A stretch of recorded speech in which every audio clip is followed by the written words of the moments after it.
Digital future, seamless trading, fintech dominating, innovative, imaginative, creative, inventive. Redefining the system, Fintech, it a flow like water. fintech, Moving is in my dear. fintech, Fintech, fintech, fintech, fintech. Oh, yeah. fintech NGR. Oh, fintech NGR. Oh, fintech NGR. Oh, fintech NGR.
Ladies and gentlemen, welcome once again to Nigeria Fintech Week 2025.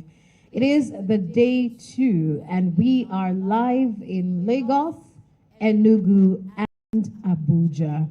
Right now, we're about to kickstart the event first with the Nigeria Fintech Anthem. Please welcome 11.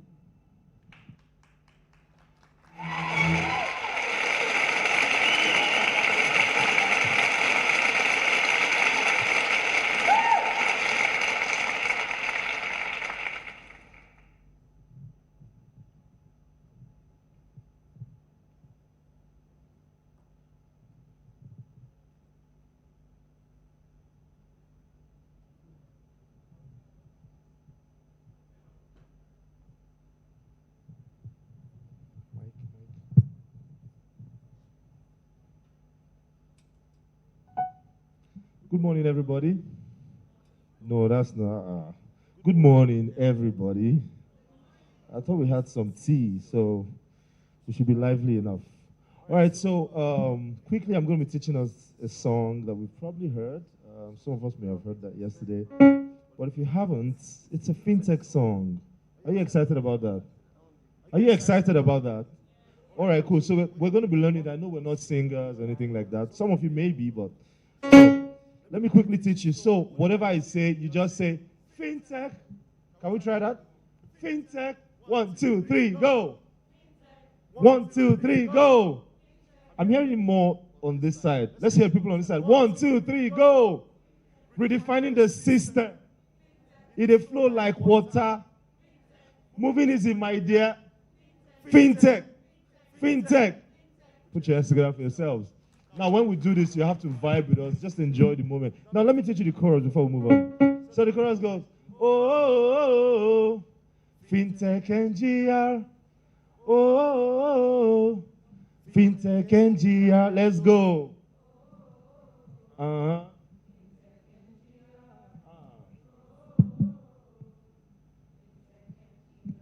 You all sound amazing. We should just form Fintech NGR Mass Choir. Right? All right, let's do this.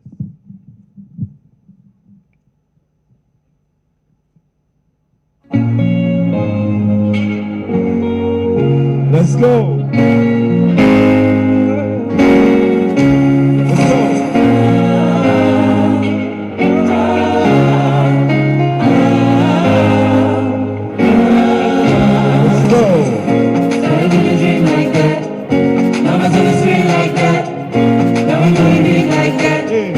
All over the world, yeah, yeah. Bringing on my ecosystem. I'm going in the fintech space. Giving you a from where you innovate and share ideas. Fintech, Like water, fintech, moving is in my blood. fintech, Fintech, fintech, fintech, redefining the system. fintech, In a flow like water, fintech, moving is in my blood. fintech, Fintech, fintech. everybody let's go. Fintech NGR. Fintech NGR. Let's go, everybody. Fintech, let's go.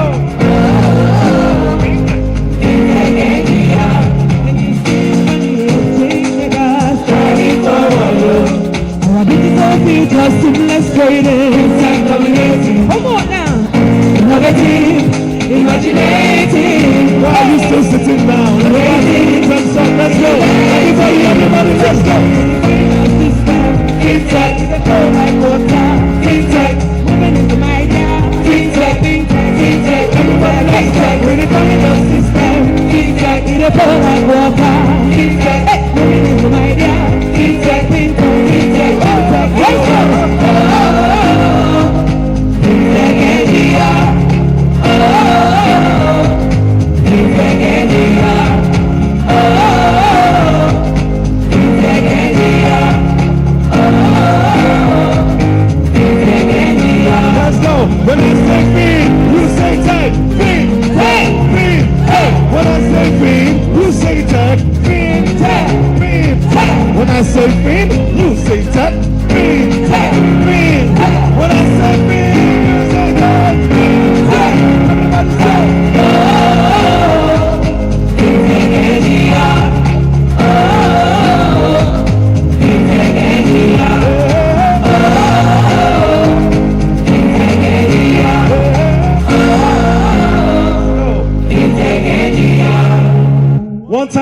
Fintech, everybody. Woo! Let's shake it up this morning. We look to the. Let's go.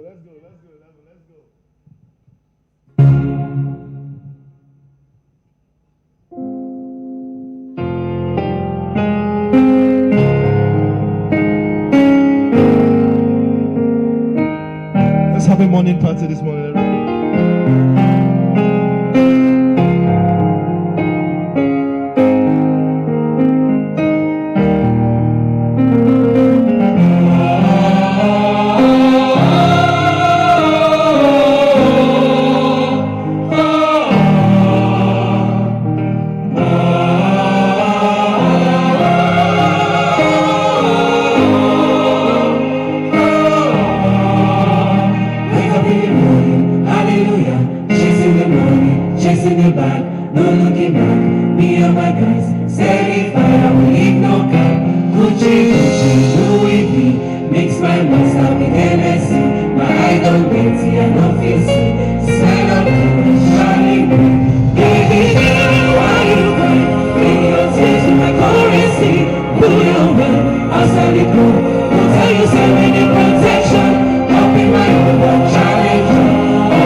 Shine bright like a diamond.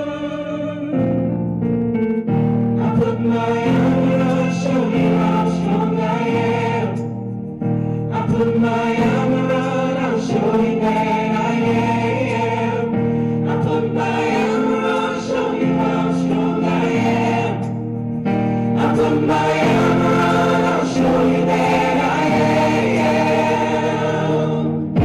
I'm unstoppable. I'm a Porsche with no brakes. I'm invincible. Yeah, I win every single game. I'm so powerful. I don't need batteries to play. I'm so confident. Yeah, I'm unstoppable today. Tonight, you and we're beautiful like diamonds in the sky. I do right, so I lie. We're beautiful like diamonds in the sky. Shine bright like a diamond. Shine bright like a diamond. We're beautiful like diamonds in the sky. Shine bright like a diamond. Shine bright like a diamond. Go. We're beautiful like Now let's party, let's party, let's party. One time, come on, come on. You got to get up and one time. Now let's party.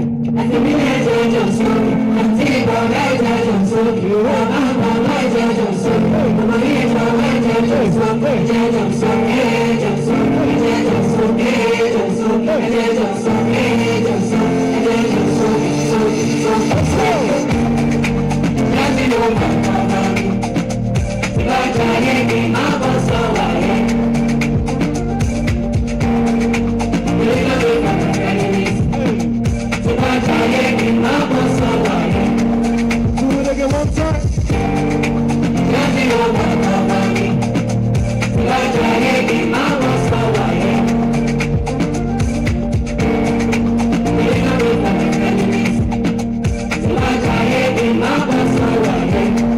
Hey. I look blind. I look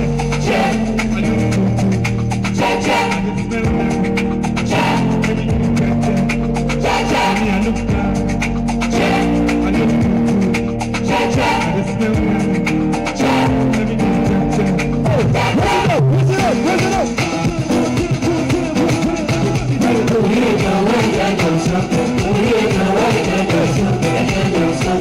Let's vibrate up. Let's vibrate up.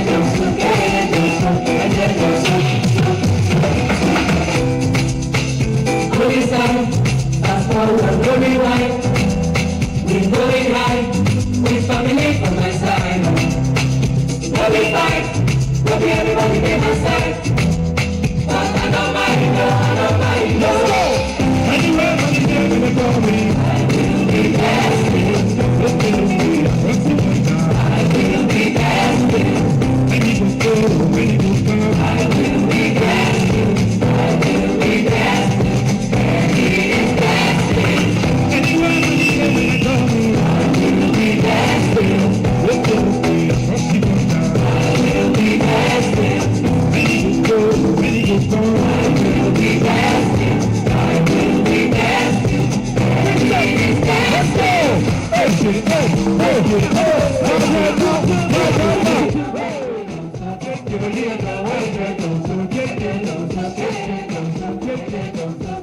Are you ready now? Are you ready now? That's 1, 2, 3. Put your soul here, but I know see ya. Put your soul here, but I know see ya. Make them shake. I'm gonna see you get there if I know see ya. Are you just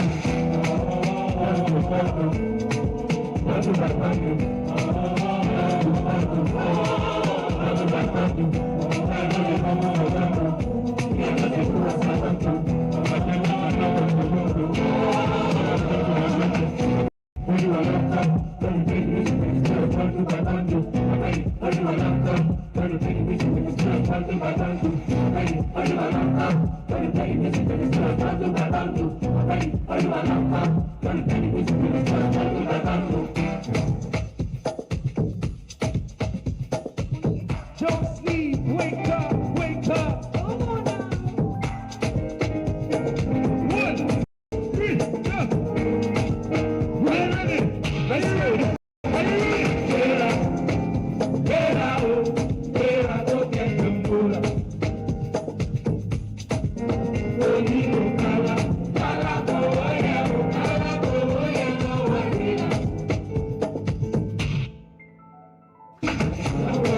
don't try.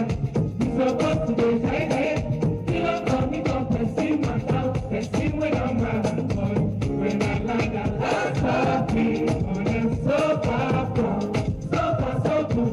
Holy Master, let me see. Lo, lo, lo, lo. Lo, lo, lo, lo.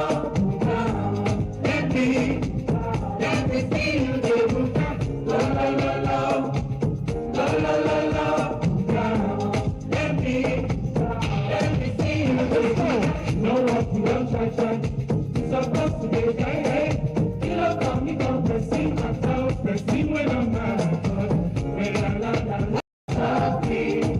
So far from, so far so good. Holy Master, let's go. Lo, lo, lo, lo. Lo, lo, lo, lo. Ugawa. Let me see you, devil.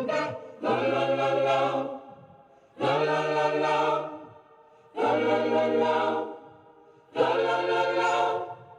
Lo, lo, lo, lo. Lo, lo, lo, lo. Ugawa.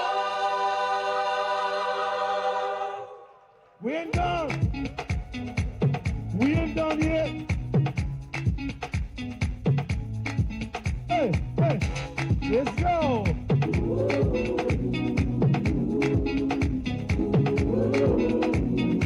Baby, the weather is getting cold. Good inside. Double the weather. Baby, I am yours. Ordinary. I'm paranoid. I can picture this one without you. Oh, baby. Sweet fantasy alone. I know people get you. Ebezina, if I speak English, you are English, you are I don't want to promise you, I want to promise you. If you see my baby, you go shut up. I'm gonna get to find no be make up. We are getting right down.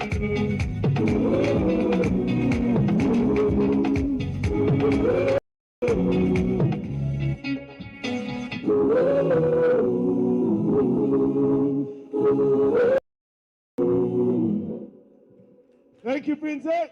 Thank you.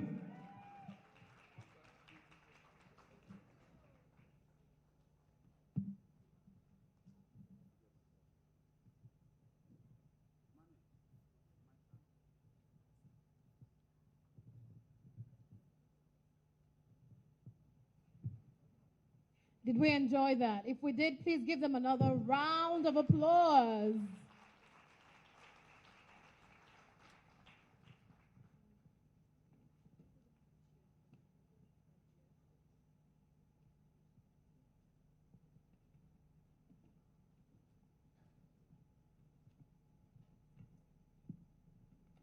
Now that was such a fantastic note to start, right? Okay, let's see if we remember the FinTech anthem. Oh, nice. They remember it.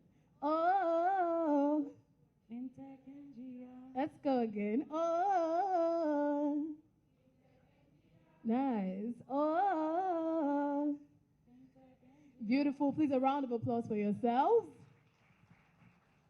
Thank you so much for being here with us on the day 2 of the Nigerian Fintech Week 2025. Good morning once again, distinguished guests, ladies and gentlemen joining us physically and virtually.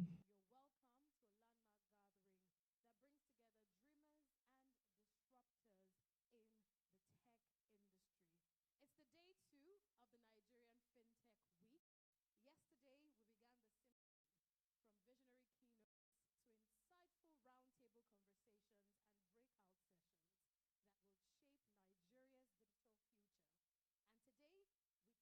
we take it to the crescendo. The theme this year is the Fintech Ecosystem Symphony, Orchestrating Nigeria's Digital Future.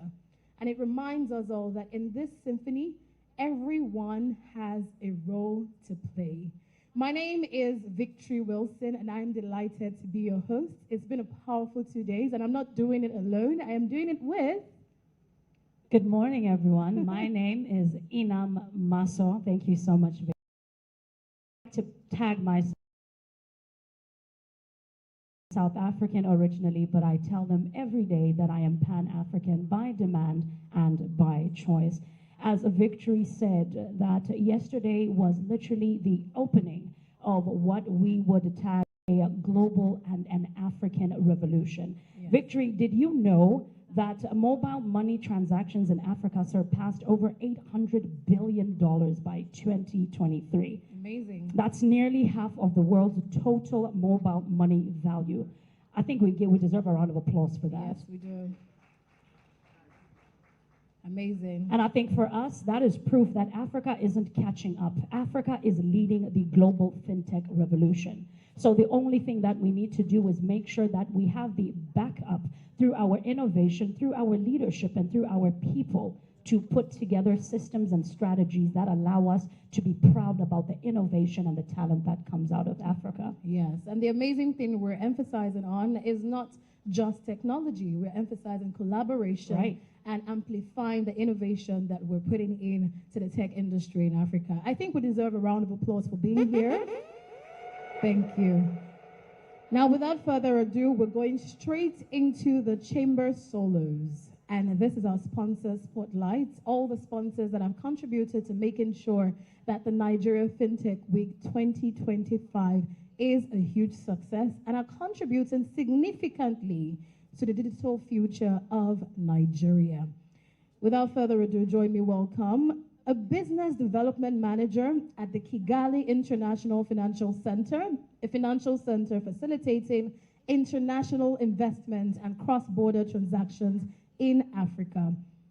KIFC's mandate is to position Rwanda as a preferred financial jurisdiction for investments in Africa by offering an attractive, competitive, and investor-friendly environment fully compliant with international best practices.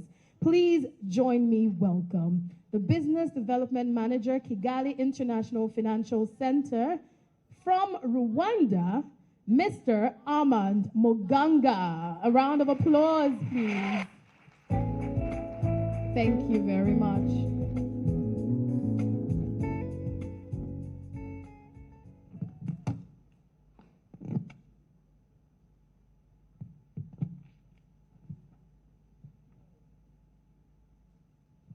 Good morning, everyone. Well, I think it's a big task to have on his shoulder after this energy that was just earlier in the room, but I think I'm going to try, right? Well, my name is Armand Muganga, and I'm the Business Development Manager at the Kigali International Financial Center.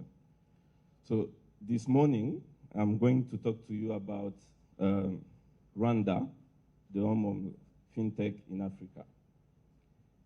So in Rwanda, we connect fintech to opportunities in Africa and across the globe. So to date, we have more than 70 licensed fintech that have structured and set up in Rwanda through the KIFC. So this snapshot just shows you examples of companies that have set up in Rwanda. So why not you? So it's a very simple process. So you first start with incorporate your business through the Rwanda Development Board, and it usually takes 6 to 48 hours online. And you can also use, we have a vast network of service providers that you can use to help you set up your fintech through KIFC.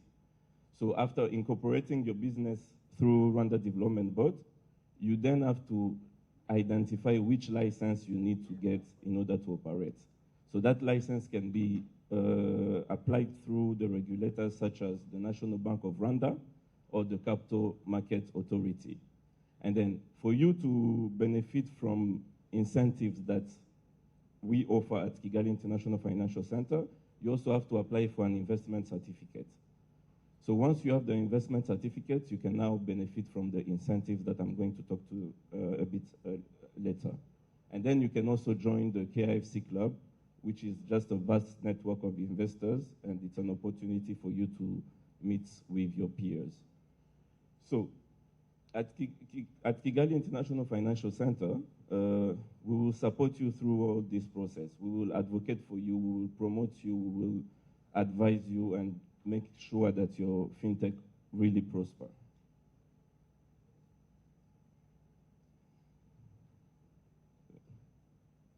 Next, please. So one will say, why Rwanda for fintech?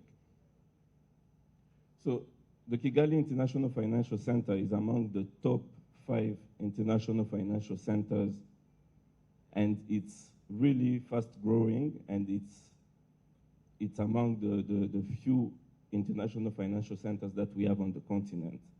So the latest the Global Financial Center Index ranked Rwanda first in the Sub-Saharan Africa, number 3 in Africa, following Casablanca and Mauritius, and globally it's ranked number 65 from 72, just 5 years ago when we launched the Kigali International Financial Center.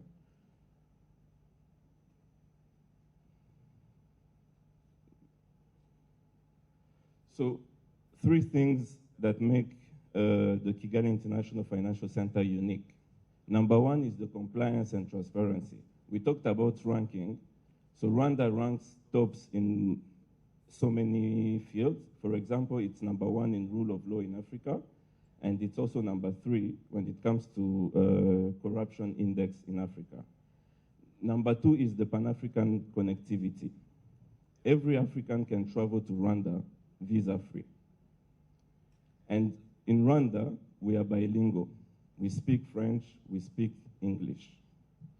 In addition, we also have a national carrier that can connect you or your fintech to more than 27 cities across the globe. You can connect from Lagos via Kigali to Dubai for your conference, and come back to Kigali, go to Johannesburg, and vice versa, and come back to Lagos and go to Accra. So that's a plus for us. And also, number 3 is the ease of operation. We talked about registering your business in 6 hours online, but that's not enough. In Rwanda, there is no control on foreign exchange. There is no control on foreign ownership. And then also, you can repatriate all your profits in one go.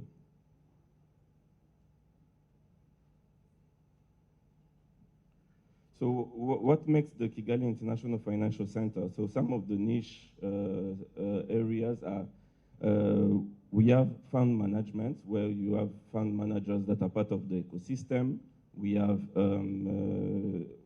also legal structuring, where investors are able to set up their holding companies or trust or foundations.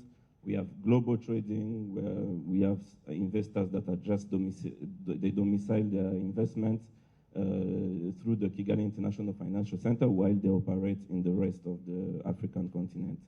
And then lastly, we also have fintechs, where we have PSPs and e-wallets, to mention a few.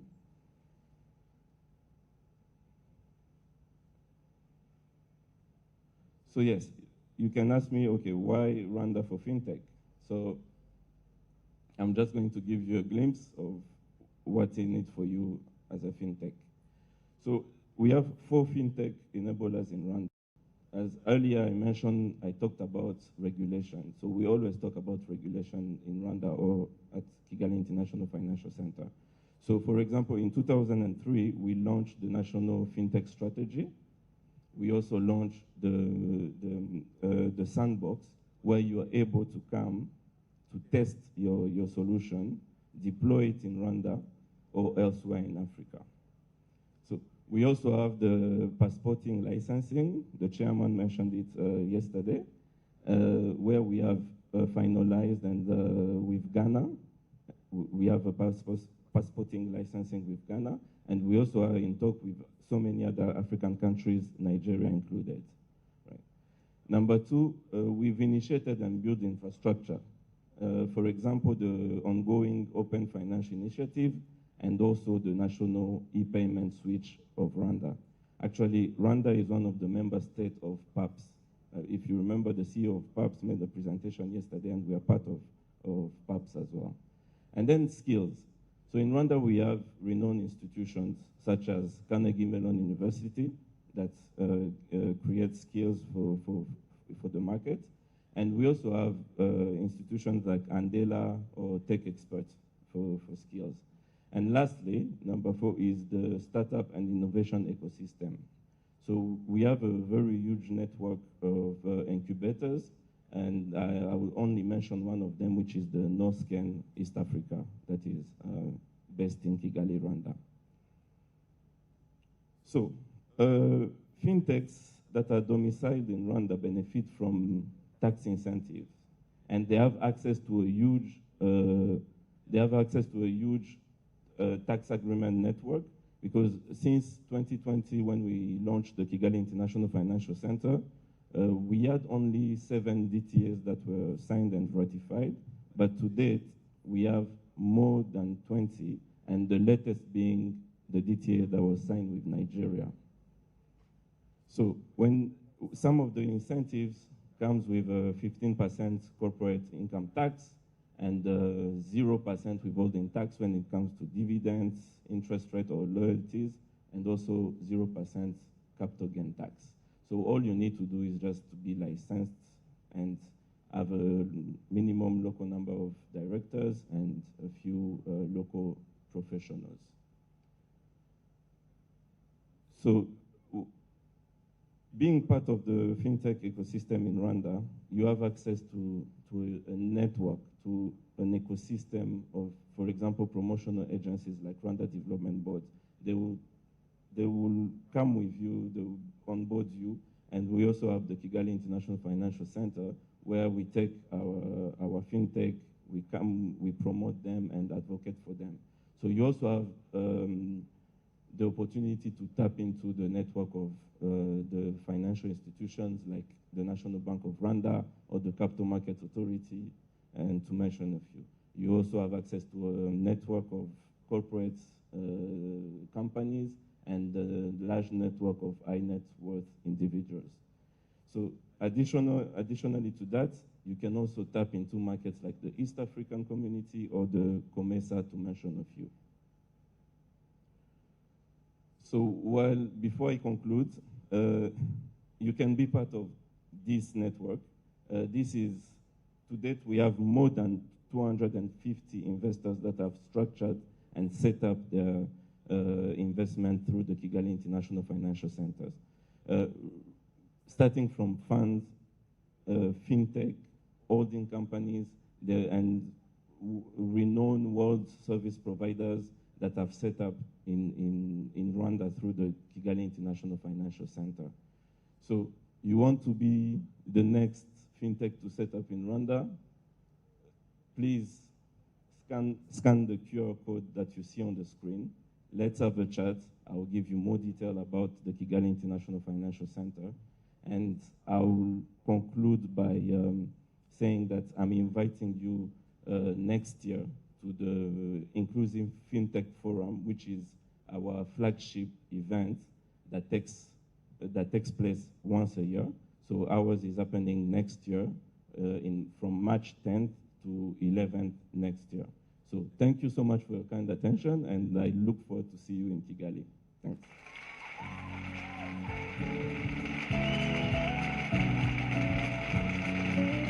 Can we give him another round of applause? So, we started on a high note. So our goal today as your MCs is to keep that note to par. I'm not a comedian, but I will try and be a little bit funny. And I expect you to laugh. So even if it's not funny, appease me and laugh. Can we do that? Can you laugh at me right now? Thank you. Can we please give another round of applause all the way from Rwanda, Kigali, Rwanda.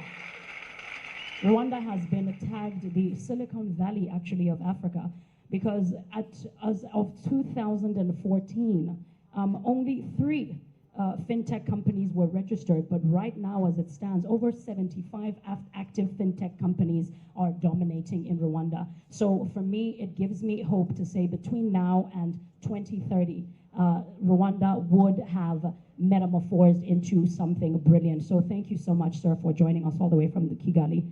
Let's give another round of applause, please.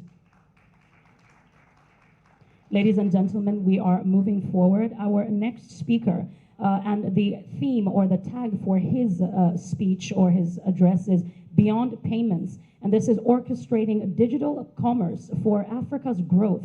He is the Group Managing Director at Processing Africa Network International. Dr. Halal thrives on identifying new strategies and partnerships with banks, financial institutions, fintechs, MNOs, governments, and payment partners to scale to the latest solutions in digital payments, driving financial inclusion and enhancing local economics to thrive by simplifying digital commerce. Can we please welcome to the stage Dr. Rida Halal. Rida Halal.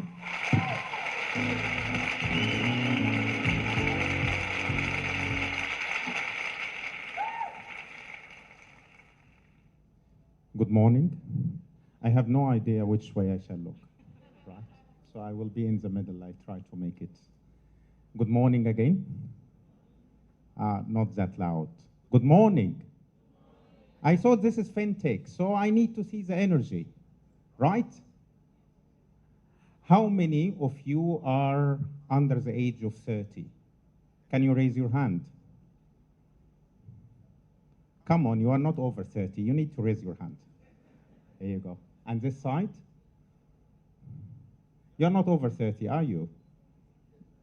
No, for sure you.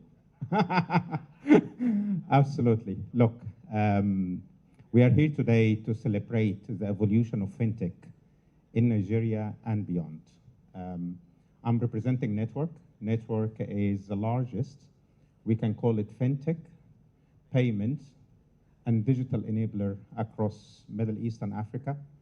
We are pretty much supporting over 250 banks, financial institutions, telco operators in over 56 countries. We are based out of Dubai. We are looking to continue entrenching our existing in Nigeria ecosystem.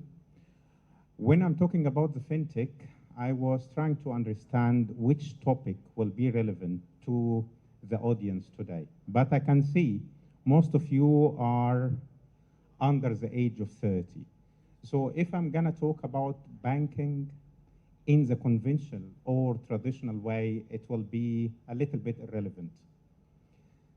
I will start with a story and I will pick on the previous speaker that was talking about Rwanda. A couple of months back, I was in Kigali, by the way. When I was driving to one of the meetings, one of the young men who was driving me, we were talking about the digital payment ecosystem in Rwanda, in Kigali. So trying to understand how, I would say, millennials, Gen Z, you call it whatever, there are different names. I lost track of how we can classify the different age group. But I was trying to understand how they are using the different financial instruments that exist in Rwanda and Kigali in particular from two perspectives, the banking and the mobile money. If I can call mobile money or telco operators getting into the digital space as fintech. So what interested me the most is the ability to switch or swap between different financial tools that exist in the ecosystem. So what he told me was pretty much the crux of what we are trying to do, the collaboration. It's not competing forces. So if we are talking about banks and the products that banks has to offer today, you are talking about lending, you are talking about accounts, and you are talking about the retail cards business, debit, credit, or prepaid. Then come the telco operators, the MNOs. And over the last, I would say, year and a half, we have partners with, I would say, most of the telco operators that operate across the African continent today. What he told me about the correlation between the bank account, what he uses the bank account for, which is mostly his saving, a little bit of investment, and what he used the mobile money for the daily, whether it's Boda Boda or all the small ticket transactions that he uses on a daily basis. And when he runs out of money in his wallet account, he taps into his bank account and try to top up. This is exactly what we need to address today. It's not either or, it's not competing force.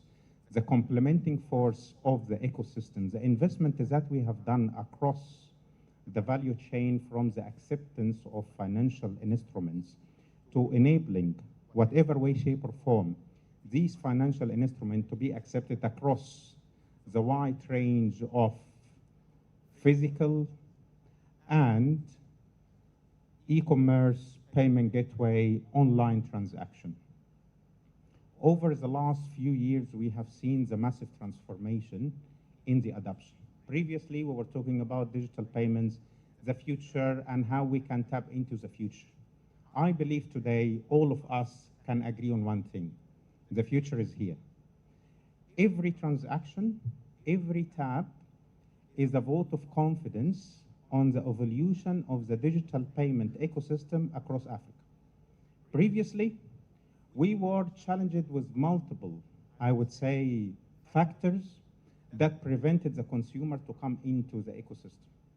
The first was the safety and security of the ecosystem. If I can get the consumer to try and use a digital payment tool, whether it's card, mobile money, bank products, I need to ensure one thing and one thing only.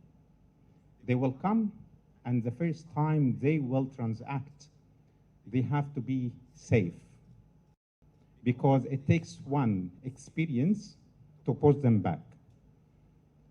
More importantly, it's not digital against non-digital or cash. Both of them can absolutely coexist. So we don't need to get into the competing nature of moving from cash to cashless or fighting the cash and trying to move everyone into digital. Both of them has to coexist. What we are talking about, overall, some statistics today, the digital penetration still nascent overall Africa. But it varies from one country to another, from one market to another. It is as high as 90 plus in Mauritius, and it is as low as 10% in some of the sub-Saharan countries. What we need to do, instead of creating the competition within the 10% swim lane, we need to expand that beyond what exists today. Our role is exactly this. How can we leverage the investment that we have done in the ecosystem to allow multiple players, banks, financial institutions, telco operators, and fintechs to get into that swim lane, the wider one, and try to get the value proposition right. So you don't need to worry about the technology investment. You don't need to worry about the existence of the value chain, whether from the take or the payment, but how you become relevant to the consumer. The crux of the matter, how can we craft a value proposition that will be relevant to the end consumer? And here I can see in the room multiple and different, I would say, age group, but more importantly, what they expect from us. What we used to doesn't have to be what they need to get. It's absolutely different. With that in mind, we need to ensure that the barrier of entries are absolutely, if not naturalized, it's reduced.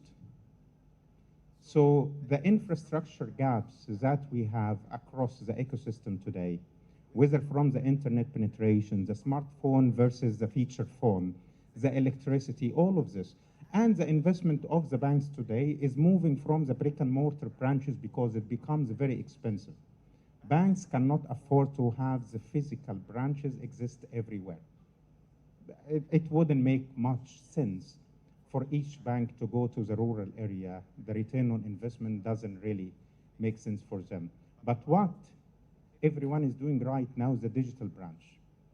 And also, you don't need to be physically available. You have all the channels, whether through the partnership with agency banking, with what we call it, the distribution arm of the digital and the fintech space into the areas where banks or financial institutions don't have presence today. What we will come with in Nigeria to start with over the last, I would say, 25 years is exactly that. We started focused on banks, financial institutions, in partnership with the Central Bank of Nigeria. Of late, we got into the fintech space, digital and neobanks, and recently we will announce what will become public very soon, the launch of multiple financial tools with telco operators in Nigeria and beyond.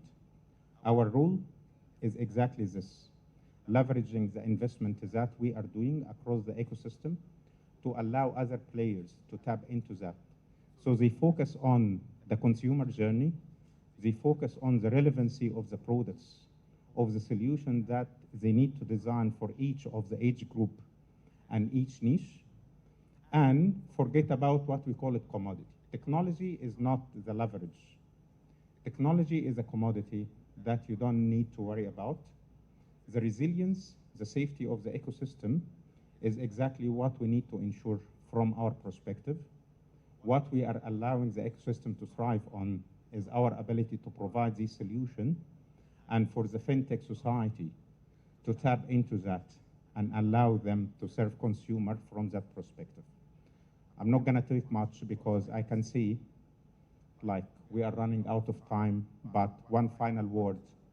We are just getting started. I know we have been seeing that for multiple years, but believe you me, if you look at the big picture, what we have seen in other markets, in other regions, there is a lot of potential in Nigeria, West Africa, and the entire continent, that all of us need to come together and ensure that we are enriching the ecosystem for everyone, every citizen in Nigeria, in West Africa, and in Africa to have the ability to enjoy the digital payments, if I can call it that, benefit, and ensure we are providing real value to the end consumer. Thank you very much. I wish you all the very best. Thank you.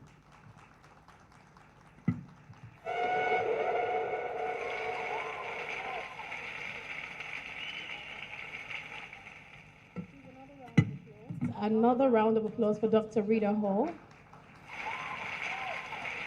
You know, earlier I and my co-MC emphasized something, that we're focusing on collaboration so that we can amplify the innovations that we are making in this ecosystem. And I like that Dr. Rita Hall emphasized that they are enriching the ecosystem so that it can serve both consumers and producers alike. I think that deserves a round of applause. Please give him another round of applause. Thank you. Now at this time, we'll be taking the official release and launch of Nigeria AI Landscape 2025 report.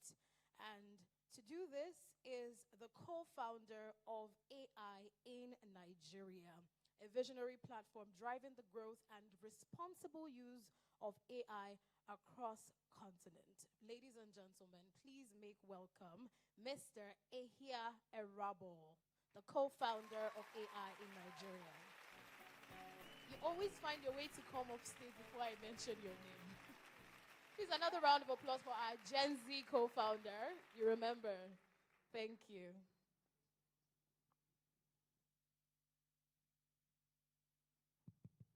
Morning, everyone. Good morning, everyone. That's better. My name is Ehia Erabo, co-founder AI in Nigeria, but also president of the AI Nigeria Foundation. This morning, in partnership with the Nigerian Fintech Association, we are launching the Artificial Intelligence Landscape Report 2025. But before we get into that, just a bit of background. For those of you who know AI in Nigeria, you probably associate AI in Nigeria with the Thought Leadership Conference that we hold every February in this venue. So we bring together people from across the world to focus on AI and how AI is reshaping things in a thought leadership and innovation manner. Yeah, but that's just one of our expressions.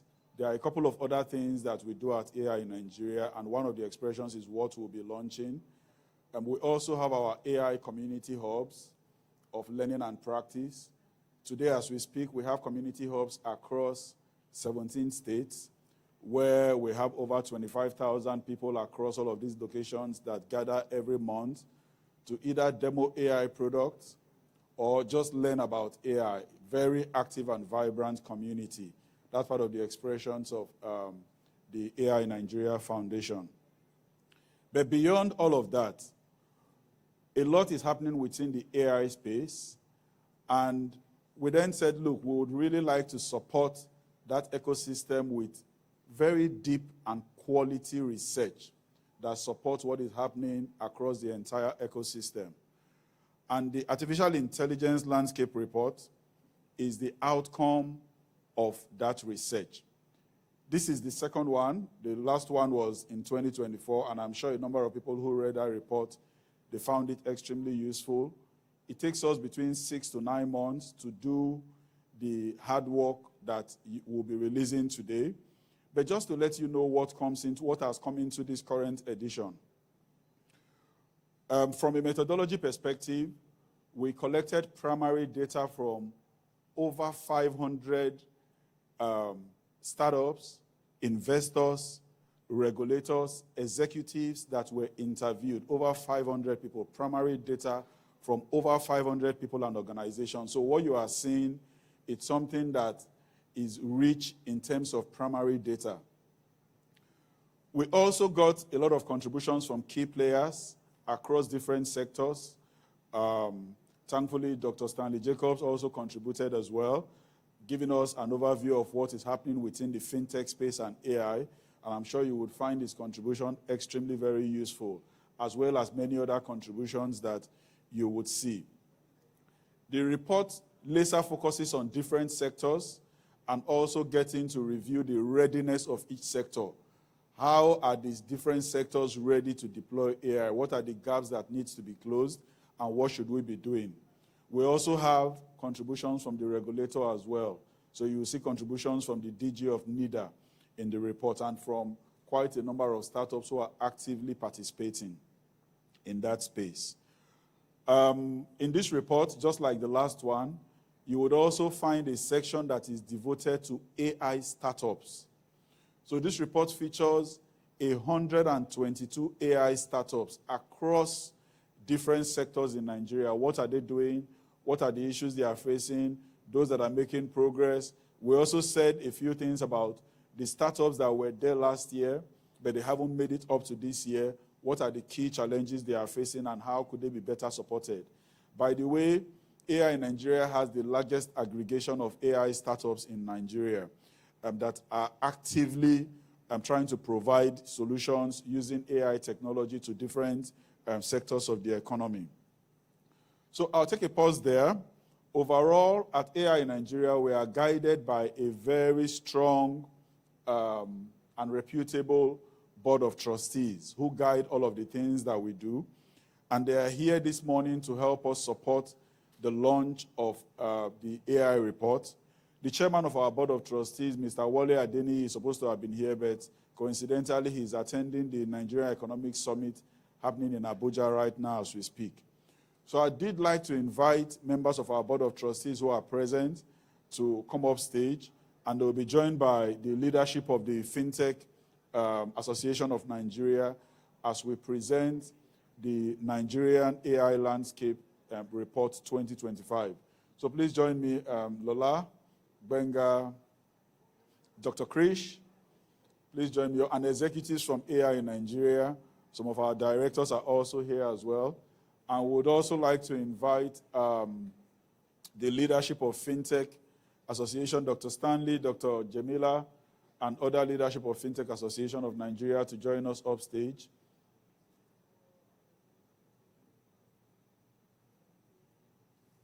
Where's Dr. Jamila and Dr. Stanley? Oh, okay, that's fine.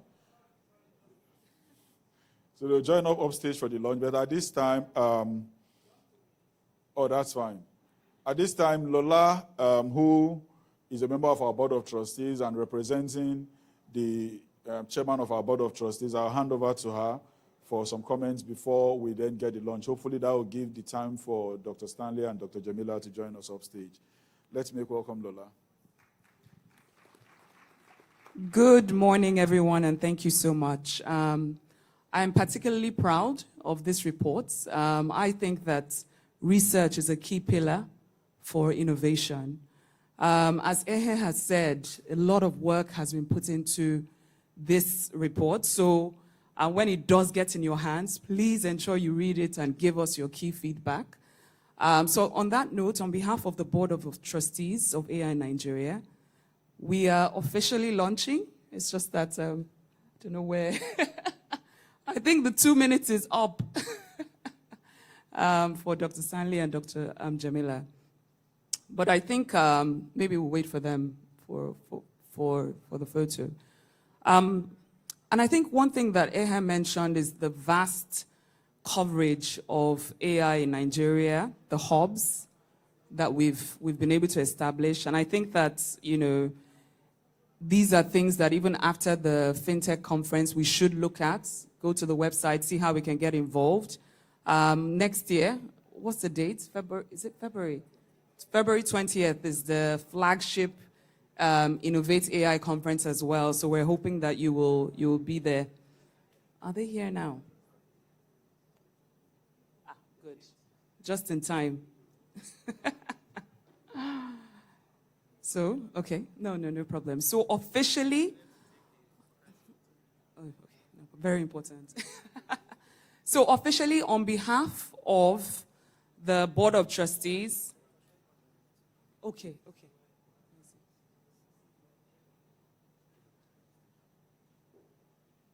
So I just have to pause on this launch. It's loading. Loading. Is he coming up?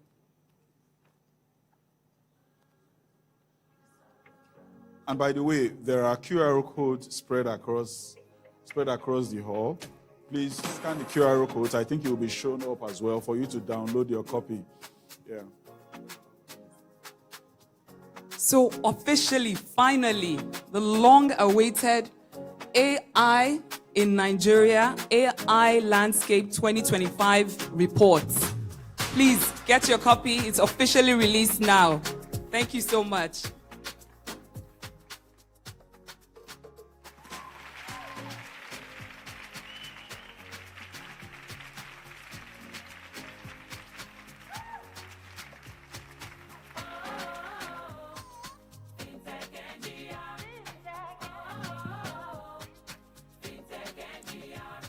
Thank you. I'll just say a few things, then I'll pass over to our board chair, Dr. Shegun Aina, to wrap it up. First, I want to say, you know, when Ehe mentioned that the AI in Nigeria report will be unveiled at Nigerian Fintech Week, I felt it was an absolute honor, and I want to say thank you. And it goes further to show the collaboration. Ehe has done a lot, super amazing work around AI for Nigeria. I particularly think you can't mention AI in this country without putting the name. And it even sounds like your name, actually. That's on a lighter note. So I want to congratulate AI in Nigeria for this. And we're going to ensure that at least 2 million people access this report before the end of this year. So we'll push it around everywhere it should be. I've seen snippets of it, and I encourage everyone to read this, and not just read for yourself. but execute and also drive conversations along these lines. Congratulations. I'll hand over to my boss, Dr. Aino. Yes, good day, everyone, and congratulations to he and all the people that were involved in this beautiful report. Stanley has told me some of the things that are there because it's one of the contributors.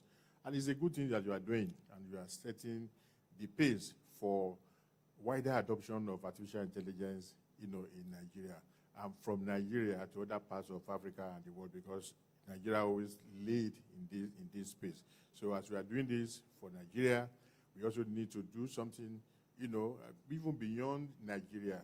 As you know, I'm here also as president of Africa Fintech Network with 48 fintech associations in 48 countries. We've been members, and I'm sure there's a lot we can learn from each other in terms of adoption of AI for the 1.4 billion people that we have in Africa. And I know the stuff that we here is made up. Just about a month ago or so, we were on a panel at the banking conference in Abuja, where I was the moderator, and he was one of the panelists, and he contributed immensely. And I believe that sessions like this and collaboration like this with Fintech Association of Nigeria will help a lot in simplifying, AI, so that people just don't talk about AI, but know exactly how it affects us. Our daily life, it affects every sector. There are a lot of benefits that we can get from it. So congratulations on this significant milestone as we look forward to this to be coming out every year. It should be another report because the environment is dynamic.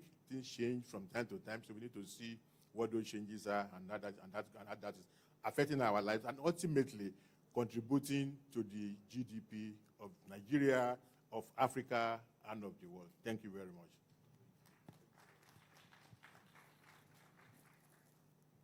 Thank you.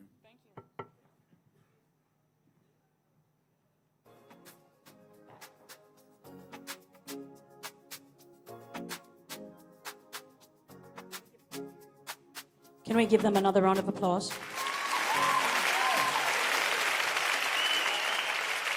Ladies and gentlemen, it's a no-brainer that when it comes to Africa, there is so much that the African continent has to offer outside of our ability to tell stories, our, of course, innovation. There is what many people get excited about when we talk about, and that is our entertainment. So when it comes to foreign trade, because I think at this point, Africa, we are up there when it comes to the trade of our talent as well. We've got entertainment, spearheading and channeling different systems. And of course, the influence that allows even men in the US to wear natives and kaftans. That's the African thing to it.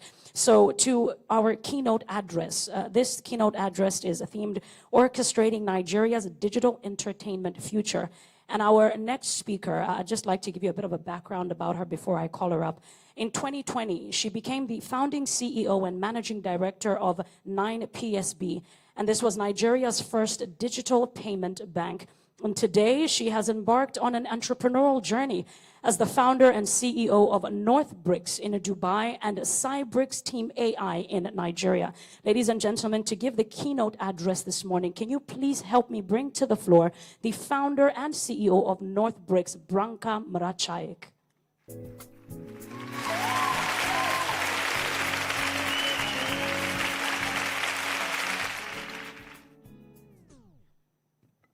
Good morning, everyone. And thank you for pronouncing my name almost perfect. It's Mrachayats, but it's the best version in these 5 years I spent in Nigeria. So let us start with a story. The world is moving faster than any of us ever imagined. Every day, something new shifts. New platforms, new behaviors, new expectations. A product trend starts in Tokyo, becomes a trend in Lagos, and a meme in London, all before your morning coffee. This is the world that we live in today. A single tweet can change stock price. A 15-second video can build or break a global brand overnight. And one small algorithm tweak, and suddenly the way people think, the way people buy, the way people trust and learn change again. Okay, Dr. Rita asked how many of us here are younger than 30. I would address those that are older than 40 and say there was a time for most of us in this room when this wasn't how it started.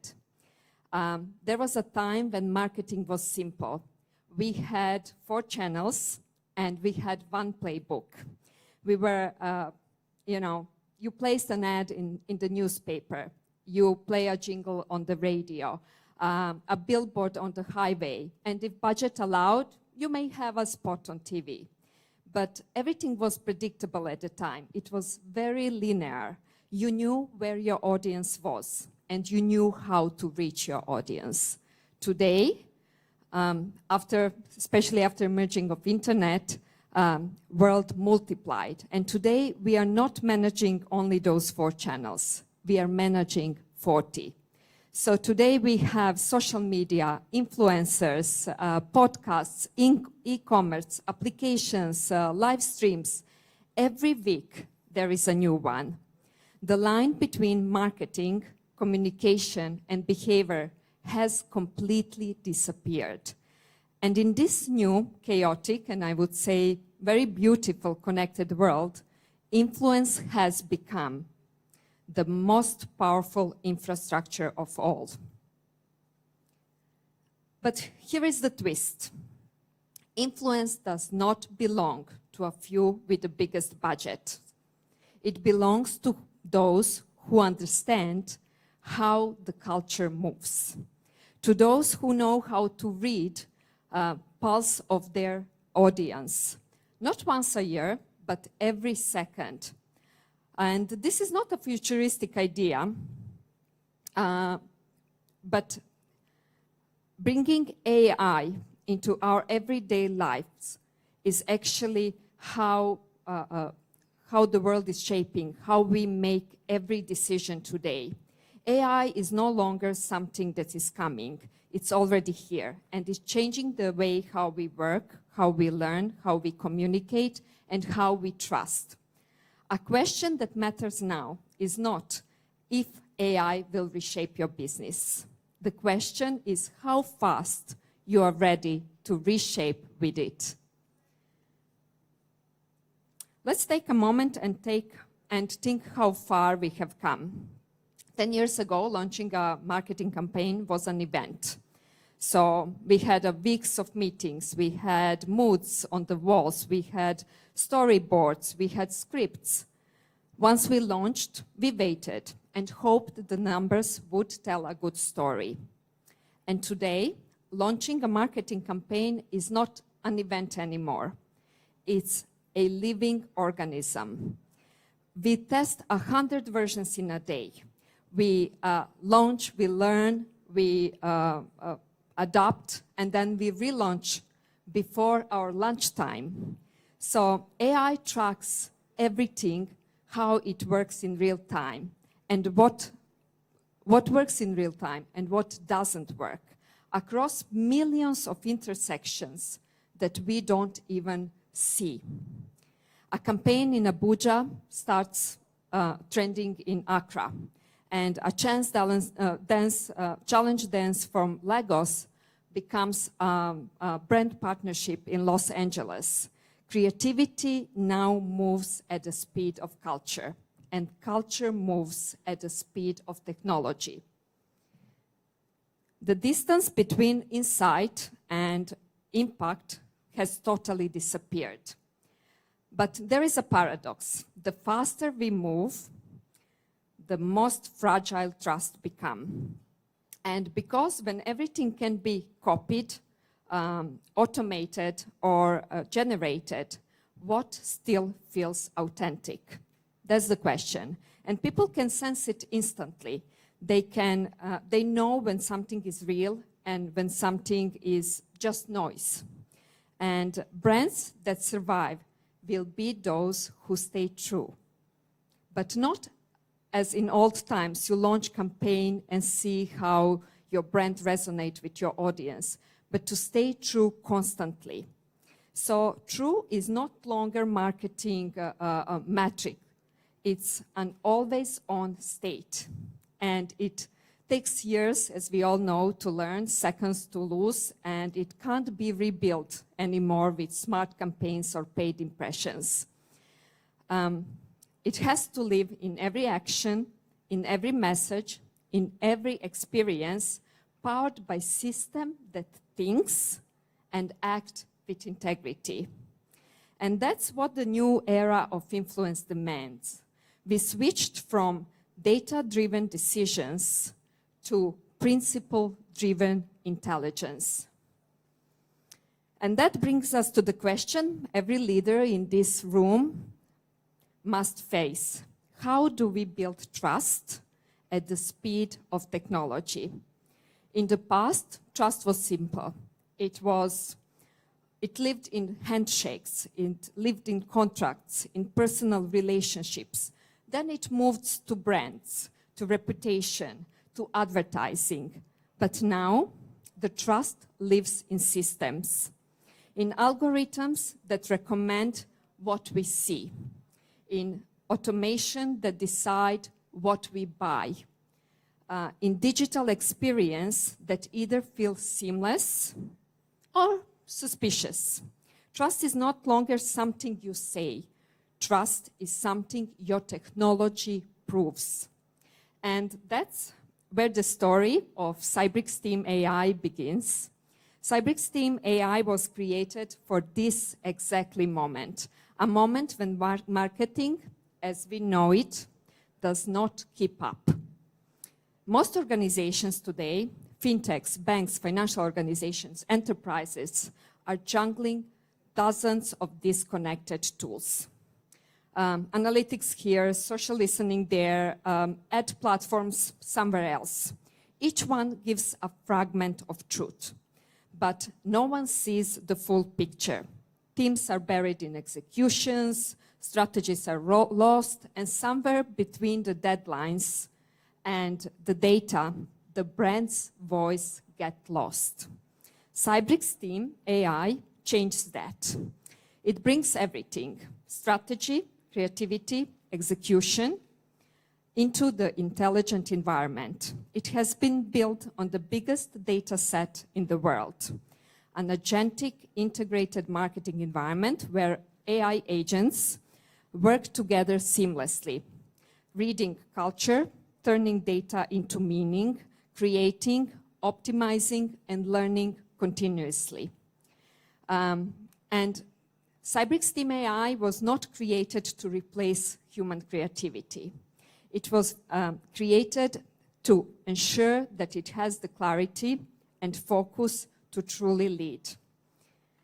With Cybrix Team AI, organizations can act consistently across every channel, every second. The systems learn what works, what resonates, and what builds trusts, and it applies that knowledge intelligently in the real time. It turns marketing from chaos to coherence, from effort to performance, from noise to trust that can grow. Because when intelligence and integrity moves together, growth becomes sustainable and trust becomes measurable. And that's what Cybrix Team AI was built for, to help organizations to grow at AI speed and without ever losing their identity. So, we are standing at this turning point. Technology will keep accelerating. That's certain. What is uncertain is how we will lead through it. Artificial intelligence is not waiting for us to be ready. It's already rewriting how we work, how we lead, and how we build trust. The choice we have now is simple. We either move with it or watch others pass us by. Cybrix Team AI was built for those who are ready to move, for leaders who see that the future of marketing is not just digital or automated. It's intelligent, it's ethical, and it's alive. The future doesn't begin tomorrow. It begins every time intelligence meets purpose. The brands that will thrive are those that build trust at the speed of AI and the speed of culture. And the leaders who will define the future and what comes next are those that can turn that intelligence into belief and that belief into growth that can last. Thank you. I would kindly invite you to visit our exhibition booth. It's called Cybrix Team AI. You can apply for a demo. You can learn how this artificial intelligence like ecosystem can help your business to grow, can help your business to stay ahead of the curve, not to follow what is already happening across the globe. Nordbrix exclusively brought this tool to Nigeria and to Africa. So please use the opportunity to be ahead of the curve and to see how you can apply this in your business. Thank you very much.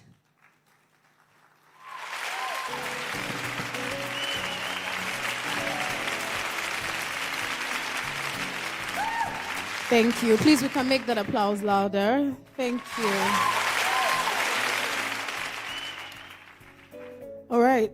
Before we move on, a barcode will come up on your screen. Kindly scan the barcode as it shows you the floor plan. The breakout sessions will start soon after this next address, and we need you to understand the floor plan so you know where to go for your sessions. All right. There's something she talked about. She said culture moves at the speed of technology. And right now, we're bringing up someone who works with a company that has successfully influenced culture and established robust business structures in fintech and energy technology, launching innovative flagship products and services that significantly impact industries across Nigeria and Africa. I'm talking about Red Tech Limited. Now, to speak on how financial services are connected through technology, please welcome the CEO and Managing Director of Red Tech Limited, who is driving the company's strategic expansion into the financial technology sector. Please, a round of applause for Mr. Emmanuel Ojo. Thank you.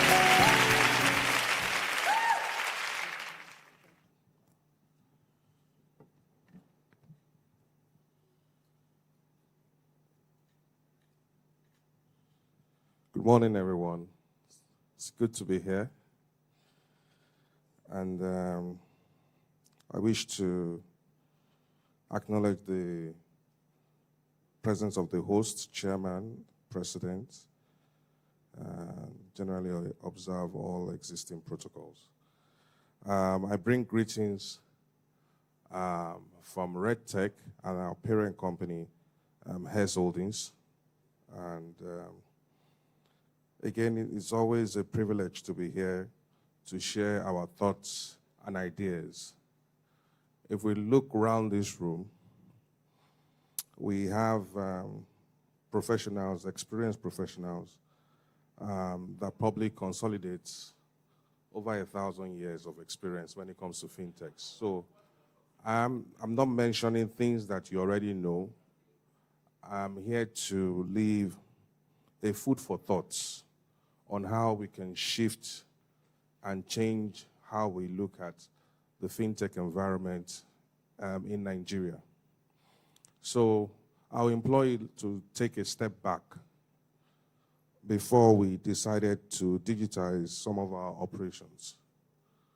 Some years back, when you have to make payments, you use tools such as checkbooks, and then we were able to scale up to use tools such as payment cards. So as a result, we soon evolved into developing applications such as internet banking applications, and then we scaled up to mobile banking applications. But there's something here that I want us to look at. If you notice, over 80% of the applications in the industry are only telling us how to make payments. Payments. So we use the words fintech apps, financial service apps loosely. But in reality, what we have are payment apps. Because when those apps were created, it was just designed to enable you to pay. So most times, when you get the credit alert, either a salary end or some financial gift, you get to spend probably maximum of 1 or 2 weeks on the app in a whole month. But once you're exhausted, you don't have any reason to go back to the app. My dear colleagues in the industry, I think we have an opportunity to redefine, thank you. We have an opportunity to redefine the landscape on how we position these apps, and I must thank the gentleman that gave me the remote. I thought I was going to be assisted. So where we are as an industry, most of the fintech solutions in the market today are simply payment solutions and not financial services. Where does this leave the customer? So again, as I was saying, it's just all about making payments. One of the attractions of the social media platforms, just as the last speaker gave, is the fact that it's not just social. Now it's informative. Take, for example, Instagram. It's not just about posting pictures, watching videos. Now you have a lot of things going on there. So it's informative, it's addictive, but more importantly, underlining is the fact that it's informative. I'll go a little step further. If you look at most of our payment apps today, it's either you're paying for your airtime, mobile airtime recharge, you're paying for your data recharge, you're paying for your travel tickets, you're paying for your cable TV, you're paying for food to be delivered to you. You're just making payments, or you're making a transfer. It's just payments, nothing more. And the problem statement from that is that you have few fintech products that support things that have to do with savings, investment, and long-term planning.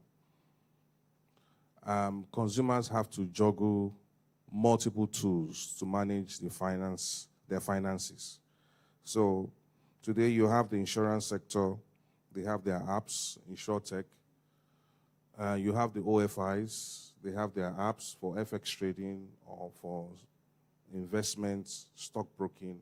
So many apps on your phone.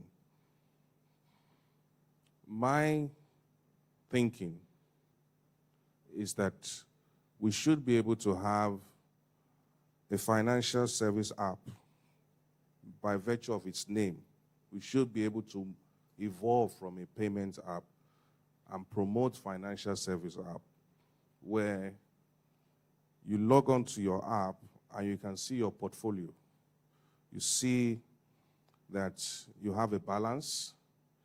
You see that you have an opportunity to make investments. You see that you have an opportunity to subscribe to an insurance package, life insurance. It's a risk being here. Life insurance, auto insurance, so many insurance, education insurance for your kids, health insurance, travel insurance. You have an opportunity to subscribe to risk assets, loans, lending. You don't have to go to a dedicated lending app. There's loans available on that app. You have the opportunity to make targeted savings. You don't have to spend it all. And then, just as mentioned by my previous speaker, you have an AI-powered feature incorporated. Because when you have an app that enables you to make payments, invest, subscribe to insurance package, apply for loans, and make savings, you create a big data. And AI needs big data to feed it. And then what you soon get to benefit from that is that your app is making predictive analysis for you. So that way, you soon realize that we get to improve on financial literacy. What we currently have, again, you can open up your smartphones and check majority of the apps that you have. I won't mention the names of the apps. I'm guilty as charged. They are all payments. 80 to 90% are payments.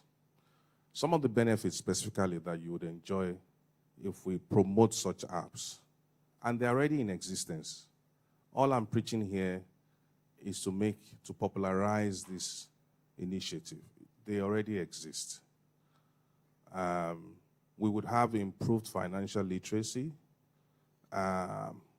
People would be encouraged to have better understanding of, tapping into a wide spectrum of financial opportunity rather than just spending.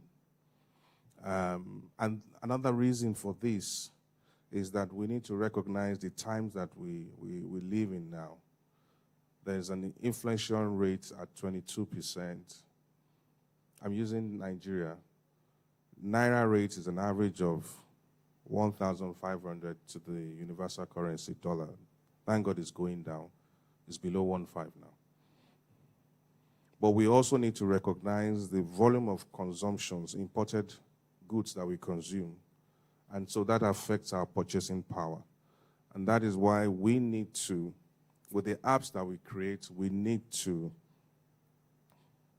influence how we spend. We need to move from payment apps to financial service apps. Some of the things that you can use as a case study, because I told you that it's not new, we just need to encourage it. If you look at the POS solutions that are out there today, beyond making it available as a POS solution for merchant payment processing, it is now layered as an avenue to also provide quick credits to merchants. That is adding to it. So we have things like buy now, pay later. If you go to some e-commerce platforms, you can subscribe to buy now, pay later. But before now, the only means by which you could pay is through the available credit balance on your account. You also have integrated web acquiring platforms that enables you to insure the goods that you are purchasing on e-commerce platform. So the point I'm making is that these apps, some of them are already there, but we need to intentionally, strategically, encourage the drive of actually creating financial service apps. And if you notice, some of the apps that I've indicated in my case study, they only have maybe one or two. We need to encourage financial super apps that enables us to go through the key verticals of financial services in terms of payment experience, investment experience, insurance experience, savings experience, lending experience. We need to shift from where we are. Because not everybody is designed to be an entrepreneur. A lot of people would retire from their employment or regular salary job, and they will have to fall back on their pensions. We need to create apps that can help prepare people for the future, that can help people prepare and empower people even when they leave their regular jobs. And even if you want to become an entrepreneur, you have a financial app that can improve your financial literacy. So this is my closing. Like I said, I didn't come here to tell you about what you already know. I came here to leave you with a food for thoughts that at RegTech Limited, we are focused on developing financial apps that can empower you, that can improve your literacy, either as a corporate or as an individual. And we're very much open to working with partners, technology partners, strategic business partners that will help us with this journey. We are the fintech arm of United Bank of Africa, who is available and located in 24 countries across the globe, 20 countries across Africa, and 3 countries in Europe, 1 in Middle East, Abu Dhabi. And we're very open to working with strategic partners that would like to go along with us on this journey. Thank you very much for your time. You can give another round of applause.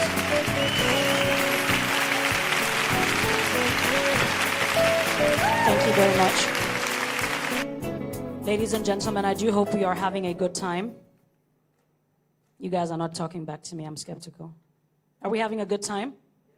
Are we sure? It's so zen and so quiet here, and we started on a very high note. Fintech. Fintech. They've forgotten the song already. Fintech NGR. When I say fin, you say fin, fin, fin. You guys need to ginger me to move on with the program. When I say fin, you say fin, fin. Thank you. You can give yourselves a round of applause. Now we are moving on with the schedule. Before I do that, apologies. I know we are behind time. We've got some speakers that are already sitting, waiting for their session. So please bear with us. We love you. We appreciate you. We do not take you for granted. Before I call up our next speaker, please, I have a special request. Can I please ask that the media team puts the QR code that leads to the program on the screen, such that you guys are not just trusting me. I want you guys to be accountable for what is taking place, and you don't say, she didn't give us full information. There's a QR code. If you can please scan the QR code. If you scan the QR code, this will lead you to the agenda and the program and everything that you need to know about Fintech Nigeria Week 2025. This will show you the different stations and the breakaways that we are going to head into soon. So please go ahead and take a moment.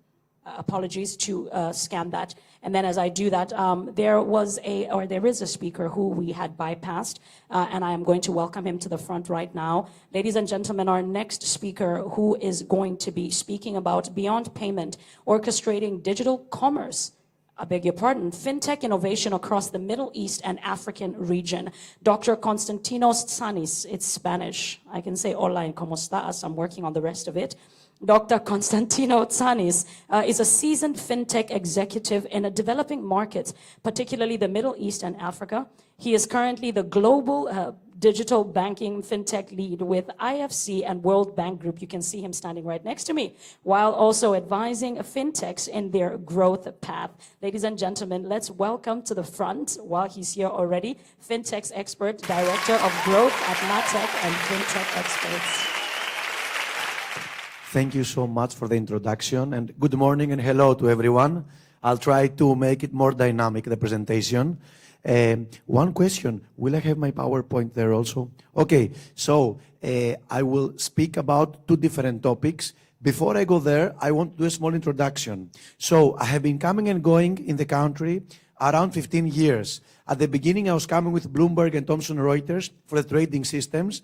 Then I coordinated with the leadership of Wema Bank, and we worked together to launch a lot by WEMA. So I was here for that as well. Then after a few years, I got approached from the US and I moved to Washington, DC for the IFC, where I was leading global fintech investments. IFC has invested in many entities, in InterSuites, in many other companies around. But America is a bit dangerous and complicated and difficult, so I wanted to move out, and now I'm in the Middle East. So that's about me. Now, speaking topic number one, if we go to the next slide. So as I told you, I'm a fintech specialist, and I'm in the best part to be speaking about fintech in the biggest country in Africa with the biggest fintech market. And I have been working for many years with Dr. Aina. So what we did, one of the few things I did the last 3 years is, along with 3 other academics, we wrote a book to honor Dr. Segun Aina 70th birthday. Okay? So, thank you. Thank you. So, what we did is, really, we spoke with the biggest American publisher, Springer, Palgrave, Macmillan. Like, if you Google, you will see it's the most famous American publisher, to create a book for fintech, which is an emerging topic, for Africa, primarily, and Middle East. Why? Because, really, if you see academic research and papers, only 1% of research is done for Africa, and especially for an emerging topic. So we collaborated. We have 37 chapters from specialists, regulators, startup founders, bankers across Africa, from Nigeria, from Kenya, from Djibouti, from South Africa, all around, speaking on different matters. So this has been, and we cover different topics: regulation, AI, Islamic fintech, VC, creating passport licensing, and all of that. So really, this was a great effort. It took us 3 years. The book is like, I don't get royalties. They are selling it 450 euros. It's very good. We have already sold 2,000 books. And really, it's the first and the best thing from the best publisher for Africa to honor Dr. Segun Aina's 17th birthday. So, so that's the book. And I wanted to present it here as well. If you go online, you will see it in the next slide. Also, there is the link over there. If we go to the next slide. Yes. Also, the link is over there, so you can see the book as well, okay? So this is it for the book. Now, we move to the next slide. Beyond the book which we wrote about Dr. Segun Aina and about fintech in Africa, now, given my expertise in different countries, I'm working with a software company that wants to build digital banks, like a lot. So, if we go to the next slide, as you know, American software companies are very complicated maybe. Some Indian software companies have other complications. This is a company that has grown between Kenya and Greece. And what we are doing is we have built different digital solutions for fintech, for digital banks, for insurance companies, and so on. If we go to the next slide, we have just launched the first licensed neobank in Europe. So this is a very interesting project. We have already 2 million customers, and it's growing super fast. The next slide. Another very interesting solution is core banking solutions. I was here. I know they take a lot of time to be deployed. They have many complications. So this solution is taking 90 days to be deployed, and it's really on the cloud or local infrastructure. It's really modernizing regional banks at an efficient way, especially for MFIs and microfinance banks. Next slide, please. Then AML. As we know, AML is very, very important, and that's another great solution that is gaining traction in different countries, from Mozambique to Nigeria and Ghana. Next slide. Digital wallet, of course, we all know how important are digital wallets. It's very important to be able to customize and build that for mobile money networks and MTN, among others. Next slide. Lending software. We all know how complicated can be the lending software be. So that's another vertical that we are working to build solutions. Next slide. And then banking as a service. As you know, that's another vertical that's growing traction. It has to do with doing bank offerings as a service for embedded finance. So these are all the products the company is offering. Next slide. Or that's it, maybe. Next slide. Yes, and then of course, as we know, the main issue in old infrastructures is architecture. So we can help and optimize architecture on 8 tech frameworks on design, interaction, platform application, integration, data security, and AI. So next slide, please. There are multiple success stories, which I can tell you from MFIs, cooperatives, large banks, digital banks, and so on. Cost reduction, a lot of customers, AML automation, compliance, and things like that. So lots of different success stories. So with that, we conclude about the banking software, and we go to a last idea for the market. Let's go to the next slide. This is tokenization.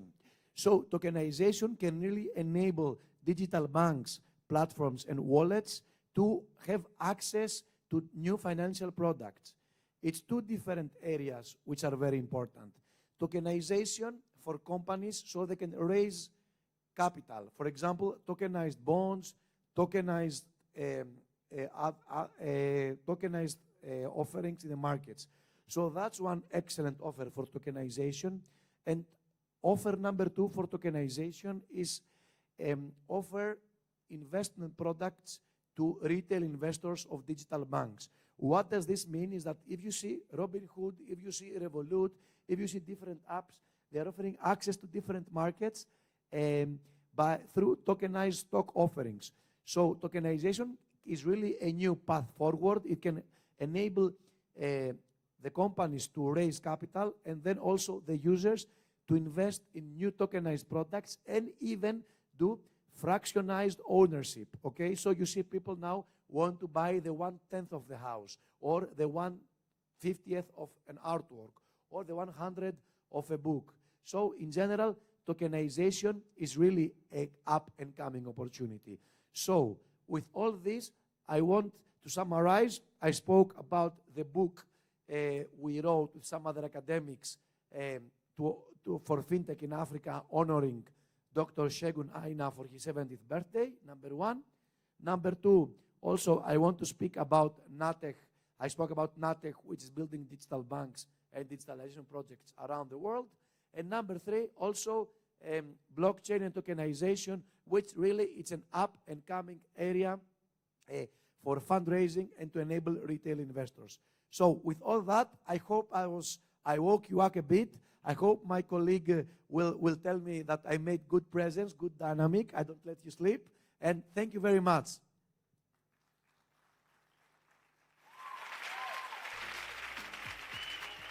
You can give him another round of applause. Yes, make the applause louder. I will definitely give him E for energy. Very Let's give him energetic. another round of applause. All right.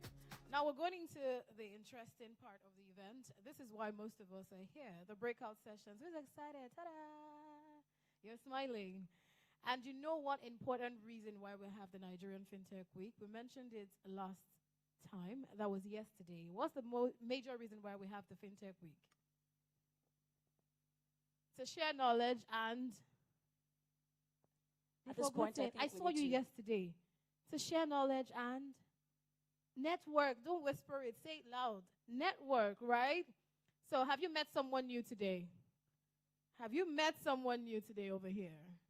Okay, so we're going to help you start the conversation. You know what we did yesterday? Look to your right and to your left and say something nice to the person sitting right next to you. Tell them your name. Tell them what you do.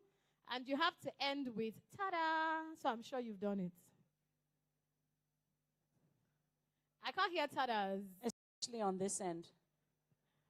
I think a lot of people on this end were not here yesterday, so you are welcome. Look at your neighbor. We need you to yourself. network. Yes. And say, this is me. Ta-da. So we're going to start. Hi, Victory. Hi. No, you already said my name. Don't say my name. Hi. Hi there. My name is Victory Wilson. My name is Ina. I'm a broadcast journalist and an events compere. That's so weird. I'm a broadcasting journalist too. Ta-da. Ta-da. Okay. I didn't hear ta-da from this end. Ta-da, what's the name of the person sitting right next to you? No, Okay, you, I think she has let's no do it answer. like So that. your tada is not right. Okay.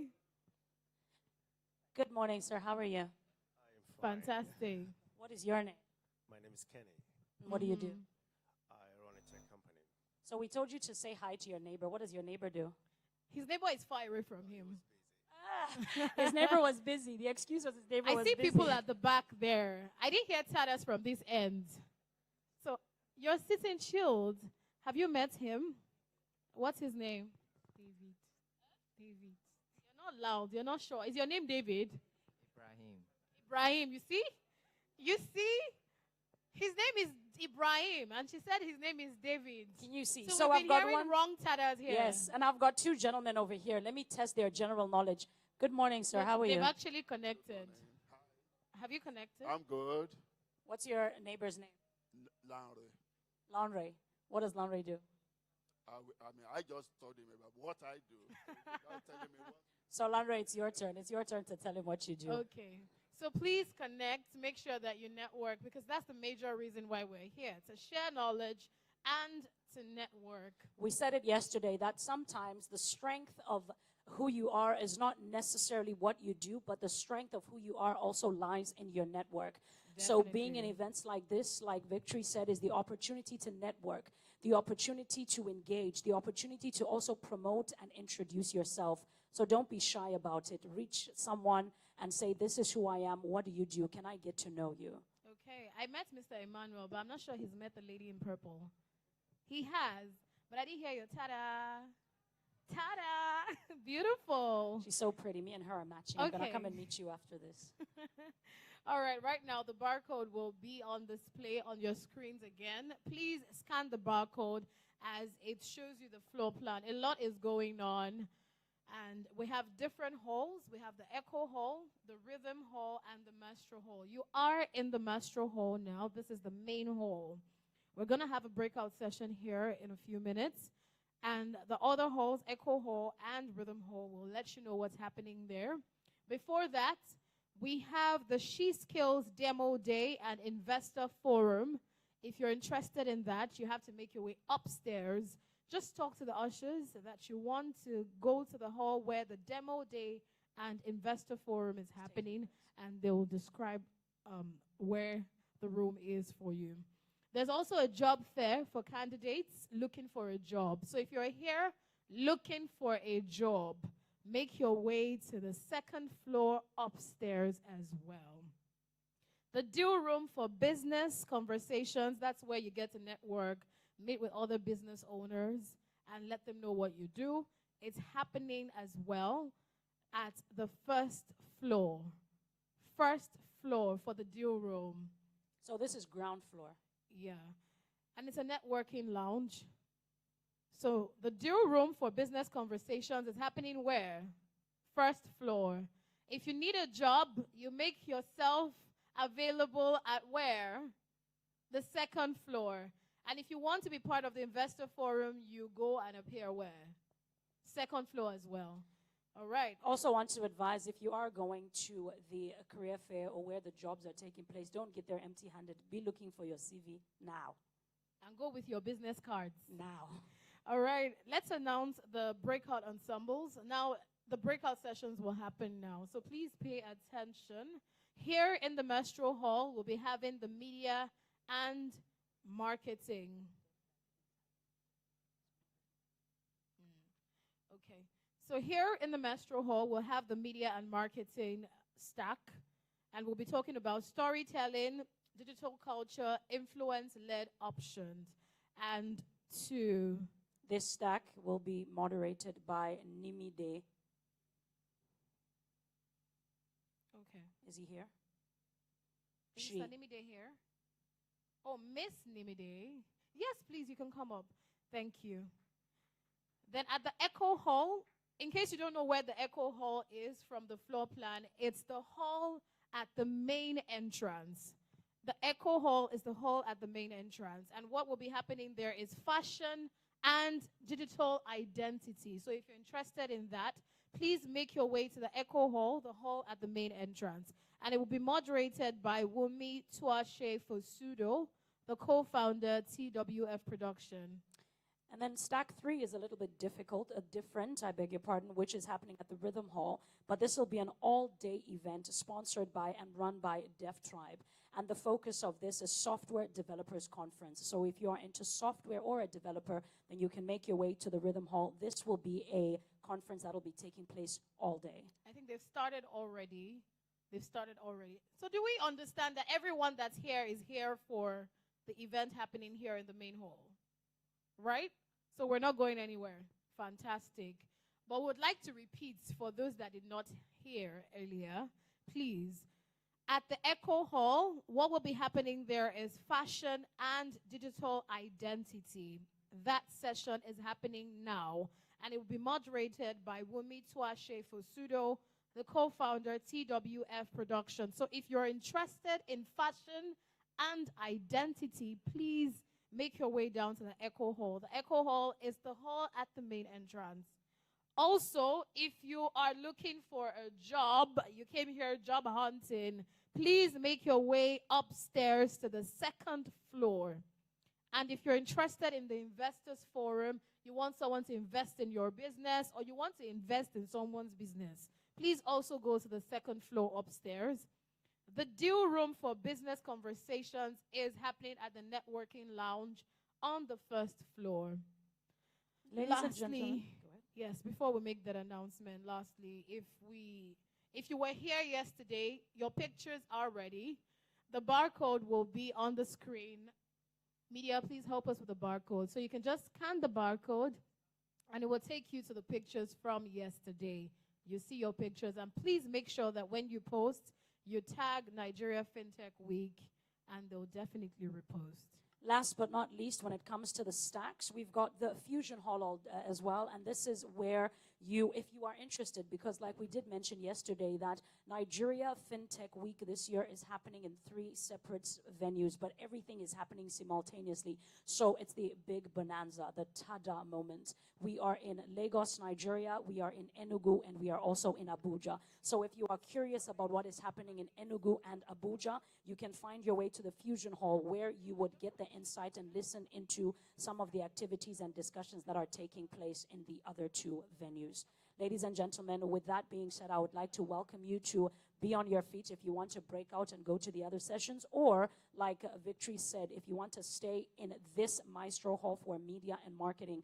The description here is storytelling and digital culture, influence-led adoption. Then you can go ahead and take your seat, and then we will hand over to the moderator for this session. She is the VP at Clients Experience Zest Payment Limited, Nimide.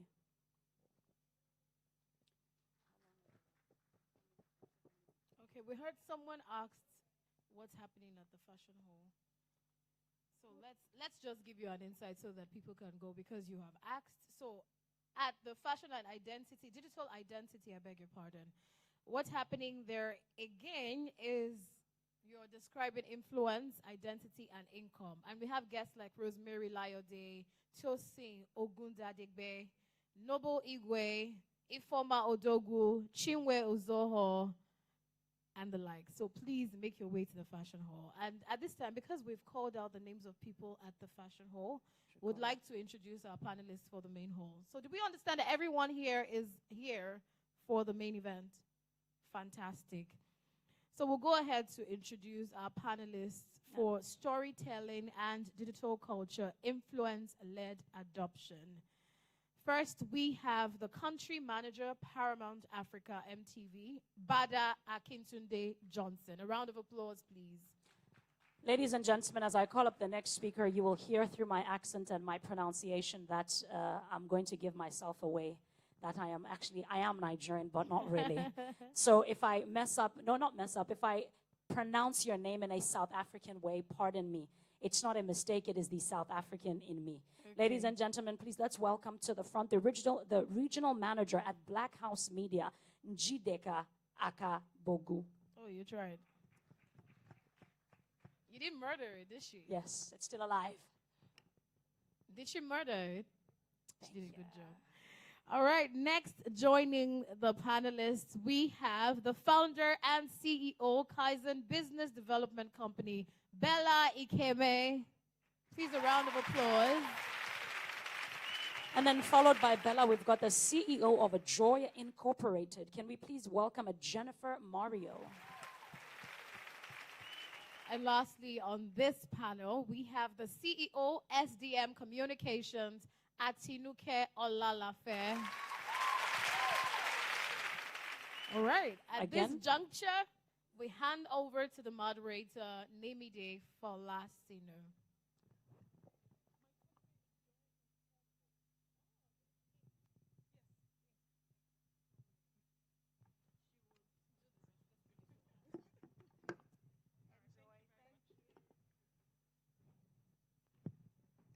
All right, thank you very much to our compares, and welcome to the Storytelling and Digital Culture panel session, Influence-Led Adoption.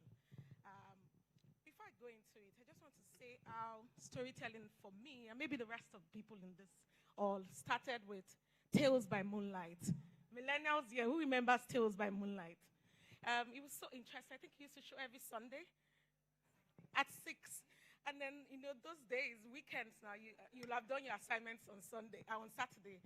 And then by Sunday, you just sit all the kids in the compound to watch Tales by Moonlight. We would move between, we used to live in a block of apartments then, and we move between apartments and apartments to just, watch it together and discuss.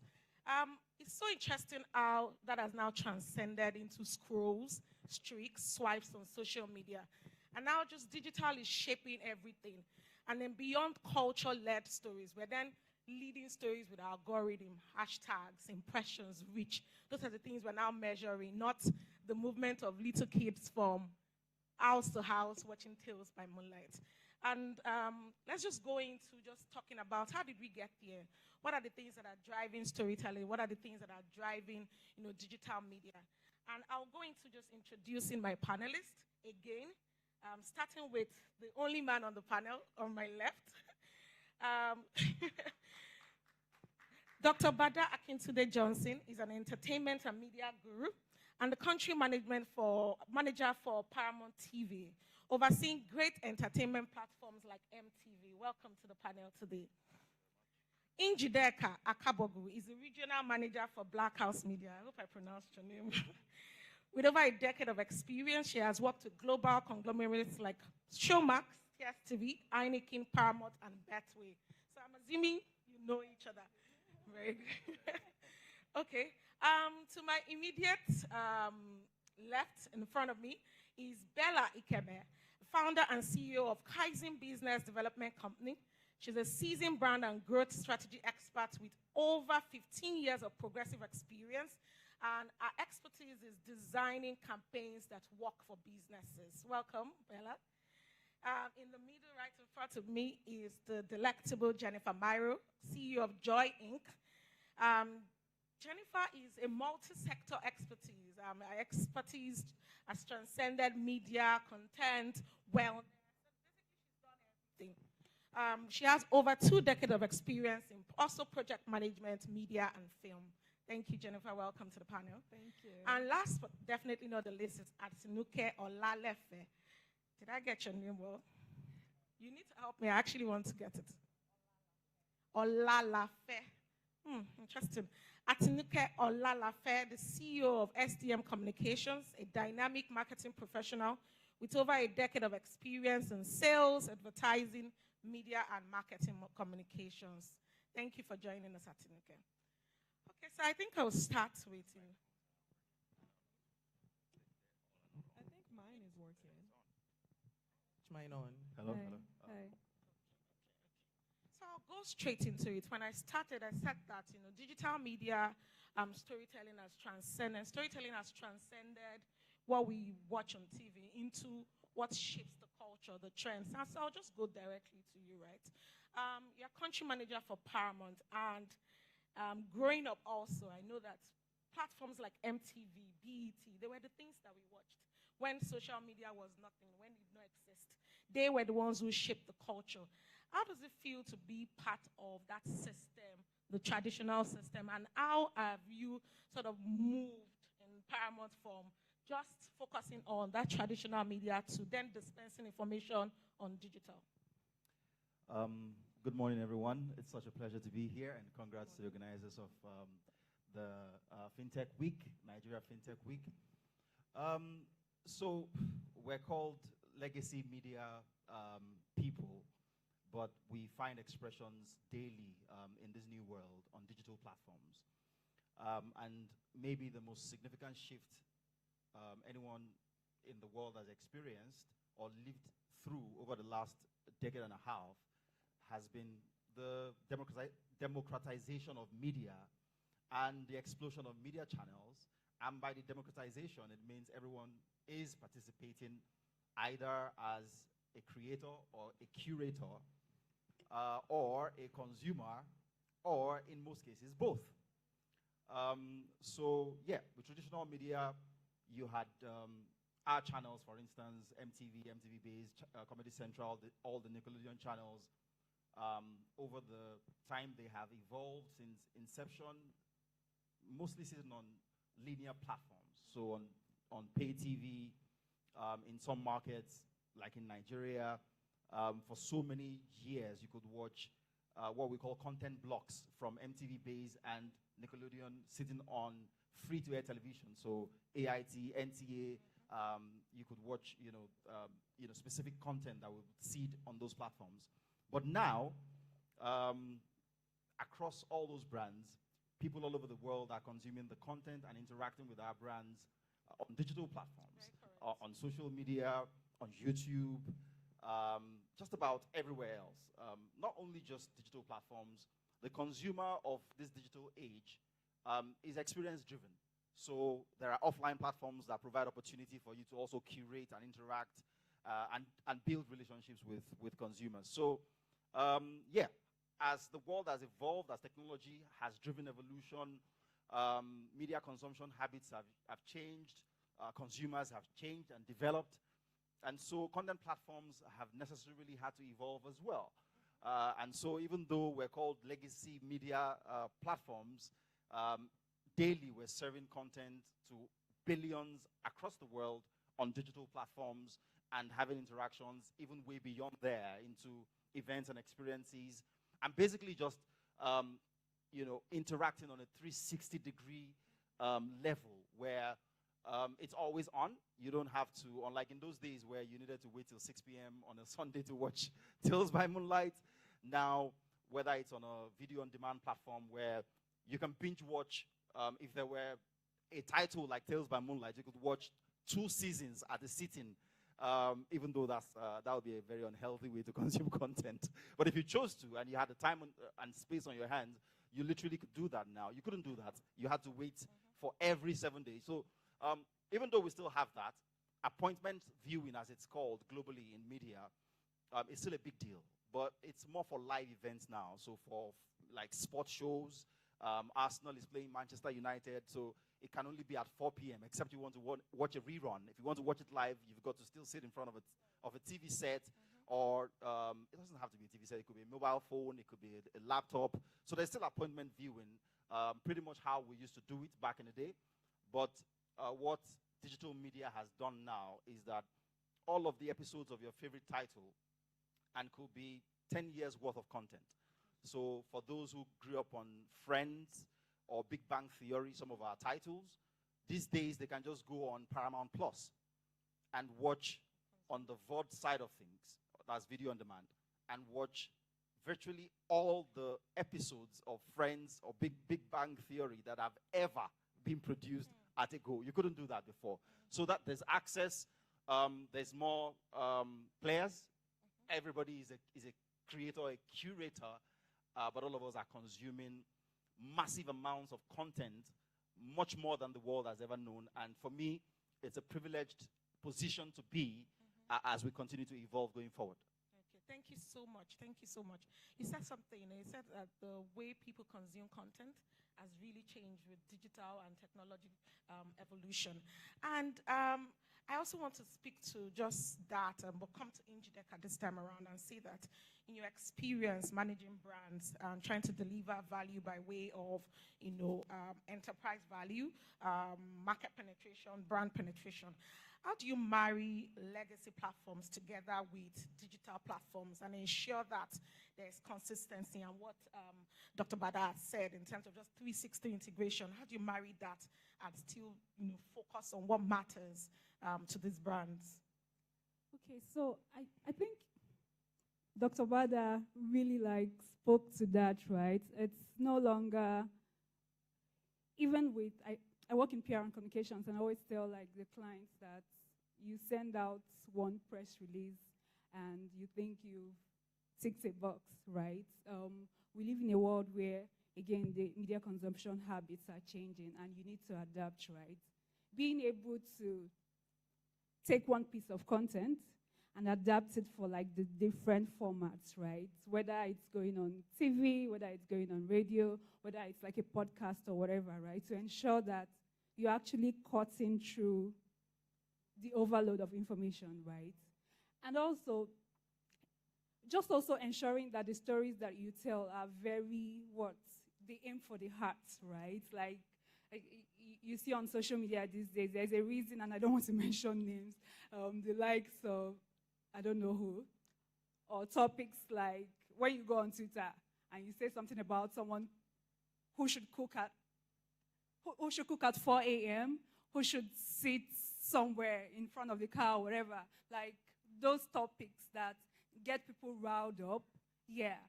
Just being able to evoke some sort of emotion from people, right? Those are, and I think even the algorithm is kind of now designed to favor what we call the baddie era, where the most outrageous takes actually are the ones that you see have the most engagement. So and I'm not saying as a brand you should farm outrage or whatever, right? But you should be able to tell stories that are actually mean something, are able to evoke some level of emotion from people. And just understanding where your audience is, what their media consumption habits are, where they are, how they act, what their habits are, and being able to tailor your story to actually fit them and meet them wherever they are. I think that's a way to kind of cut across and marry, yeah. But yeah. Thank you so much, Njideka. Before we go into, I just wanted to quickly, before I forget my point, you said something that choosing the stories that cut to the heart, and that's why I'll go into my segue. But before we go there, I've just gotten information that there might be a break in transmission. To just listen to the DG speak to us of live transmission. When that happens, we'll be queued in and we'll just take a pause. But yeah, let me come back to the point that you mentioned and go into Jennifer, who leads the mission at Joy Inc. as CEO. Njideka said the stories that cut the heart, and I know a lot about Joy, and I know that that's what the mission is in terms of getting to those stories, not just about the noise and digging deeper. What makes people behave the way they do? What makes things change? What drives the culture? What are the streets saying? How do you ensure that for Joy Inc. that mission stays focused, especially in a world that people seem to want to consume, just superficial content and move on? How do you get them to stick to it? Well, thank you, Thank you, everybody. Is this my question, or is this a Chude question, or is it a Lillian question? Now I got to be politically correct. Truthfully, just like she was saying, there are certain things that are triggering people right now. There are certain things that are making people pay more attention. But for us, truly, if something resonates with you, you're more likely to go back to it. And that's the reason why we are all buying Pampers, even though maybe there's another brand that is better. It just sounds like we know Pampers. So for us at Joy Inc., one of our primary products is With Chude. Some of you might know it. We have other products like the Joy Retreat and so many other amazing products, but that's the one at the forefront. And we just really know that, even as a small group, when we talk about certain topics, we see how we hug on each other and cry and feel it. So there are so many people out there in the world that feel the same way, that connect to it. We are all not going to be able to twerk. Lord knows I can't, right? We're all not going to, do something crazy. Somebody has to connect deeply in a joyful, emotional way, that other people can resonate, that can resonate with other people. And more than that, what our struggle might be would be to continue to, while connecting with people, continue to remember that there's still algorithms, there's still numbers, right? You don't want to be connecting with two people, right? Even though it's important to you to connect, but you don't want to now get lost inside the bubble. So we just really try to ensure that whatever we're putting out there, whatever conversations we're having, we are ensuring that a majority of Nigerians or a majority of people around the world would feel it. That's pretty much how we move our stuff. That makes a lot of sense. Thank you so much, Jennifer. And you said something about the numbers, constant, like just focusing on the numbers while still keeping the stories at the heart of it. And so I want to move to Bella, right? And in just what you do at Kaizen, you are, ensuring that these strategies that you put together not only have heart, but are able to, deliver, in terms of like just return on investment for your businesses. Give us like a statistical representation of what, you're able to, do with making sure that the story is emotive, but also making sure that it connects on the platforms that you should connect to. That's a loaded question. But before I go into that, I'm an Igbo girl. And actually, my middle name is Njideka, so I'm taking up your questions. Don't be upset. And I say that because at the end of the day, right, what does the client want to achieve? That is so important, And I prefer to use the word purpose instead of heart. Because sometimes when you're talking to a very serious-minded brand, for instance, Fintech, and you're talking about heart, it used to look at you like, dude, I'm trying to make money here and gain rapid adoption. What is it with heart? So I'd rather call it purpose. Because what purpose does is that it shows you the underlying ethos of why you exist in the first place. Very correct, very correct. And something else I ask brands very quickly, because I also don't want to waste my time, is what are you trying to achieve? Are you here for the long term or the short term? And that's okay, people in the room. That's okay if you don't want to have an exit in 10, 15, 20, or be a legacy brand that is 100 years old. That's okay. But my issue is with identifying and being truthful to what you're trying to achieve. That's kind of like what starts the entire conversation. Because what digital culture has done is that it's changed behavior in such, in fact, it's not changed, it's shifted, moved, overturned behavior in astronomical ways. Think about it, Fintech, for instance. A few years ago, it was okay to get your bank alert the following day. It wasn't abnormal. But now, in less than 30 seconds, you're like, you're wasting my time, and you're doing that. And we know the brands that have literally thrived on that singular feature. So I think it's very important to know what is your purpose, what are you trying to achieve, who does that purpose connect with. In my agency, we spend a lot of time on stakeholder mapping and engagement planning. And that is because, especially for a fintech brand or financial services, for instance, is that you have so many stakeholders. You have your primary, your secondary, you have the regulators, you have the media, and you have to tell some kind of story to each of these stakeholders. So I'll give you an example with if your market entry strategy, for instance, is, I don't know, you want to say trust. Hello, financial services, everybody's selling trust. How are we going to tell the stories of your kind of trust, your brand of trust? You know what I mean? And then we begin to look into what are the things you've done in the past, because I will never greenwash, so whatever you say to me, I will verify it. And my agency, we are known for that. We will verify your information, not just based on the data that you're giving. The truth Of course, because when, excuse my French, S hits the fan, everybody gets affected. You know what I mean? So when you begin to tell me this, your stats on, I'm like, okay, I look at it, okay, what in all of this clearly outlines your purpose so that we can work with it? Because the thing about it is, I've worked with brands, it's so heartbreaking that I can't mention some brands, that we've worked with. And what we did was, even though they were in existence in other climes for 3-4 years, when they came here, we introduced them like they were new because of context. There has to be context. It doesn't matter what your truth is, what your story is. If there is no context for with your stakeholders you're trying to engage, then it really makes no sense at all. I hope. Thank you. Thank you.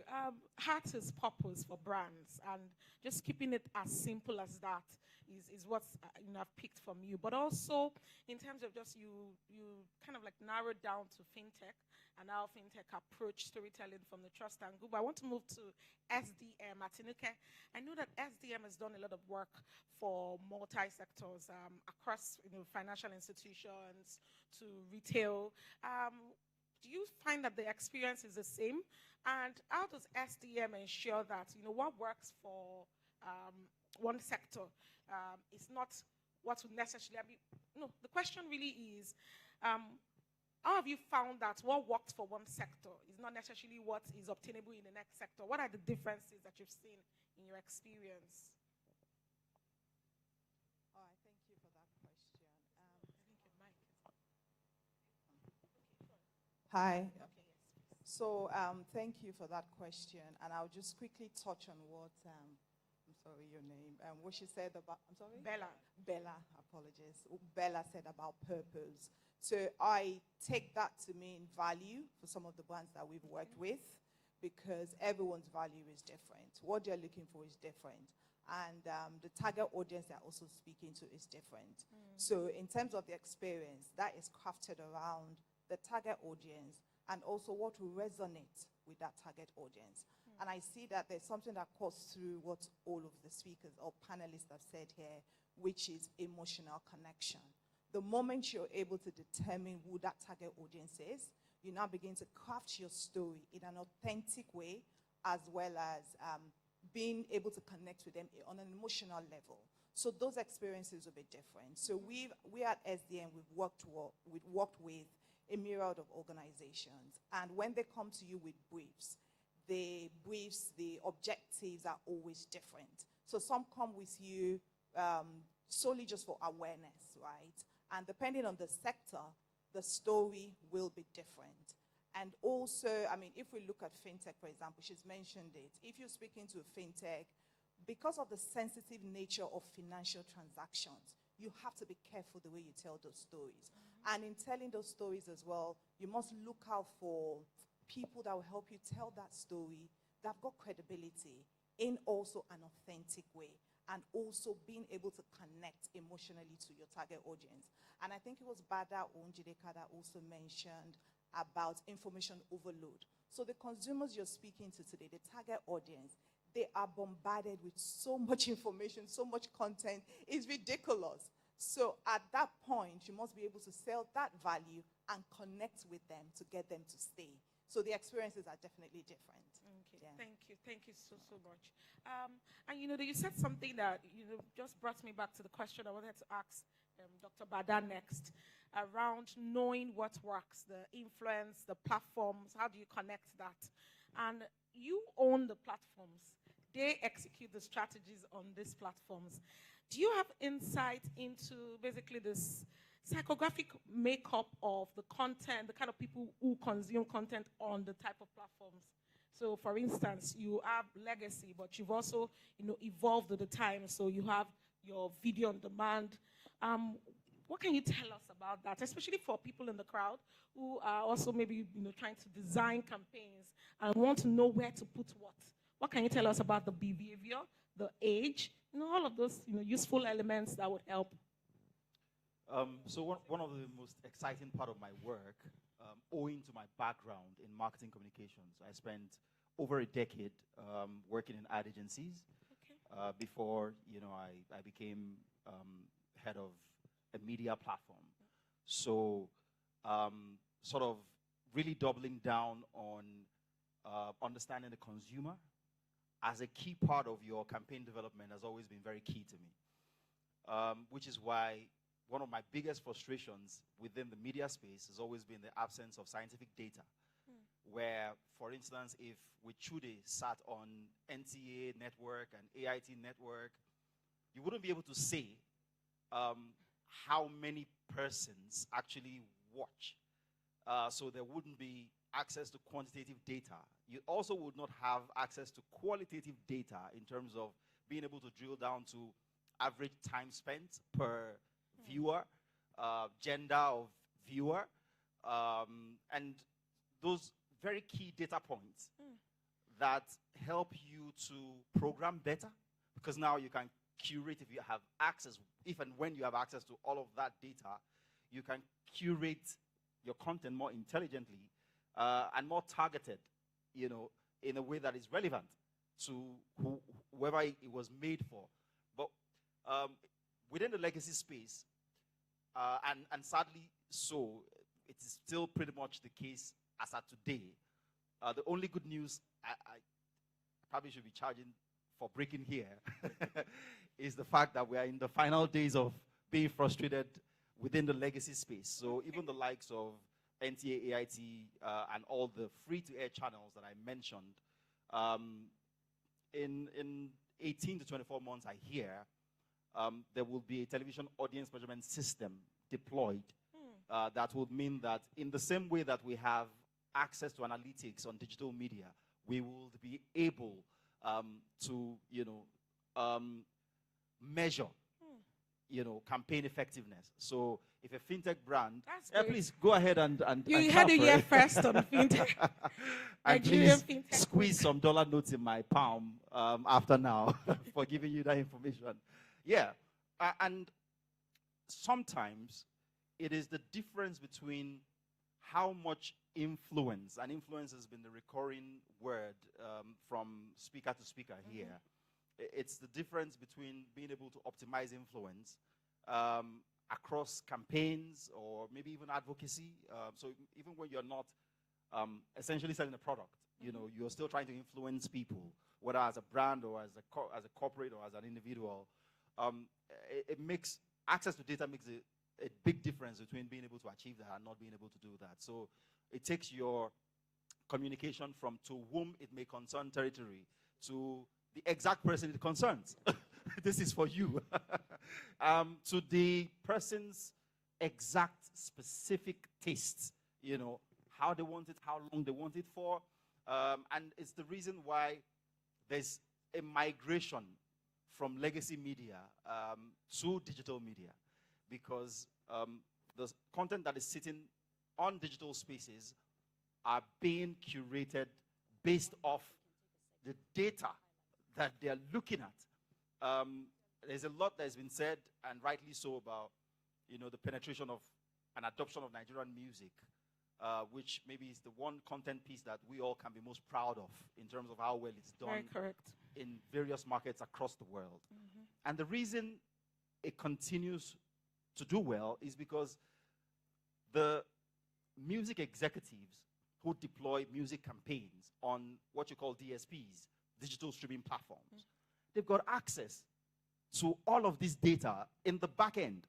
They have access to metadata.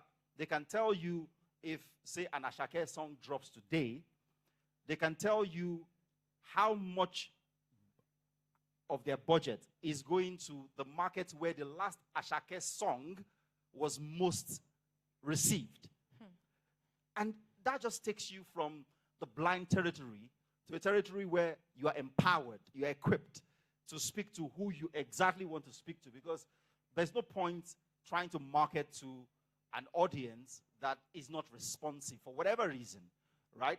So that in itself, when you have data, it empowers you not to waste your time, because you know that, well, there's no point selling to this group, whether it's for religious reasons or they're just not, you know, ever going to buy that product. So there's no point.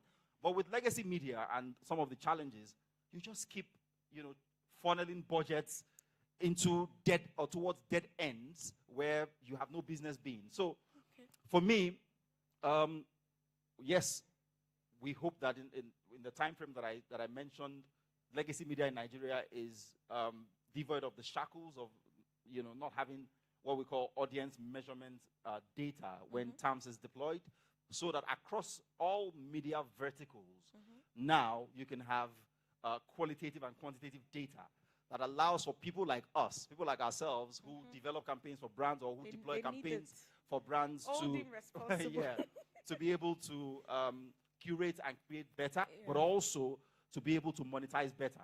And that's the point on which I'm going to wrap.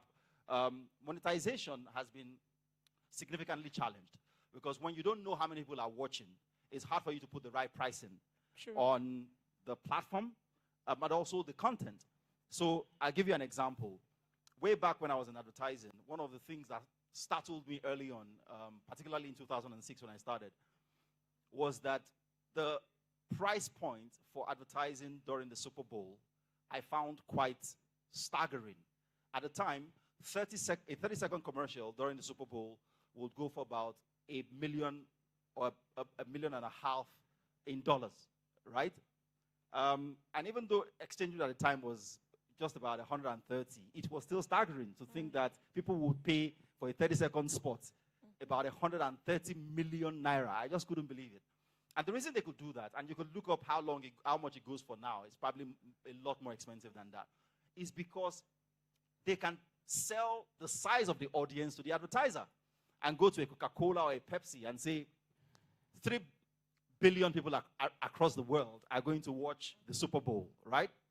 So if you want access to that audience, our audience, because we curated the event and the content to attract that audience, the producers of Game of Thrones can accurately say how many people around the world are accessing that content. And so when they put their rate card together, nobody is haggling over the price. Brand A is not going to come and say, Shekoba, sorry for non-Yoruba speakers.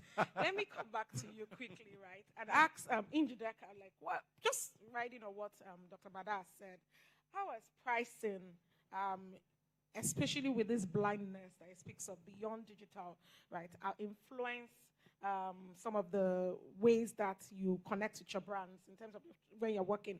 How do you then price for it? How do you ensure that even if you don't have this data for billboards, for instance, you don't have the traffic, information. You don't know how many people are passing through Lekki, Ikoyi, Ekpe. You don't know how many people are passing through Ozumbamba way on an average to see all of those real estate, advertising real estate. How do you still ensure that you're able to, make money, drive revenue, and still, keep that promise to the customer that they are really getting visibility? Okay, I think one of the key things that we do when we want to say, come up with like a comes up here strategy for a campaign, right, is to check or basically speak with the client to understand what their business objectives are, right? What are you trying to achieve with this campaign? And then whatever your PR and communications objectives, right, for that campaign, it has to directly tie back to what the brand as a business is trying to achieve. Whether it's a DSTV trying to, get subscribers, or Showmax, whatever, right? Or Heineken is trying to sell a product. What are you trying to achieve? Your comms objectives and the platforms that you use, the people that you use to tell the stories, right? The kind of stories that you tell need to be able to reach the audience, right? That at the right place. Yes, at the right place, right? And you can tell, for instance, if you're putting a piece of content on, say, like a Bella Niger or a Tunde Ednot, what is it going to do in terms of like reach, right? What is it going to do in terms of engagement, right? Like there is an average. So picking the platforms that you use, picking the people that you use, right? Being able to even like create a budget for that campaign, you need to ensure that it's directly tied back to the business objectives of the brand. Like, you can do anything. You can come up with like all the nice tactics. If it's not moving the numbers, right, at the end of the day, right, it's not making sense for the brand. So just being able to marry your communications and PR objectives to the overall objectives of the brand, yeah. Thank you so much, Njideka. Let me come back to Bella Njideka. You had mentioned something about purpose, right, and how sometimes some brands struggle with even telling you what their purpose is. In terms of what Kaizen does, is there an opportunity there for you then to be able to define, look at what the brand's value proposition is? Value proposition here meaning maybe the capabilities they have or what they are rolling out, what the product means to people, and then develop purpose statements for them. Is that something that you put on the table when you meet those situations? Yes, absolutely. After, I think this was 2021, shortly just coming out of COVID, an American brand was coming, and I will be honest, the dollars confused me a bit, and we didn't go through our normal process. We always create strategies with our clients. We don't care if you have an existing one. There has to be one that we can say, so if anything goes wrong, we say, okay, we missed it. Bad, we're sorry. But like I said, the dollars confused me. And then we got in, used their strategy and everything. There were parts of it I had issues with because it was in multiple cities in Nigeria. And I didn't really push the thing about context, like I said. What you do in Port Harcourt might not work in Lagos. I didn't push that across. So coming into line items for the budget where they had deployed the funds, there was now a pushback as in we can't spend that much in Port Harcourt. We don't know why. So since then, we started having things called purpose workshops. Do you understand? So that we will tell you as in, look, this is how we want to work with you. If you can't, please, by all means, goodbye. Because these dollars, they ended up not paying us everything. You know, so I've learned, I'm changed. You know, so, but on a more serious note, you know, there is an opportunity for that. And I'll give you a very quick example. A few years ago, this might have, it was before COVID, so maybe 2017 or 2018, the brand doesn't exist anymore, so I can call the plant, the crop. It was cashews, so they were packaging cashews as snacks. And they came to us and said, okay, what can we do together? Our numbers, blah, blah, blah, blah, blah, blah, and everything. So I said to them, first of all, calling cashew food is a wrong term because it's expensive. The average Nigerian will buy your pack of cashews for 500 naira, will say, but if it's food, I can buy bread with that money. Right? So we had a lot of back and forth because they struggled at first. I said to them, okay, why did you go into this business in the first place? These were a bunch of investment bankers who just wanted to make money after they leave their investment banking jobs. I said, okay, that's fine. But let's now go into what you do. So when I started asking them about, okay, so you guys, you plant somewhere in the middle of Nigeria. What is the story like there? Long story short, he said to me, I said, think about it. You don't have to respond now. A few days later, he's like, Bella, I have what you need. I was like, talk to me. So he says that there was one time he went to the factory, and one of the women just came and laid down in front of him saying, thank you for this business. I always pray for you. This business must not die. And he was like, what's going on here? And she was like, he's giving her steady income.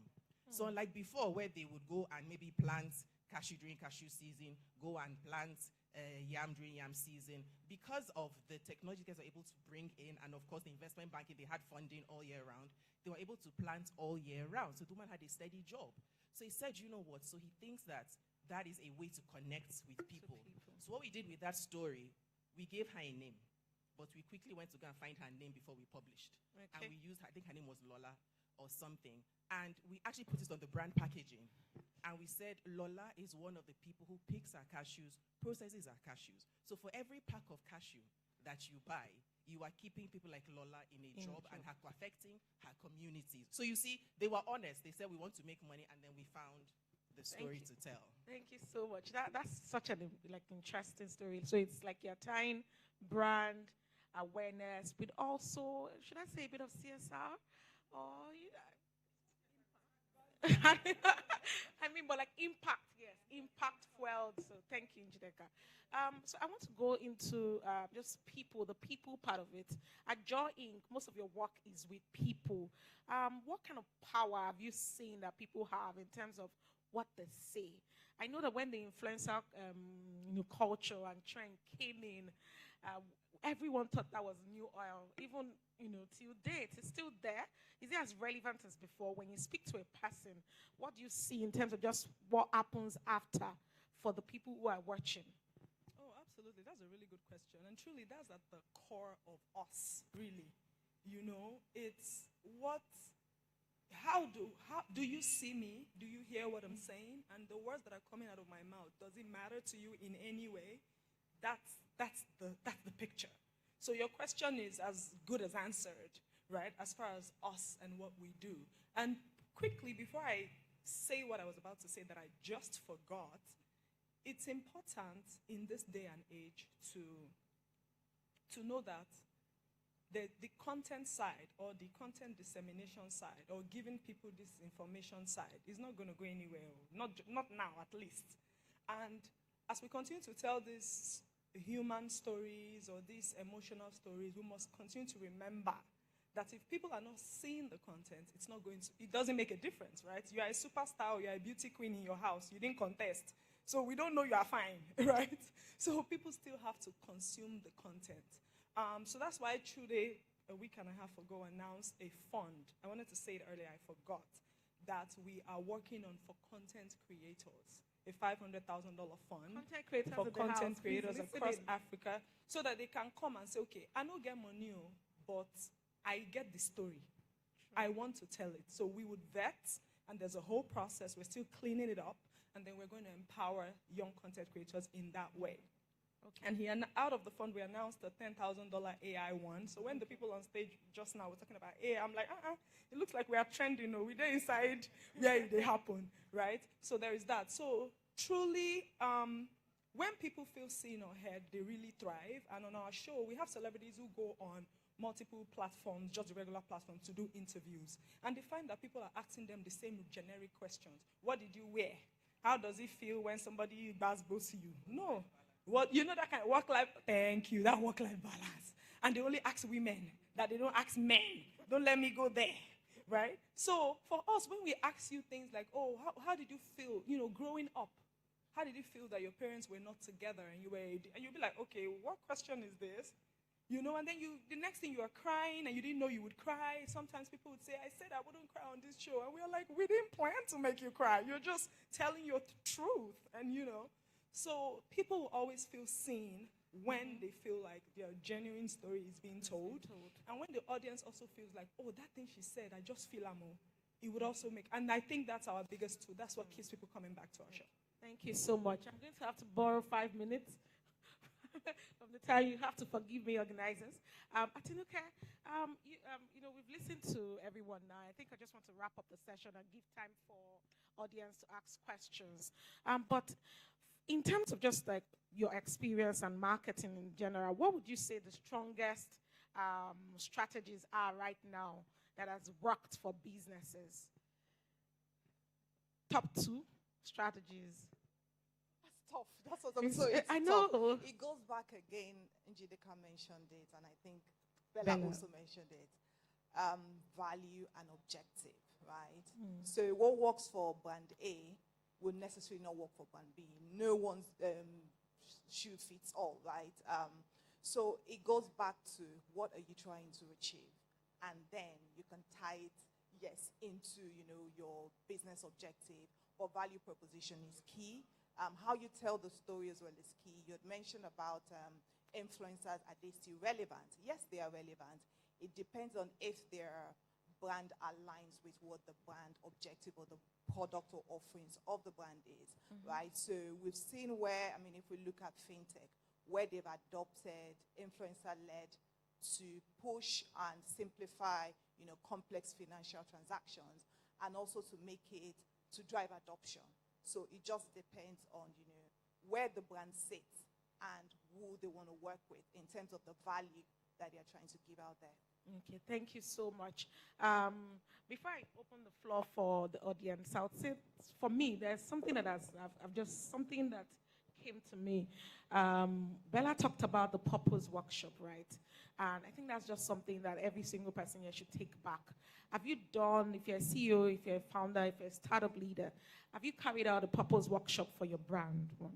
Have you connected it to strategy in terms of what works for you, design thinking, what would work, what platforms? Are you connecting to humans from what Jennifer said? Because the best way to tell a story is through the humans that are impacted. We heard the story about Lola, right? Have you, ensured that you are able to tie these, strategies to the returns that you expect to see? You spoke about the objective of the brand. What do people want to achieve? What do they want to achieve? What do they want to see? What numbers? Is it subscriptions? Is it showtime? Is it just buying purchase for FMCG sales, for FMCG products? And then lastly, we've heard that beyond everything, and the reason why this media stack is really important is that even just landing where Dr. Bada spoke, how data is so integral to not just influencing what is said where, but also even for revenue realization for brands. So there is no technology, right? There's no sector in our life that technology would not find it's relevant. And I'm very happy to hear that by next year, when you come on stage as a partner this time, not a panelist, you'll be announcing, terms. I hear you call it terms. You'll be announcing it on stage. So I'm going to put that in my diary. I'll reach out to you in 6 months. How is that going? And also even just Also having Joy Inc. back on stage, talk about how the Creator Fund is going, how the AI Creator Fund is going. Everything is married by purpose, everything is married by technology, and this is a confluence. So let's not lose sight of that. So let me just move away now and go into the audience. I don't know if you have anybody ask questions. Questions? How will I take it? Okay, please.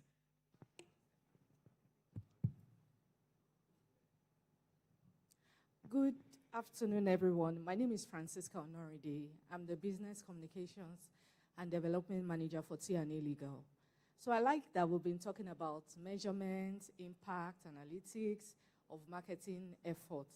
So I want to find out, because recently a colleague of mine asked, all these email marketing, we write a lot of articles on, trending topics, relevant matters, and all of that. So, she was asking, how do you measure the impact of all of this? Some of these email marketing apps, they have their insights and all, but she still wanted to find out, okay, what's the impact? How do you know that people are actually reading?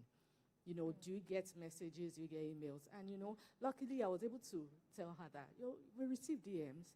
Somebody called our office about, I saw your article, and I'd like to know if you offer. But aside this, how are you able to tell someone who has that kind of questions? Because whether you like it or not, you get those kind of questions. How are you able to respond about impact of your email marketing efforts? Thank you. It looks like Bella wants to take that. This is officially a consult. But we'll be friendly. So I think with brands, especially with email marketing, are you looking at the right data? So yes, MailChimp, Zoho, and all these people have their data, but are you looking at the right things? So for instance, location. Where are your opens coming from? The people that are sharing, do you have the same, like there was a brand we worked with, there was one particular lady who was like a power super sharer.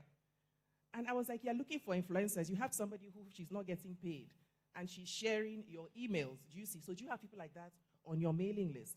And who are these kind of people? Can you work with them beyond them just sharing? So that's one.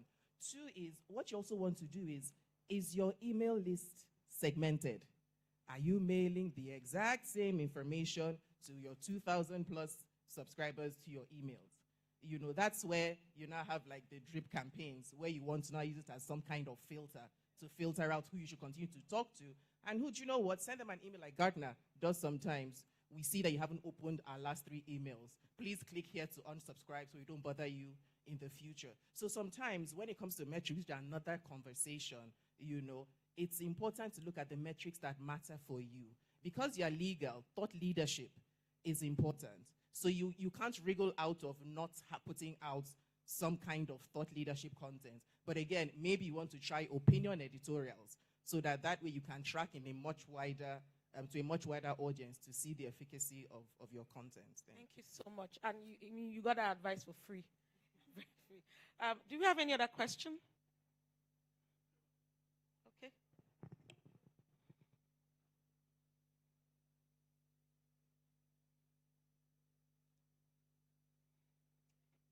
I think we'll be able to just take that as the last question. Any other person that has questions can just, reach out to me. Please go ahead.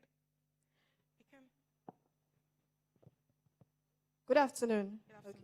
My name is Ijoma Maxirila Nozi. I'm the principal partner at ICNC Legal Practitioners. We are fintech consultants. My question is, as an agency, how do you draw the line between what is a clickbait, or in law what we call a mere puff, and what is actually true? Because if, for instance, an ad says that a fintech company offers me instant alerts or instant transfers, then I expect that my alerts or my transfers should be less than 5 seconds. As an end user, if my transfer or my alert does not come in less than 5 seconds, I should be able to take that up in law. But you find a lot of fintechs and generally banking sector companies come up to say, oh, it's just a clickbait. It was just to grab attention. It wasn't really true, or it wasn't really real. Some even go out to say, oh, in our climb, it's not feasible. It's only feasible in other climes, in other parts of the world where they have higher technology and all of that. So the question now is, how do you balance what is real, what is true, and with the need to grab and retain the attention of your audience? Thank you. Njideka. So, can you hear me? Yeah, okay, so I think first things first, if you want to sue whoever that is, please feel free to sue them. Because I feel like in PR and communications, one of the key things that we try to tell like clients or our principals to prioritize is transparency and trust. And especially for like an industry like fintech, where it's like a currency, right? Transparency. There is no reason a brand should be putting out false information. It's a red flag, right? In balancing, maybe not clickbait, I won't say clickbait, but you want people to click on your stories. You want people to read the stories you're putting out there, to engage with your content. It's important that you're telling the right stories. I think that's very key, right? I was saying earlier that you put out one press release and you think that your work is done, right? And I think if you work in PR too, you'll find that in Nigeria, where our media landscape is not as sophisticated as, say, SA, for instance, I can count on one hand the number of media platforms that people actually like go to for content. I think it's important that you're using the right platforms, and then maybe also building your own platforms. It's important that people are able to hear from you directly and that they trust that whatever you're telling them is actually the true thing, right? So transparency, trust, very important. Don't do clickbait for the sake of clickbait. Yeah. All right, thank you so much. Thank you so much, and thank you for the audience for engaging. I've learned so much, even though I've been doing this for a while too. I'm a media and marketing person myself, but I've learned so much, and I'm very grateful to the panelists, Dr. Bada, Njideka, Atinuke, Jennifer, and Bella, and to the platform, the Nigerian Fintech Week. Thank you for honoring this sector of the society that is mostly sidelined, and we're grateful. Okay, all right then. Bye, everyone.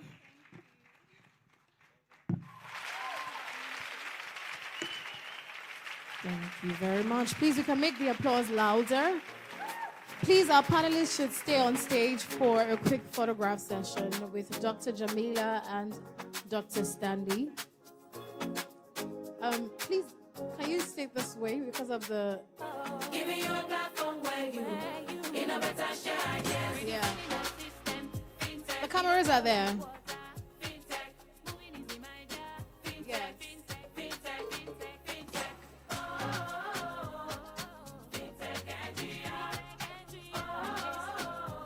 And in case you are just coming in, the morning started off with jam-packed panel sessions, keynote addresses, and spotlight sessions. Ladies and gentlemen, welcome to the second session at the main stage of this year's Nigeria Fintech Week 20. Okay. So we're sure that we apologize, just as AI is learning. Yes.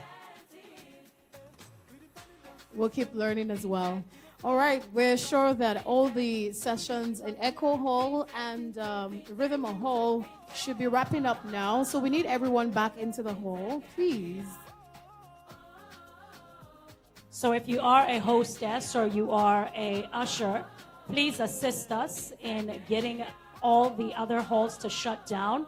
And let's have everybody make their way back to the main stage, also known as the Maestro stage. So we need everyone in the main hall because we're going quickly into partner spotlights again.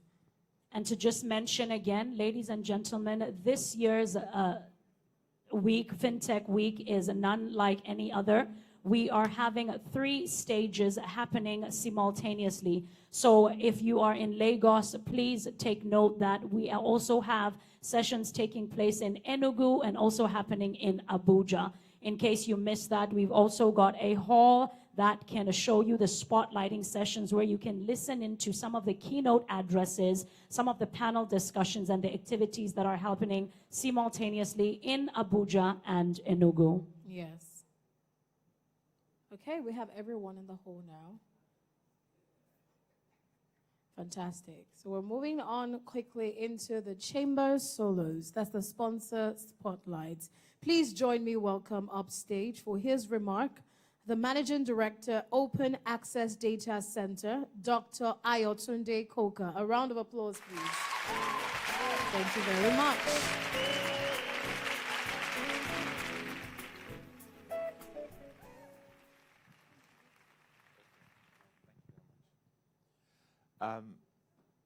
Good afternoon, ladies and gentlemen.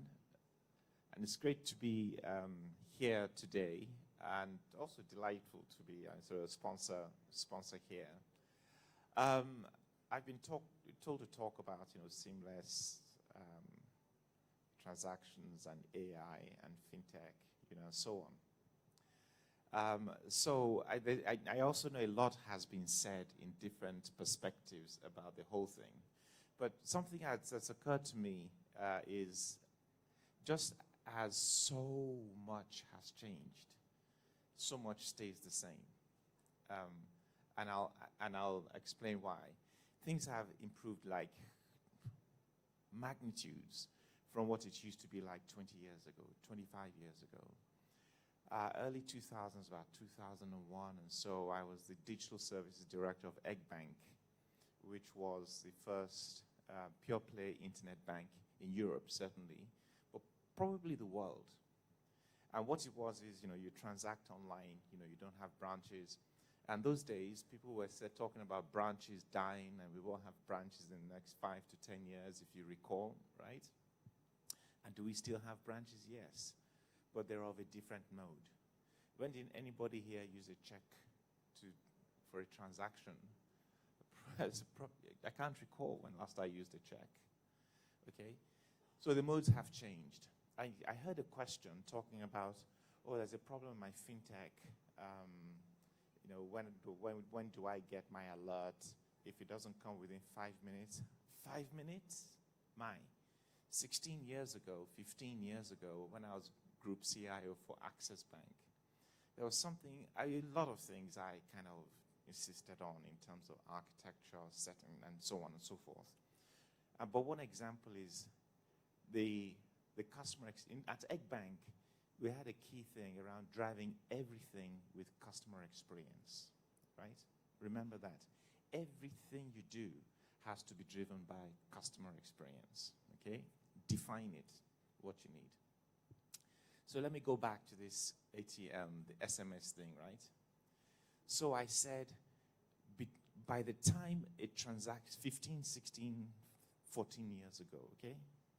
By the time a transaction is completed, the SMS will appear on the phone, and whatever channel you expect the SMS to appear at. Oh, well, do you know this is Nigeria? I said, no, don't. That used to really wind me up when people say, oh, this is Nigeria, right? Because actually it leapfrogged most of the world. Because when did you start receiving SMS if you have a bank account in the UK and US? Probably 4 years ago, right? So we're now going back 14 years. Probably even 16 years at the time. I just said a new thing around customer experience. Fantastic for fraud. Because also, actually, the international sort of Visa, MasterCard platforms worked better than the Nigeria ones because it was easier to plug into what they did. And you see, even those days, the enterprise architecture we had in place was around a middleware that effectively enabled you to deploy new things on a sort of API basis, stuff like that, and so on. And it happened. Sat down with all of the MNOs and everybody in the chain. People told me, well, there's the PTSP, and there's the acquire this, and there's so this. It's too complicated. We streamlined it. The other thing is, I'll bring that to AI and fintech in a minute. How much time do I have? Yeah. Is that for the customer experience, we made sure that the performance of the ATMs was really very seamless. So, you know, you put your card in, it takes it, you put your PIN in, the network has to work well. It completes the transaction, comes back, cycle time is reduced. And we tracked cash jams with a passion. Why? You do all of that customer experience. So people would leave, would not go into their own bank, walk across the road to use your own ATM, pay the fee. Why? Because your cycle times were low. You did not have queues, especially when people are collecting their salaries at the end of the month, right? But they would pay a fee because of the customer experience. So actually, we had a customer experience director then at Egg Bank. You see, if you define the customer experience and bring everything else from there, it totally transforms your thinking. The other thing is what takes you a month to develop now in an app. You know, you pick up a few app frameworks, APIs, you move a few widgets about, you brand it with a color, you pull it together, it's ready. Testing usually takes much longer to make sure you get it right than all of that. All that used to take us a year and a development team of about 20 people. Now you can have an app team of 3 people, right? And I was kind of listening to what was happening with the developers out there. And I was thinking, you see, it's changed significantly. We've compressed times of doing things significantly, the experiences, the APIs, and so on. And it's transformed the speed of being able to do things. So fear not when AI comes in to talk about it'll streamline things. It's just taking things to another level. We've been doing AI for the last 30 years. I used to have a Ford Motor Company. How do we transform with technology? We were putting robots in, systems integrations for transaction flows and all of that kind of stuff, supply chain integration, making sure the cars could be built directly, automatically. We shifted a lot of jobs. But there are more jobs created because the efficiencies allowed more to come into the system and you expand different jobs to do. So people who were then happy to change the way they worked thrived. I started a new career with the client server systems, the databases, and all of that didn't happen then.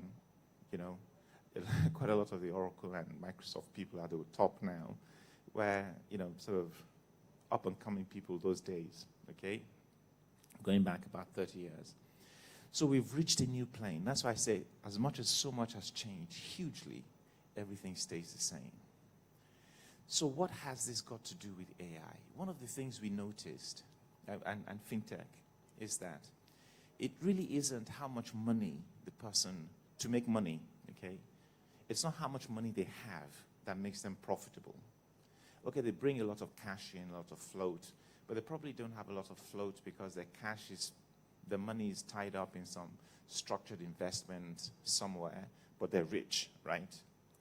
But they also can afford the best accountants to manage their money and come and challenge you for every little fee you charge.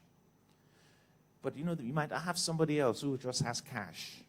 It sits there, they get their salary, they're spending end of the month. You have many millions of those people. You charge them a little transaction, it's just under the threshold.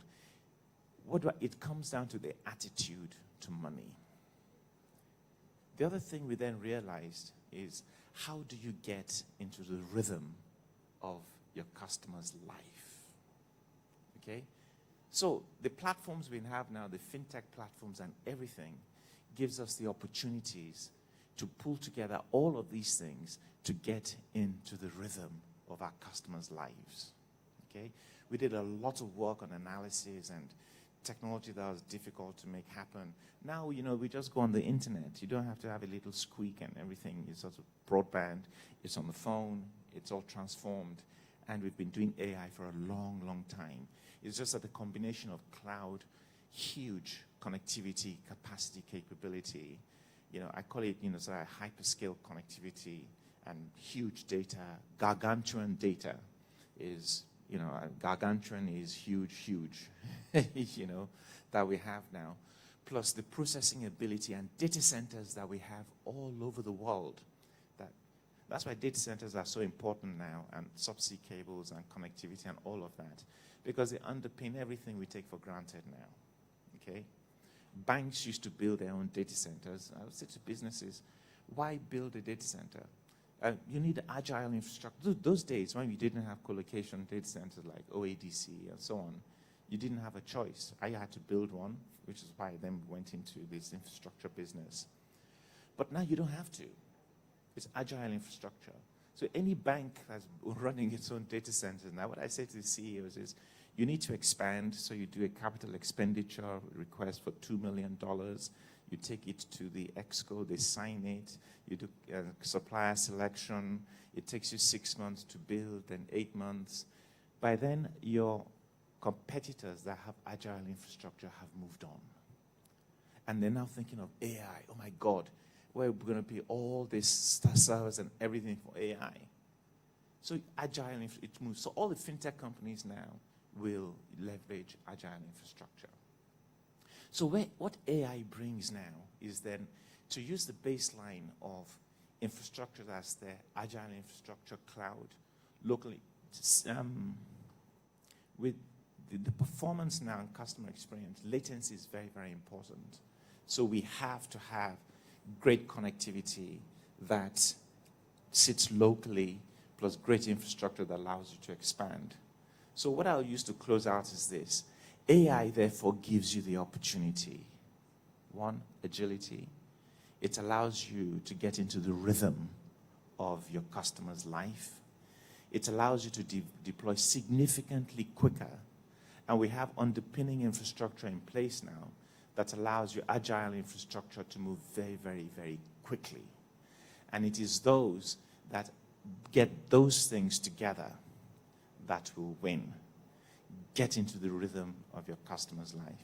So as a sponsor, that therefore gives me the prerogative to say, well, what about open access data centers? Well, it brings together agile infrastructure of interconnectivity and cloud locally, takes latencies out, allows you to move forward very, very quickly. It brings out a global perspective that hooks up with those cloud providers and AI providers. You start to get GPUs as a service. We're starting to see that. So you can actually focus on what you need to do, focus on the best use of AI, focus on how you use that to transform the speed of delivery, focus on how you deliver amazing customer experience, and think about how you get into the rhythm of your customer's life.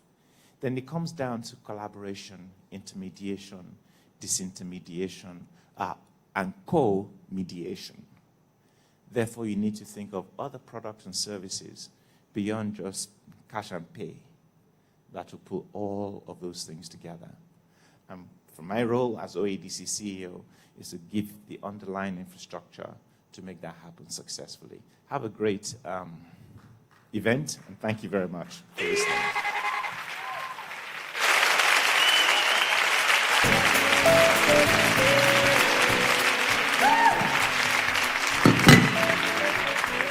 Can we do another set of a round of applause for him, please?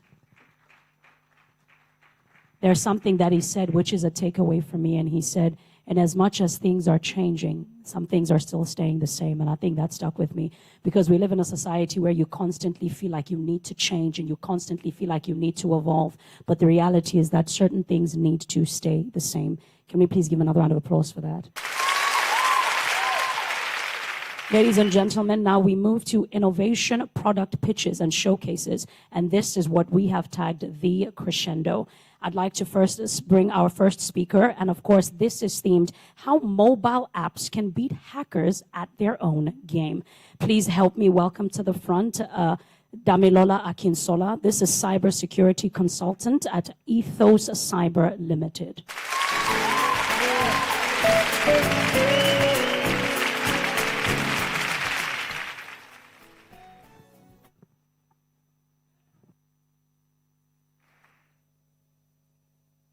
everyone. Good afternoon. I hope we're all having a great time so far. Are we? Awesome. So standing on existing protocols, right? I want us to play a quick game. Are we ready for the game? Okay, so how many of you here have heard of the viral keep a finger down if you've done something? By show of hands, let me know. Awesome. So we're going to add a little twist to our own game, right? So first of all, I want you all to put one hand up, just like this. Everyone, I want to see the hand up. Yeah. Hand up. Okay, awesome. Now I'm going to read out a list of statements. Based on the statements I read, you can either keep your hand up or you keep your hand down. Do we get it? Are we ready? Are we ready? Okay, great. Okay, so keep your hand up if you've used a mobile application today. Keep your hand up if you've used the mobile application today. It could be WhatsApp, TikTok, Instagram, your banking application. Okay, great. So we have a lot of hands up. Now, keep your hand up if you've ever made payments or transfer through an application. If you've ever made payments or transfer through an application, keep your hand up.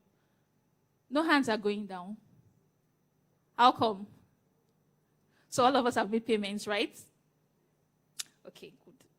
Now, keep your hand up if you've checked your account balance in the last 24 hours.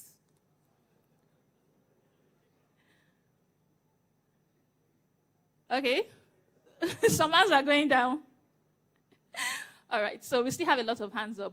Okay, great.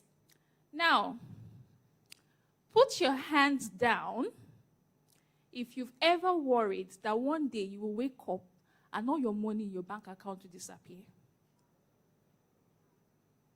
Put your hands down. Oh, wow. Okay, so a lot of hands are down. All right. But we still have some hands up. Okay, good. All right. Now, I want you to put your hands down if you've actually read the privacy or security policy of your mobile application.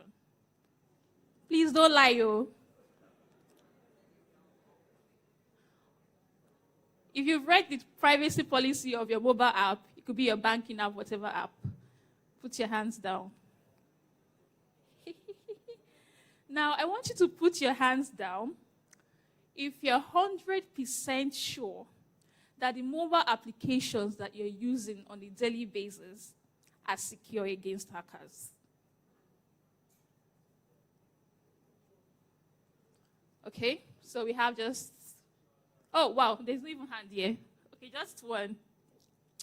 So I can see that we have a contrasting reality here with the number of hands that went up and the number of hands we have now, right? That shows that we have a problem. And I have a friend seated right here today, and it's the main reason I'm even on this stage giving this presentation. Because if you, as consumers, are not fully confident in how secure your mobile applications are, then how do you think those who build the mobile applications feel? Most likely worse. Is that not so? In 2018, my friend, I'm just going to call him Matthew, he's right here now. He launched his first mobile application. And it was just simply to help Nigerians in the diaspora send money back home to their families and friends. And it was a great milestone for him because I remember getting back together with him to, celebrate the milestone he had hit. It was every fintech founder's dream because when he launched the application, it hit the ground running. Month after month, the user base increased massively. He attracted a lot of customers. So much so that in 2019, he attracted a different kind of customers. These are the kind of customers business owners dread. I hope you know the kind of customers I'm talking about. So, in 2019, these customers said, oh, we have a new fish in town. Why don't we go pay them a visit, right? And what they did was they took Matthew's application and cloned the application. It was so difficult for a user to tell the difference between the actual application and the cloned application. Now, I gave it to Matthew because he reacted really swiftly. He brought in some security personnel to fix the issues. They did some audits and, life moved on. But something happened in 2020. These people came back again. They were like, oh, we're able to successfully, do this with this application. Let's go pay them another visit again. And the truth about these people is that they always come back. They always come back. And you know what they do? They will first test out that loophole that you initially have. If they notice that you fixed it, then they move on to exploit various methodologies or other methodologies. So they did the same thing again with Matthew's application. They cloned it again this time, and unfortunately, they were successful. But this time it was worse because the investors started complaining, what is going on? Why are you losing money to hackers? The customers started getting hungry and started pulling out of the application. So I met Matthew and told him, what's up? You cannot have a friend working in cybersecurity and then you're falling victims to hackers every time. What is the problem? Have you considered investing in a mobile application security solution? And he said, Dami, you won't be the first person to tell me. Immediately the first attack hit, I sat down with over 20 vendors, foreign vendors who sell MESP, which is a mobile application security platform. But how do you expect me to invest $100 million or 100 million naira to buy a solution when my turnover profit per year is not even up to 70 million naira? So I sat down with him and told him, you're actually right. Because it's not like we founders do not care about security. But it's quite unreasonable for me to pay a large sum of money when there's no ROI in terms of my business. So the truth is, a lot of applications out there are vulnerable. In fact, according to a study done by Salt Security in 2022, it was discovered that about 95% of fintech applications are vulnerable. They contain secret tests that can be extorted or extracted to make a clone of your application. Coupled with the fact that in 2024 alone, Nigerian financial institutions lost about 52.26 billion naira to financial fraud. The figures are staggering, right? And we need to do something about it. So I went home that night and I thought to myself, why is it that businesses are not being able to invest in security solutions based on the fact that they don't have enough money? Because the fact that I work in a cybersecurity firm, I know how much the solutions go for. I sell them. But the people who buy these solutions are the big shots in the industry. So what about the other businesses? Are they saying that they are not worthy enough to be protected or what? So I told myself that, no, I have to talk to my team members about it. And I did. And we started working on Aquila. So Aquila was built to help protect mobile applications from the inside out. And when Aquila was built, of course, Matthew's company was the first to test it out. We had to give it to them. And I told Matthew that, calm down, they will come back. I'm sure that they will come back. I didn't know hackers. And so we noticed that the vulnerability that they exploited the first time, where they were able to clone the application, we built a feature whereby even if they try to decompile your application, it won't be successful. You can also apply code obfuscation to your code, whereby it's all gibberish and doesn't make sense to the attacker, even if they're able to decompile it successfully. You also want to prevent, running on rooted devices. So these are just a few of the features we applied on his application, and then it was just a waiting game. And so in 2024, they came back. So I cannot say if it's the same hacker, but of course, they tried the same technique again. And of course, they say the rest is what's history.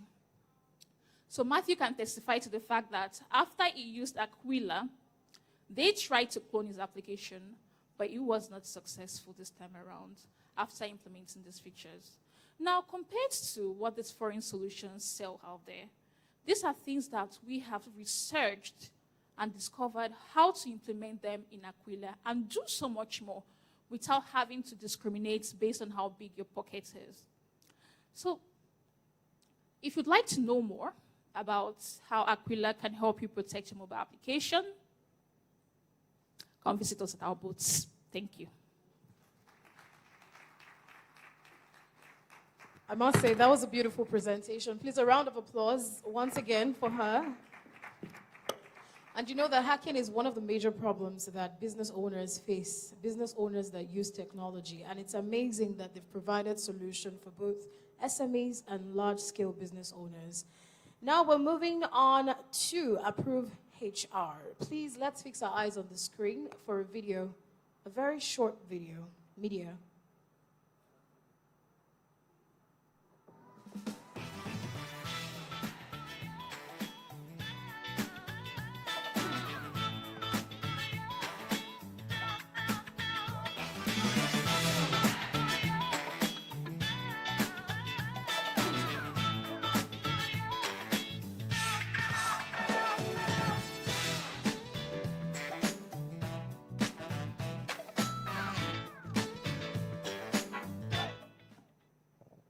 Amazing. You just watched a video for Approve HR, and this is still innovation, product pitches, and showcases. At this time, join me welcome the MD CEO, School Technologies, Mr. Kehinde Oseni. A round of applause, please. We are not clapping. Now we are. Thank you.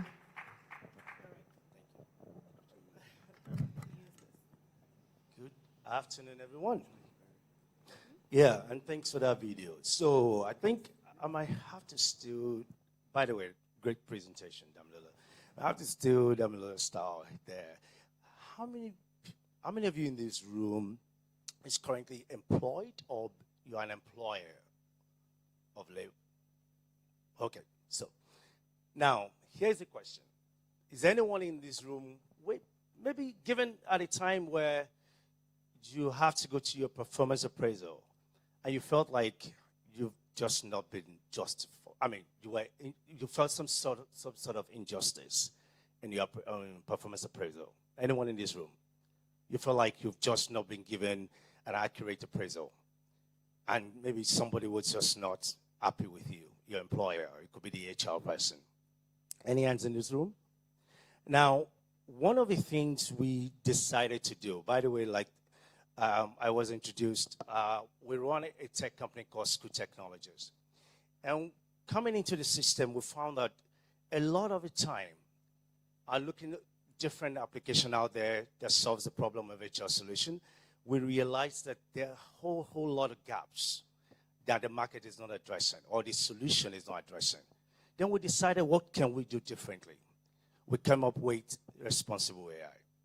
Now, the whole concept of using responsible AI to change the narrative and the landscape of how human resources and talent are being managed, and which is why my topic is actually focusing on how is artificial intelligence transforming or reshaping the talent industry. And I'll tell a story to start with that. I've been privileged to have worked with a top consulting firm. And I have also been privileged to sit down in a room where we actually determine and we're making decisions with zero empirical data or fact, but just by emotions or just by subjective facts? Well, maybe an alternative reality, correct? And we sit down in this room and we call it laddering session, which means we're reviewing people's performance. And I will hear people say something like, I don't just like the way she dresses.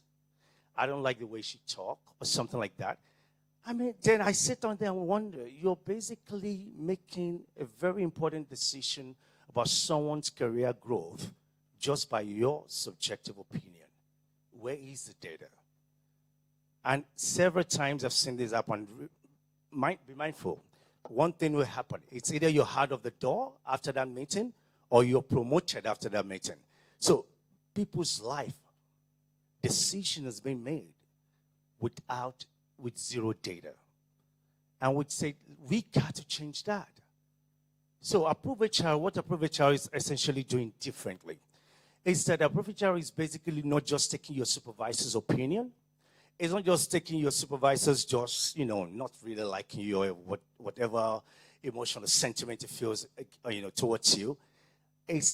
We know for a fact that we're not going to be able to eradicate bias in workplaces, correct, in those decision making. But how can we reduce that by leveraging responsible AI? So what Approve HR basically provide you is the power to the people, to the employee themselves. So a case where your supervisor felt like, no, I don't like you, so I'm going to give you a 4/10 on your performance appraisal. But wait a minute. The data across the entire organization ecosystem is showing that you are an optimal performer. You have 9/10. But your supervisor is saying 4/10.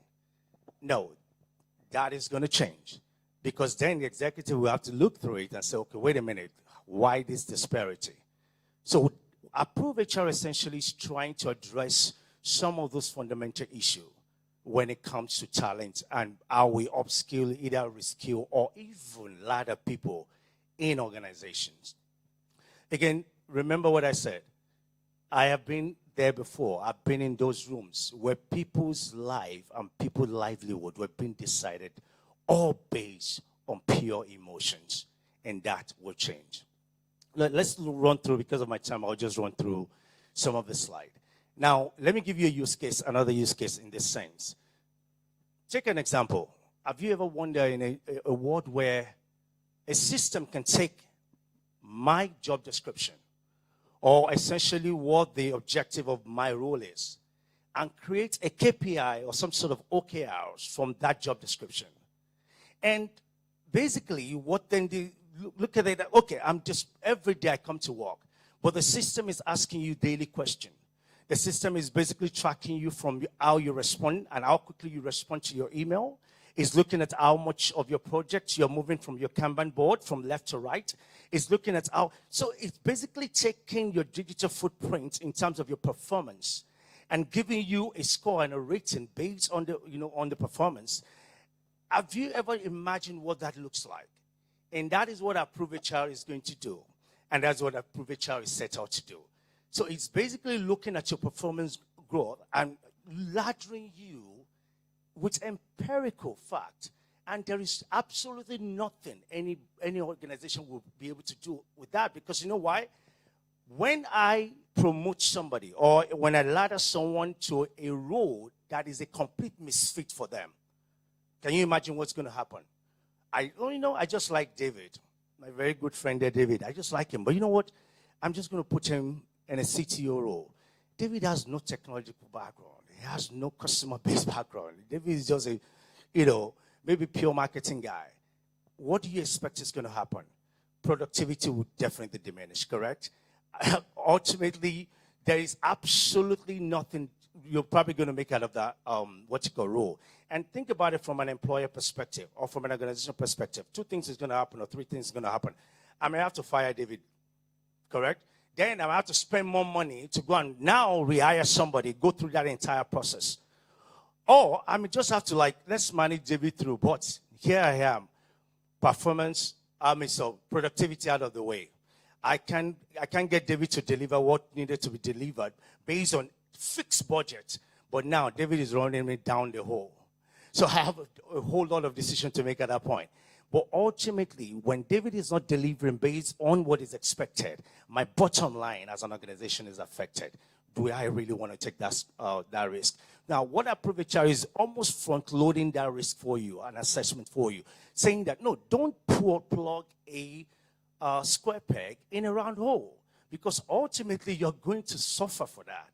So we are saying, how do we leverage responsible AI to be able to make sure that people, which is the biggest asset, everybody talk about data is one of your ultimate asset, but people are not, the process is not built, people are built over process, correct?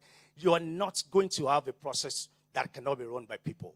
So it's time to start focusing on people and their growth, essentially putting people where they belong in an organization. And again, Approve HR is solving that problem. One of also important points I want to raise also, payday loan. In a lot of HR solutions out there today, what happens? You want a loan for, or some sort of loan facility for maybe your rent or something. Just look, can you give me an upfront of 3 months or something like. A lot of people go through long process, lengthy process. Approve HR seamlessly reduce that process level, that processes to almost, I'm telling you, less than a minute. You will be able to go through that process. And what that process then lands you into is giving you an option, power, and it's bringing power to you as a people, as an employee. Because what? Approve HR then takes you to a marketplace of lenders. Now, in that case, the organization is not forcing you towards a particular lender, and it's not forcing you towards a particular rate, which sometimes it's rather ridiculous when you hear. But it's basically saying that, oh, these are lenders that have been approved by Approve HR. We work with them, we understand them, we will negotiate the rate, and basically provide you that opportunity as an employee to be able to access that. Again, remember what I said. What Approve HR is doing is bringing the power back to the people. Organizations today are looking for solutions that will help them streamline this entire process. But what we're looking at, what we see out there is, again, it's just a plethora of widgets and nice features on a dashboard or on an application that really does not add up, or contribute to essentially productivity, even your growth as an employee. And one last thing, because of my time, that I want to talk about is also with Approve HR. It's also important for you to understand that when you are talking about, remember when I mentioned that your KPIs and OKRs are developed from your JD. Your supervisor goes through it, approves it. And once that KPI is being, assigned to you, there is an expectation. Let's take a scenario quickly that at the end of the term, at the end of your performance cycle, you've only completed 70% of your KPIs. Then what happens to 30%? Now, two things will happen. Does the employer or supervisor want to write you up and let you go or lay you off? Or would they rather say, hey, listen, let's invest in this fellow because we know we can get more out of him. So what will happen? Approve HR does have an integrated LMS, fully loaded LMS. And remember, we're not talking about Gen AI here or splashing the Gen AI. We're talking about deep learning solution.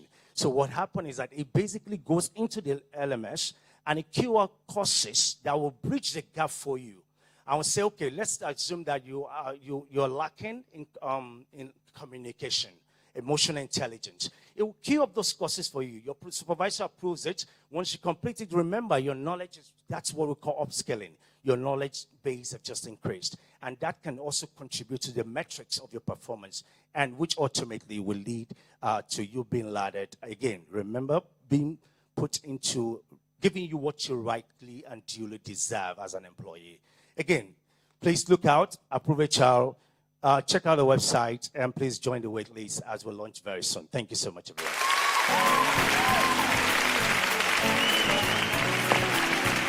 We can clap better. We can clap better. Ladies and gentlemen, I know that it is a packed program, so I'd like you to just give yourselves a round of applause for staying, for participating, and also for being attentive in your listening. You can clap for yourselves.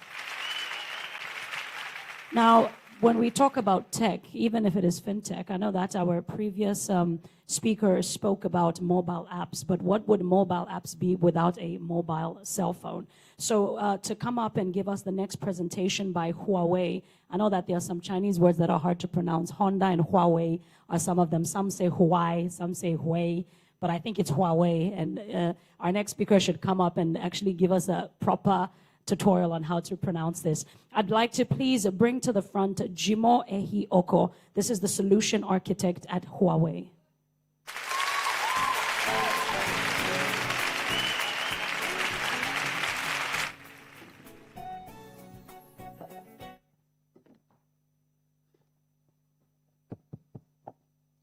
All right, good afternoon, everybody. Can you hear me very loud and clear? I just want to see your hands. Can you hear me at the back there? Can you hear me from here? All right. All right, my name is Jimo Ehioko, and I'm a senior solution architect at Huawei Cloud. Today, I want to talk to you briefly on how Huawei Cloud accelerates innovation for the fintech industry. But before I go ahead, I want to quickly say something. You know, a lot of people come to me and say, we are now in the era of AI, and AI is going to replace a lot of things. It's similar to when you have a new sheriff in town, or maybe, let's say you have a new president, there's going to be cabinet reshuffle, right? Maybe some old guys are going to go, and then some new guys are going to come. All right, so in the context of AI, a lot of things will change, but something will remain constant. And that was what the second speaker, right, spoke about. Some things are going to remain constant. And one of the things that will remain constant is the cloud. And the truth is that every other thing, AI will reshape every other thing. AI may take jobs. AI is going to define how transactions for fintechs is going to go, how to optimize financial processes and operations. But the cloud will always remain constant. Why? Because the cloud is the foundation for AI. So we have a concept called the cloud for AI and the AI for cloud. So the AI helps to make the cloud better. So the cloud will always be the foundation for AI. All right, so let me just quickly go ahead and run through this slide because of time. All right, so Huawei Cloud, over the years, I'll be very honest saying this, that there is no other cloud service provider out there that has done so much for the fintech space or the financial sector like what Huawei Cloud has done. Over the last couple of years, we've rolled out 33 regions around the world. These are cloud data centers, and these data centers are AI ready. So you need to run AI workloads, you need to deploy your fintech applications. We have 33 different regions around the world, all continents inclusive.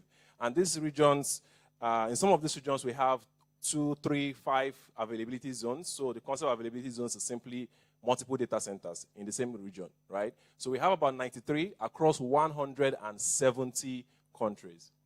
Now, we also serve more than 500 financial customers around the world. Now, follow me. The top 2 banks in the world use Huawei Cloud. The top 2 banks in the world, number 1 and number 2 by financial assets, use Huawei Cloud. The largest bank in Singapore use Huawei Cloud. One of the biggest banks in South Africa use Huawei Cloud. Some of the biggest banks in Nigeria use Huawei Cloud. One of the largest fintech in Nigeria, OPay, use Huawei Cloud. All right, so I'm saying to every fintech here that Huawei Cloud is well positioned to take your fintech business to the next level. We've also positioned ourselves and cooperated with global financial partners around the world to provide core banking, payment, risk control solutions that you can build on top of. Then also we have all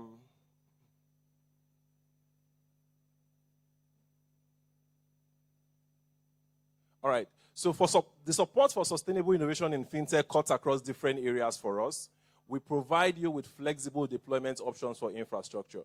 For example, if you're looking at deploying just infrastructure as a service, maybe a computing instance, maybe a storage, or you're looking at doing something even more cloud native, like microservices, middlewares, you're trying to do something around Kubernetes.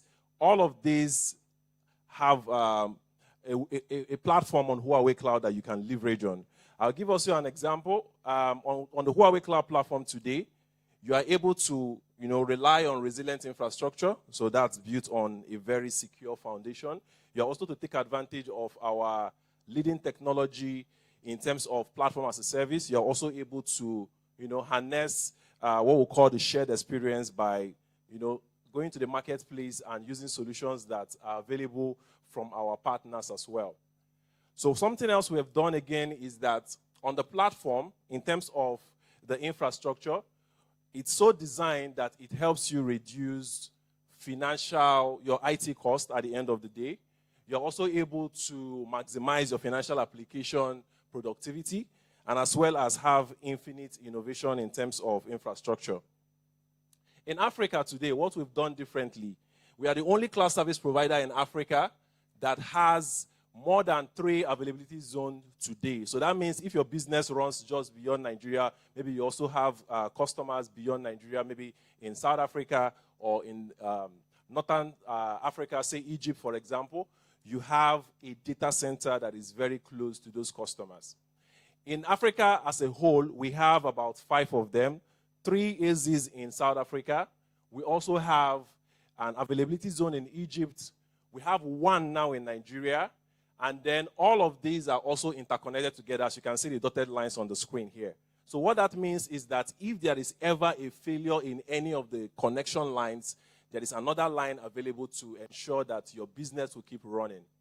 The customers you see on the screen here, these are customers that we have in the financial sector that are currently using Huawei Cloud. An example here is First Bank. As you can see, this is a case study. You also have OPay here. OPay is very big in Nigeria. We have Zest here. We also have MTN here. We have System Specs, that's Remita here. We have PalmPay. We have Nigerian Police Force Microfinance Banks. These are customers that AppZone, are very important to mention AppZone. AppZone is also here. These are customers that trust and use Huawei Cloud, right? So the advantages you would get, like I've mentioned earlier, running on Huawei Cloud, your infrastructure on Huawei Cloud, is ultra low latency. So this is the slide that talks about the Huawei local cloud in Nigeria. So last year, November last year specifically, we became the first cloud service provider to roll out a tier 4 data center. That's a tier 3 plus, that's a tier 4 data center in Nigeria. So what that means is that all of those services, all of those applications that you naturally would have hosted in places like Ireland, right? It can now reside in Nigeria. And what that means, again, for your own business and your own consumers who are utilizing your application is an improvement in user experience for them.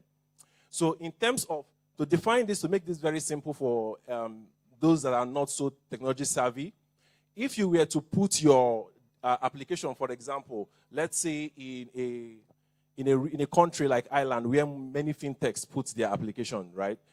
What's in terms of connection time? That connection time is about 120 milliseconds. So to translate that in very simple terms, it takes a longer time for you load a fintech application. It takes a longer time for you to get a response time back. But with this in Nigeria, what this simply means for you is that consumers who are using your application loads in real time because it is located here in Nigeria. It means that the connection time is instant and they get the response time faster. Then also, the fact that we have a local cloud in Nigeria here also means that data is resident here in Nigeria. So if you're trying to comply with CBN, you're trying to comply with NDPA and all of those local laws, it is far much easier for you right now to achieve that compliance easily. And the third thing again is that there are availability of services just within your doorstep here. So all of those services you naturally would have gone abroad to go get, they are all available within the local data center here. All right, sorry, I think this guy is misbehaving. I think he just presses around. All right, so I think the next one I want to talk about is security, right? So what Huawei Cloud has done in the area of security, please can you help me fix this guy? All right. So I think what Huawei Cloud has done in the area of security, so I'll just go ahead and talk about security if the slide is not showing up. So what Huawei Cloud has done in the area of security is that we've provided, 7 different layers of security to our customers. So the very first layer is what we call the identity security. So this ensures that the data center where your fintech application is going to reside in is secure. So you come to the cloud data center today around the world, say in the one in Nigeria, or you go to the one in Johannesburg, there are different checks that need to happen before you can even get access to it. Then there is identity security, there is application security, there is network security, there is host security, and we have complied with local laws like I mentioned, NDPA as well. All of the PCI DSS are all covered. All of the global ISOs that you care about today are all covered as well. Then also, if you're looking at AI, I'll just be very fast. I think the slide, I'll just go talk without the slide. So if you're looking at AI today as well, so we've developed capability in the area of AI to ensure that whatever AI use cases you're looking at giving to your customer today, maybe integrating into your fintech application, they are all covered. So this is a use case for OPay, as you can see on your screen. OPay uses the eKYC, for example. They also use something called intelligent marketing based on natural language processing. So all of those, what's it called? All of those chats or calls that you have, you know, all of those things, an AI goes behind the scene and, you know, detects the intention from those calls and then determines what the customer wants to actually buy or what product the customer is interested in. Use that in product development and feature making at the end of the day. So this is one of those use cases that we also available for financial customers. Then in terms of resilience, we also talk about the fiber cuts that happened last year, how Huawei was able to handle this. As you can see on the screen here, right? So that was last year where you had the undersea fiber cable cut. None of Huawei's data centers were affected because of the redundancies we've built into all of those products. In the area of support, one of those areas we're also able to provide you value is in the area of support. 24/7 support locally available. So we have a dedicated team here in Nigeria that can provide dedicated support for you as well. And then finally, we talk about shared experience and shared excellence. What this simply means is that Huawei Cloud has partnered with, this is my final slide, Huawei Cloud has partnered with global financial sectors around the world. I mentioned that financial companies around the world. And I talked about the top 2 banks. I talked about the top fintechs around the world as well. And these guys have solutions that they've used over time. For example, risk control systems, digital wallet system that they've built and developed over time. And these are available on Huawei Cloud's marketplace. So if you are a new fintech, for example, you are trying to maybe launch a loan product, or you're trying to launch a wallet product, for example, or you're trying to build something around risk control, you can tap into that rich ecosystem, that's robust marketplace that we have, and be able to redeploy these services without having to reinvent the wheel. So this is talking about the shared experience and shared excellence that's available on Huawei Cloud today. All right, so what we have on Huawei Cloud appeals not just to the new fintech startup, it also appeals to existing brands that are there. If you're going to use AI, you need a cloud platform where it is going to run, a scalable platform, a secure platform that is going to run smoothly, and you know you're going to get the best user experience. And this is what Huawei Cloud represents, and this is what we've come to tell you this morning. And we're also available for a POC. So what that means is that if you want to try out anything at any point in time, you can just come to our stand, and then let's get what your use cases are. We can organize a section with you, give you some free crowd resources on the platform, and then you can get to deploy. And when you reach a stage where you are happy with your output, and then we can talk about commercials. Thank you very much. Amazing. Please give him another round of applause. And do not forget to visit his stand, like he said. Wow, it's getting hot in here. Listening to all the ideas and innovations, my mind is already buzzing with new ideas. I'm sure your mind is buzzing with new ideas as well. Am I right? I see, you're jotting things down. That means you're in the right place. You're in the right place. This is still Nigerian Fintech Week 2025. And I want you to get ready because this next session is going to be very exciting. So if you are dozing off, just tap your neighbor. Wake up, wake up, wake up. Tell your neighbor to wake up. You know that song, G Masun. All right, let's do that. Tell your neighbor, G Masun. G Masun. Amazing. Because this is going to be really interesting. And the next session is themed Orchestrating with Skill and Resilience by Signal Alliance Technology Holdings, SAT. And let me give you one expo. There are gifts to be won. So you need to pay attention. Now join me, welcome upstage with a resounding round of applause, the head of products, Signal Alliance Technology Holding, Kingsley Young. Please put your hands together for him. You're not clapping like you're ready to win gifts. Now that's better. Amazing. Thank you so much. Thank you for that wonderful introduction. Please, let's wake up if you are sleeping. Just like she said, there's a lot of gifts to be won. It's going to be a very interactive section as a follow-up to our panel section yesterday.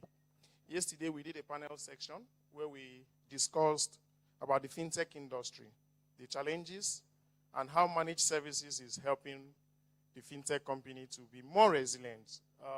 Please, let me go on while the slide is up. So like we discussed yesterday, we discussed part of those challenges that the fintech industry are facing and some of those ways that the fintech industry can continue to stay resilient, can also continue, to get customer trust. Some of the things that we discussed was around this one.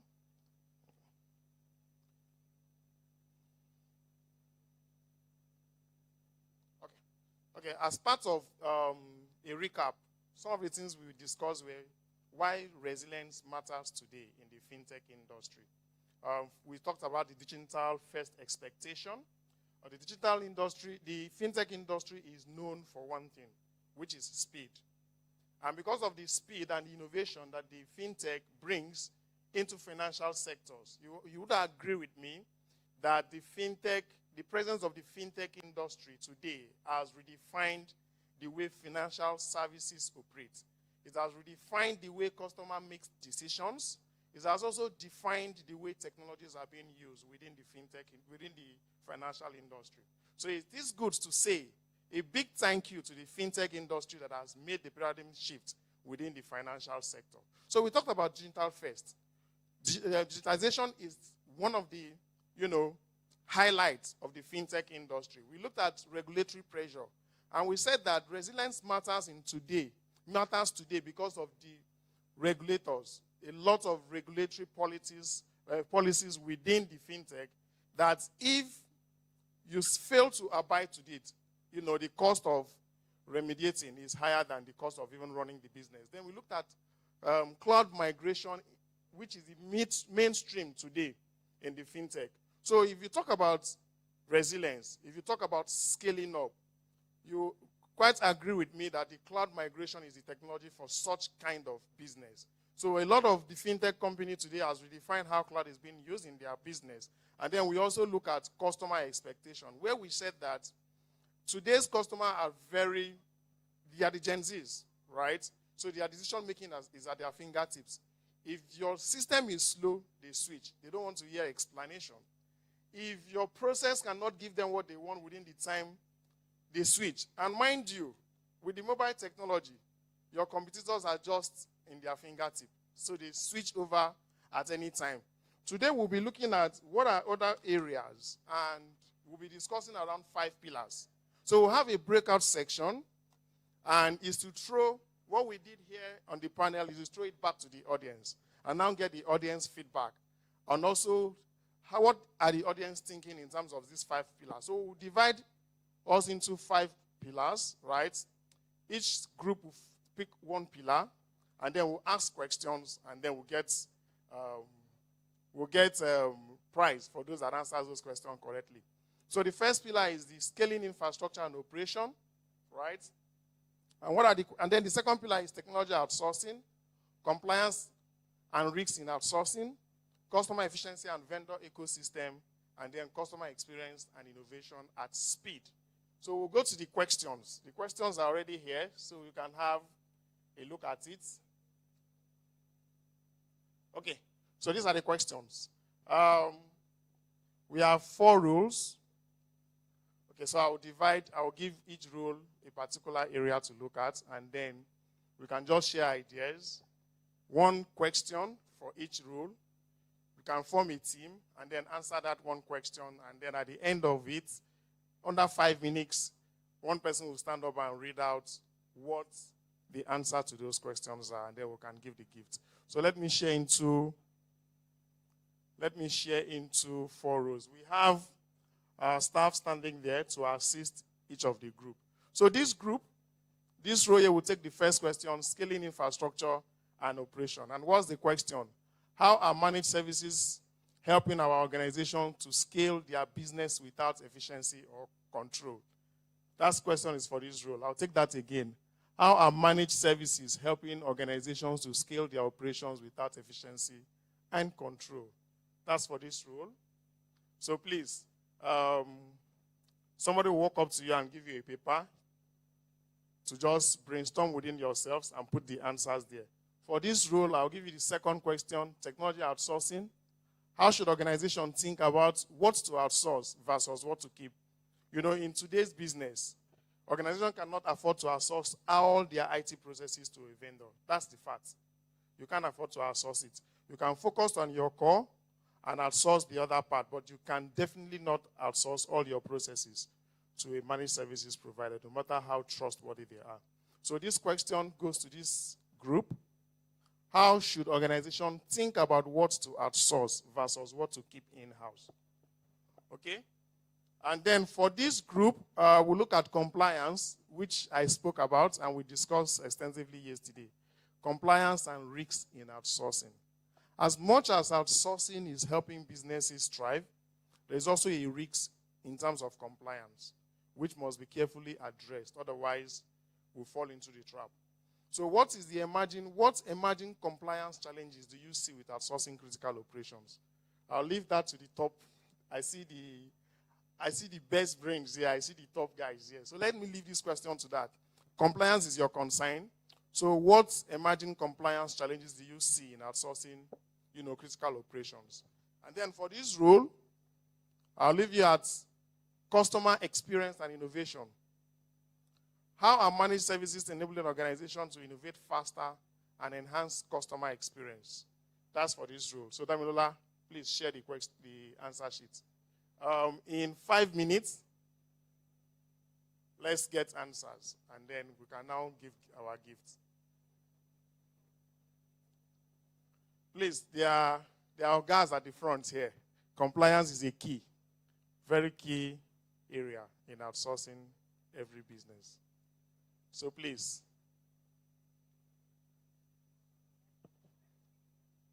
Okay, for this side, customer experience, innovation at speed. How are managed services enable organizations innovate fast and enhance customer experience?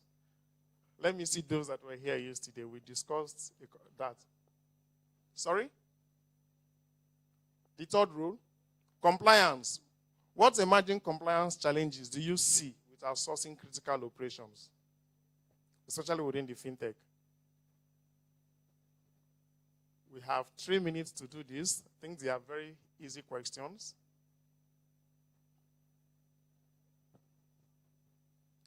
If any group is ready, we can take it, please.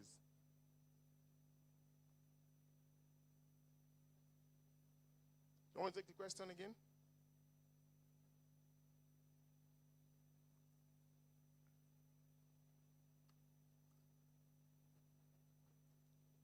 Is any group ready?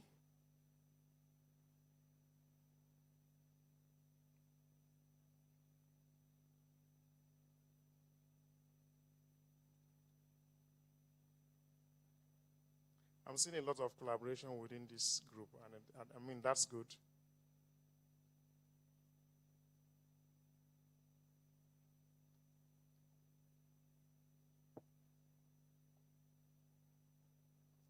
Three more minutes.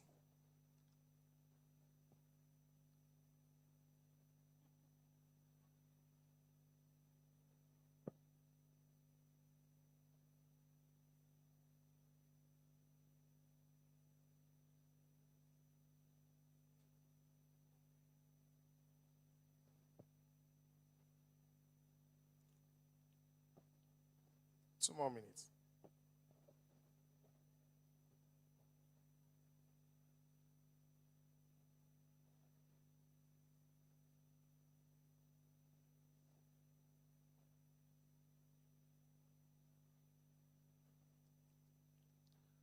your group is done, you can signify with your hands.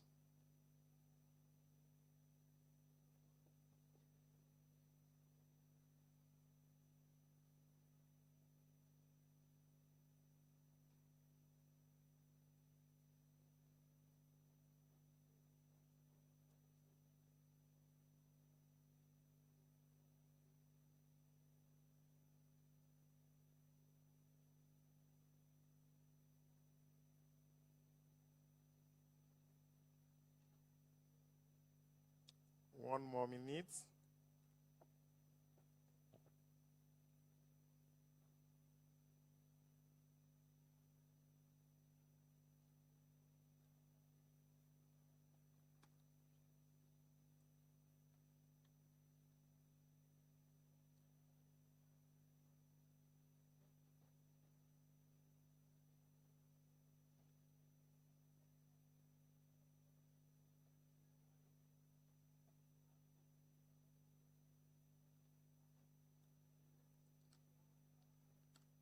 Twenty-four seconds. 2.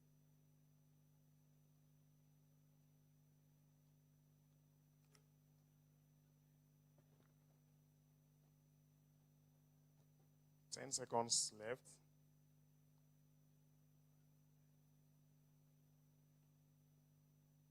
3, 2, 1. Okay. All right. Any group with answers?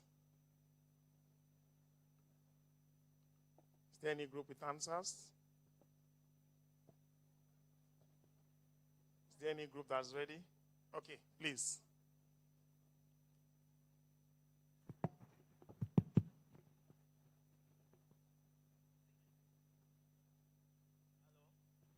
Yeah, my name is Abiola. Yeah, so the question goes like this. Maybe I should repeat the questions again. Okay, how can organization measure the hardware of service that is being provided by third services? Okay.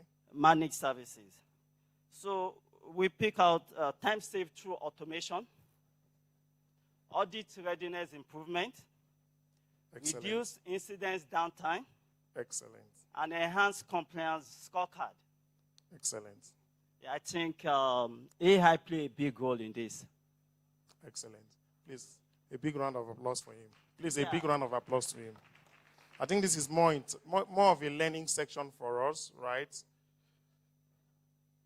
Okay, somebody else, one other person. It's good to use this opportunity for us to learn. I think I'm liking this section. Okay, so your technical solutions can help us as an organization, yes, the team here as an organization, outsource areas where we struggle in. You know, instead of trying to specialize in that area, we can focus on our area of strength. So we outsource those areas where we, you know, that takes up a lot of our time, and also boosts our capacity and increase our productivity. Thank you. Sorry, one question. Can you measure one of those areas that you struggle with managed services? Just one of them. Okay, so it could be in probably HR, management, or financial services. Okay. I know that the Jackpot syndrome has also created another kind of marks, you know, within the fintech in terms of getting the right resources, right? And because of the speed to churn your products to market, when you have people leaving the organization within the middle of a project, that can also affect the overall, you know, turnover of that project. So we can have some conversations around that, right? But you've made a very valid point. Please, a round of applause for that group. Any other group? And please, your gift is ready. Yeah, someone there, please.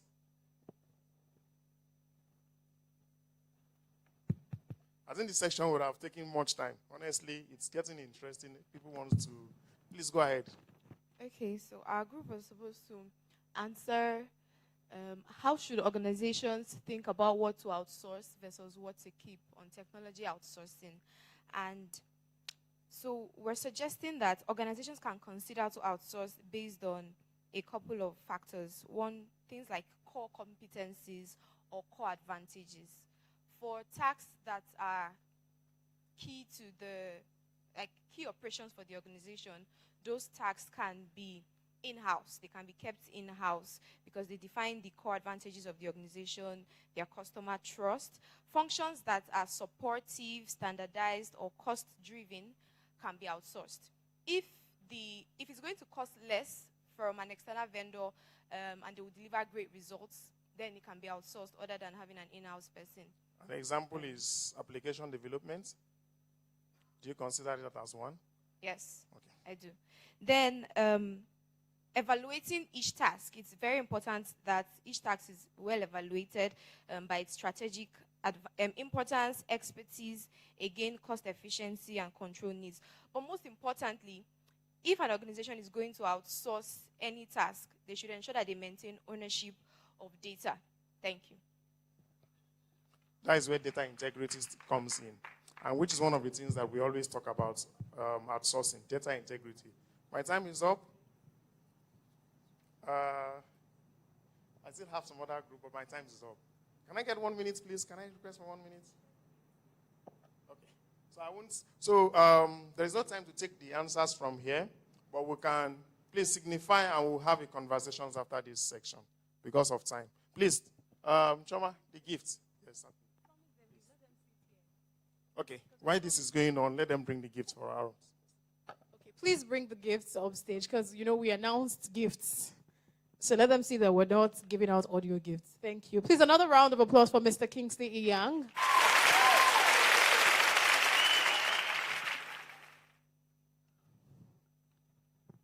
We've not seen the gifts. Where are the gifts? Can you raise them up? Okay, they are gifts. They are gifts. They are gifts. Please, a round of applause for Mr. Kingsley E. Young and his team. We don't seem excited. Don't worry, the gifts are coming here as well, but it will be done off stage. Thank you. Oh, the gifts are here. Fantastic. Thank you. All right. Without wasting much of our time, we're moving on to the next thing on the agenda. What do we have? Now, ladies and gentlemen, again, I know that you've seen that it's our culture to have a few breakout sessions. And the reason why we do that is because we want to be very intentional about covering every single thing. We don't want to leave anybody left out. So we are going to have a breakaway session, or breakaway sessions are actually already taking place because I said this is an event where very multifaceted, simultaneous things are happening all at the same time. So in this session right now, of course, this is called the Breakout Ensemble, and this is the Lifestyle Series. Before we make that announcement, we want to give this gift out. But I'm going to ask a very simple question because Mr. Kingsley has said I should give out one gift. So can I also get a gift? If I answer correctly, would I get a gift? Why will you get a gift? I don't have a question for this one. Maybe you give a question for the next one. All right. All right. So it's going to be a generic question, but it's going to be for people on this side because you didn't get the opportunity to say anything. It doesn't look like you're interested. I might as well go home with it. All right, so my question is very simple. What's the name of the company that just had a session here now? Okay, you raise up your hand first. The full name, not abbreviation. Signal Alliance. That's not the full name.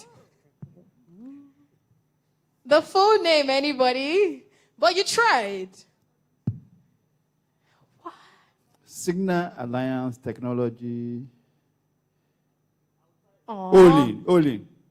Signal Alliance Technology Olin. All right, he got it. A round of applause for him. Please come up for your gifts. So am I giving my gift this side as well, or I decide, or this is mine? No, this side has to be this side because 2 people already won from there. So we need 2 people to win from here. Congratulations. Yes. All right, for this gift, my question is, who is the... Oh, does it have to be? It can't be centered around Fintech Nigeria. I want to see how many people are paying attention.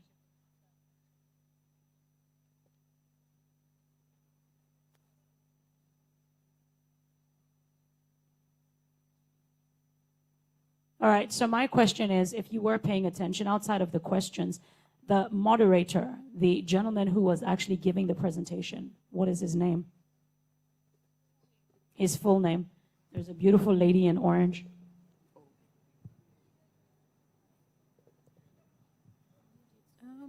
Mr. Kingsley Inyang. Okay. Congratulations. You can come and collect your gift. Let's give her a round of applause as she comes to the front.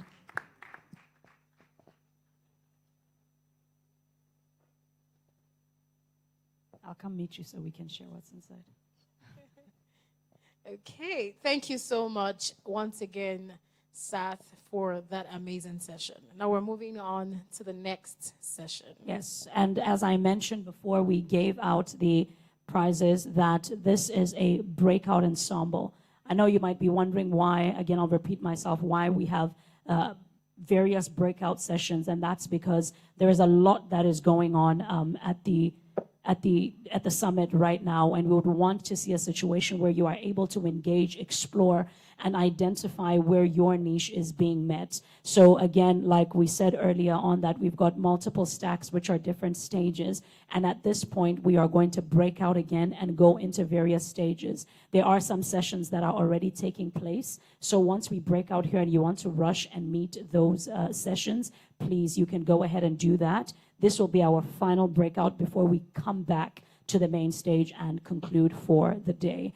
So Victory will definitely get into the session that is taking place here. But in case you are interested in religion, how many, well, I'm not going to ask because I think all of us believe in something. If you are interested, we've got a fireside chat that is tagged The Future of Religion. And this is digitization and expanding your reach. This is basically a conversation where we look at the impact of technology on worshipers and religious services. So if you'd want to listen to that and just get an understanding of how technology, AI, how the church, how the synagogues, whatever it is that you might believe in, how that is being amalgamated and being factored into our religious beliefs. Okay, also going on in the Rhythm Hall, we have the Software Developers Conference. It's been on since morning, since the start of day 2. So please, if you are interested, they're still at the Rhythm Hall. Please make your way down there. Also, the viewing room for Abuja and Enugu, like we said, the Nigeria Fintech Week is happening simultaneously in 3 different states: Lagos, Abuja, and Enugu. And to get a glimpse of what's happening in Enugu or Abuja, please, you can make your way to the Fusion Hall. Just make your way into the main hall, ask the ushers, and they will definitely lead you to the Fusion Hall. You can see on your screens, there's a barcode. This barcode takes you to the pictures for today. We've shared earlier the pictures from yesterday. So if you need your pictures, lovely pictures we're taking, please just scan the barcode and you'll see all the pictures for today. Right now, we're going into the session that will be happening here at the Maestro Hall. That's the main hall. Here we'll be discussing platforms, partnerships, and payments for the hospitality industry. So I and Inam will call up the panelists, but we'll start with the moderator.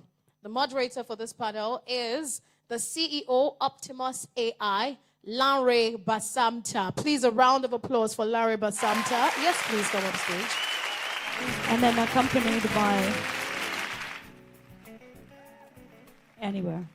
And then accompanied by Lanre, I would like to welcome the CEO of Niger Nomads, Yejide Runsewe. Runsewe, forgive me. That's such a lovely name. It's a beautiful name. All right. We also have joining them the Chief Technology Officer, Remita, Mr. Mujib Ishola. A round of applause. Yes, he's here. Yes.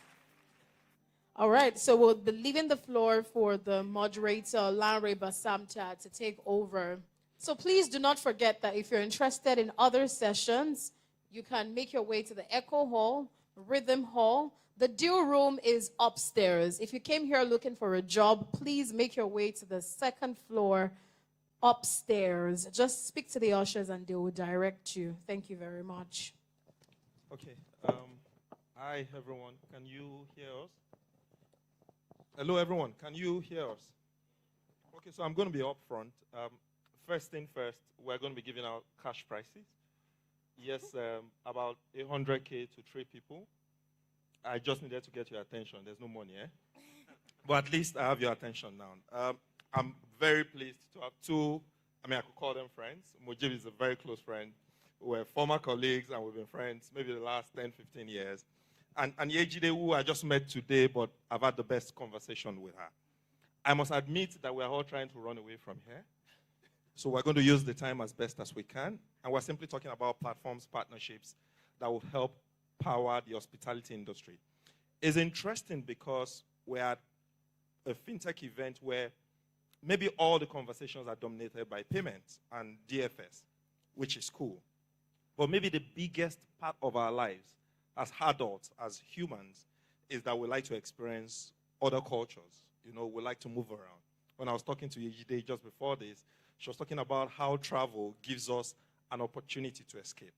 So I'm simply going to be having central, very simple conversations with MJ and Yejide.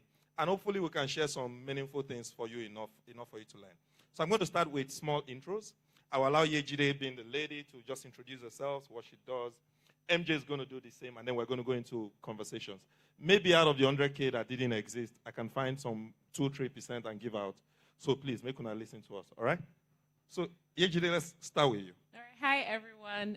My name is Yejide Runshewe, and my team, they like to call me the head nomad. So I am the head nomad of a hospitality company called the Casa Nomads Company.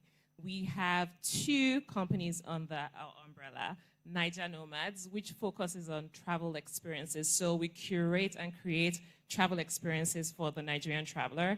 And then we have Casa Nomads. So Casa Nomads focuses on stylish homes in Lagos and out of Lagos. So we have affordable and stylish homes in Lagos and out of Lagos. So think about it as a short-term rental business or shortlets, like we say it in Nigeria. Thank you. Thank you so much. A round of applause now. I can beg you, MJ. My name is Moji Bishola, and I'm Chief Technical Officer for Remitter, a payment technology system business. We build technology that powers payments for everyone, everywhere to do more. So think of what we do as building payment OS for everything. Yeah. Thank you. A round of applause for Moji. A round of applause now. Okay, to the conversation, right? We're supposed to be talking about platforms and partnerships, but I want to start from hospitality itself. And maybe we should speak from a Nigerian perspective. I mean, what's the future of hospitality? And I'm asking that because of some of the conversations we had today, in the light of incremental devaluation of the Naira. I mean, when we're having this conversation, I remembered my trip to Dubai, and I can't even vex now and take my family to Dubai. Okay? So I'm creative now. If my family are claiming they want to go on travel, I just say they should go to Abuja. Because I can't afford to just vex and take them to Dubai like I used to do. So I'm asking, what's the future of hospitality in the light of, Nigerians' earning power being degraded, currency being devaluated, and there's incremental barriers every day to travel, particularly external travel. I heard the US just increased their visa application fees. They've reduced the time. The UK is doing the same. What's the future, particularly for people who want to cross border before they experience hospitality? What do you think? Well, I would always say there's rice at home, start where you are. Okay, okay. Yes, there's rice at home, start where you are. So I know that with travel, we travel to escape. Everybody's trying to escape something. But within Nigeria, there are multiple things you can do, even within Lagos. So I speak for Lagos, for example. There is, right now we're in Landmark, right? There's some wall climbing thing that my team had gone on like 2 months ago, and they found that experience very interesting and very exciting. So I would say start where you are. You don't have to jackpot or you don't have to run away, even though we say we travel to escape, but just start local and start where you are. There's so many things that you can experience here. There are things like cocktail making classes, the wall climbing thing I just described. There's the Nikkei Art Gallery. There are a lot of things that you can explore and experience here, and just walk your way up. That's what I would suggest. Walk your way up, or start at home. Okay, that's brilliant. Round of applause if you want to, since I've been begging for that. Well, God will judge us all. Amen. MJ, I'd like to talk some bit about tech, right? And I'm saying this particularly because of the experience I had in 2020 with the lockdown, okay? The biggest hit industry with the lockdown was hospitality, right? Because hospitality industry is experiential. You have to experience it, okay? But in 2020, everything shut down because everybody was trying to stay alive, right? And then that was the first time I realized there's a technology side to experience. I mean, people were paying to go for virtual tours. People were paying to experience stuff they were really not going to be in. And it was amazing for me. And I'm going to ask a broad question to say, what role? I mean, because part of what we're talking about is partnerships and platforms. The question is, what role will technology continue to have? Or what are the new opportunities for technology to continue to influence and drive the business of hospitality? What do you think? Okay, so the lockdown birthed a lot of things, right? VR, for one, aside from being in front of your systems and trying to join parties and things, VR made the experience immersive, right? Yeah. Technology has come to stay. There's no point talking about if technology will be at the center. It is going to be one of those things that are just there. Unlike where technology was meant to give you the edge, right? If you're not having technology as part of what you're doing, then you're going to struggle to compete. Now, common AI, right? I'm not going to talk about what AI can do or can't do. It's just that if you take anything away, it'll be that it's giving us the opportunity to increase the time to truth, right? And for a business, you need that efficiency to get to the truth of it, right? So technology would always be at the heart of it. In terms of everything else around travel, you're talking about having your data to hand, right? So we've just talked about experiencing, a location, a restaurant, or a thing, right? But there are other things that comes with travel, right? Now, imagine moving from Lagos to Ghana. It's just a few hours away, right? But before now, right, if you were to pay for something in Ghana, your money would have to move maybe outside of the continent, over the water, and then come back, right? Back. And then with that comes cost, intermediation, and all that happens. Now, making that whole thing more expensive, right? But with technology, especially with the PAPS, which is Pan-African Payment Settlement Systems, right? You don't need to worry about sourcing for whatever the currency is, right? You just pay in Naira, and that happens, right? So let's move payments out of the way. Now, other things people don't think about when they're talking about travel is things like insurance and what happens when something goes wrong. God forbid. God forbid, right? No, that's how we solve it. God forbid. Well, God doesn't forbid everything. Well, it won't do what you can do for yourself. Yeah. Right? Now, data is crucial. That's when you know, if I had tokenized my data, the insurance company would be able to give emergency information. Something as simple as missing your flight, right? You don't know how powerful these things are until they happen, right? So this is where data comes in, right? Okay. And what is beginning to happen more and more is that your data is being tokenized in such a way that you don't have data sprawls all over the place. Now, that's going to be a big thing. Data will keep being the fuel that drives the growth of most industry, but especially the travel industry, because personalization is a thing, right? Personalization is a thing, and you need to be able to respond to things when they happen, especially with your customers, right? You don't want to wait on to find out that their hotel, well, it happened recently to me anyway. You book a hotel, they've canceled it for whatever reason, right? And then you're standing there, right? Whoa. But with data being classified and categorized properly and systems being in place, they are triggered not just to tell me something has happened, but to, raise a cancellation, raise a refund request, book me a new hotel Yeah, that is not too far from the current one I have, Yeah. and things like that. So again, Okay. data is going to be, our Certainly. technology is going to be. Certainly. forever. Thank you so much. I'm going to come to platforms.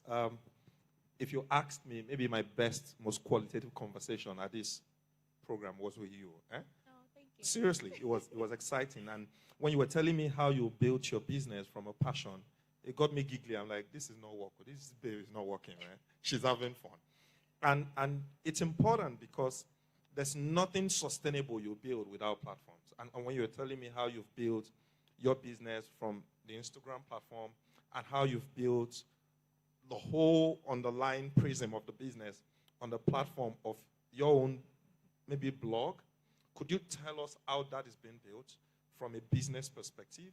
And then could you help us explain how Nigerians in the world, in the technology first world that we're in today, can use such platforms at a retail level to experience, new hospitality options, how they can use it to get more cost efficient, more premium experience from those kind of platforms.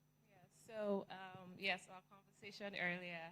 So at Nigeria Nomads, we focus, I'm a millennial, so I'm very big on Instagram. You told me that too. I'm very big on Instagram. So I started off my business, like I had told you earlier, just by blogging my personal experiences. I absolutely love to travel. Travel is literally in my DNA. So my business is pretty much an offshoot of who I am as a person. So started off as a blog. People loved reading my travel stories. People would share their travel stories with me. I would also post that as well, and then we began to build a community. Went off the blog, went to Instagram. People started to pique interest. Oh, plan a trip to this destination, plan a trip to that destination. We started to plan trips, and all these things we were doing strictly on Instagram. People will pay for these experiences on Instagram, and also because they have seen you experience these places yourself. So I am very big on, I only sell places that I have been to. I don't sell places that I have never been to, because the perspective of a Nigerian traveler is totally different, right? So people see me explore these places coming from Nigeria with a Nigerian passport, and they can see themselves in me, and it makes so much sense. I recently got back from a trip to Japan, Thailand, and Singapore. I took my kids, my entire family, summer holiday. We're away for 5 weeks. It was insane. On my personal page, I don't really post a lot, but I gave myself a challenge. I decided I was going to post every single day on that trip. And the what's this thing called? The response was extremely overwhelming. I got back in September, and today we're still getting visa consultations. We're still getting so many things from the offshoots of that trip. And I was very intentional about the way I captured my story. I just didn't want to do, here are 10 things to do in Japan. No, I'm like, you know what? I want it to be literally like a vlog where people are following my life. So my kids are screaming that they're having jet lag. It's captured there. We are literally going on the streets of Japan, looking for mochi at 4 a.m. in the morning. Is captured there. Because, Japan sells convenience, right? So they have 247 convenience stores. You can see 2 kilometers of road, and you're seeing 10 7-Elevens. Literally, that's how Japan is. And I captured every single thing. Instagram, Japan is a country that is touted to be in 2050, but you have some places where they do not accept card payments. It is literally just cash. It was so shocking to me. So people could experience the culture shock that I was experiencing as well, and they could literally see themselves in me, and they were paying for this consultations, were paying to book experiences to these places. Your question.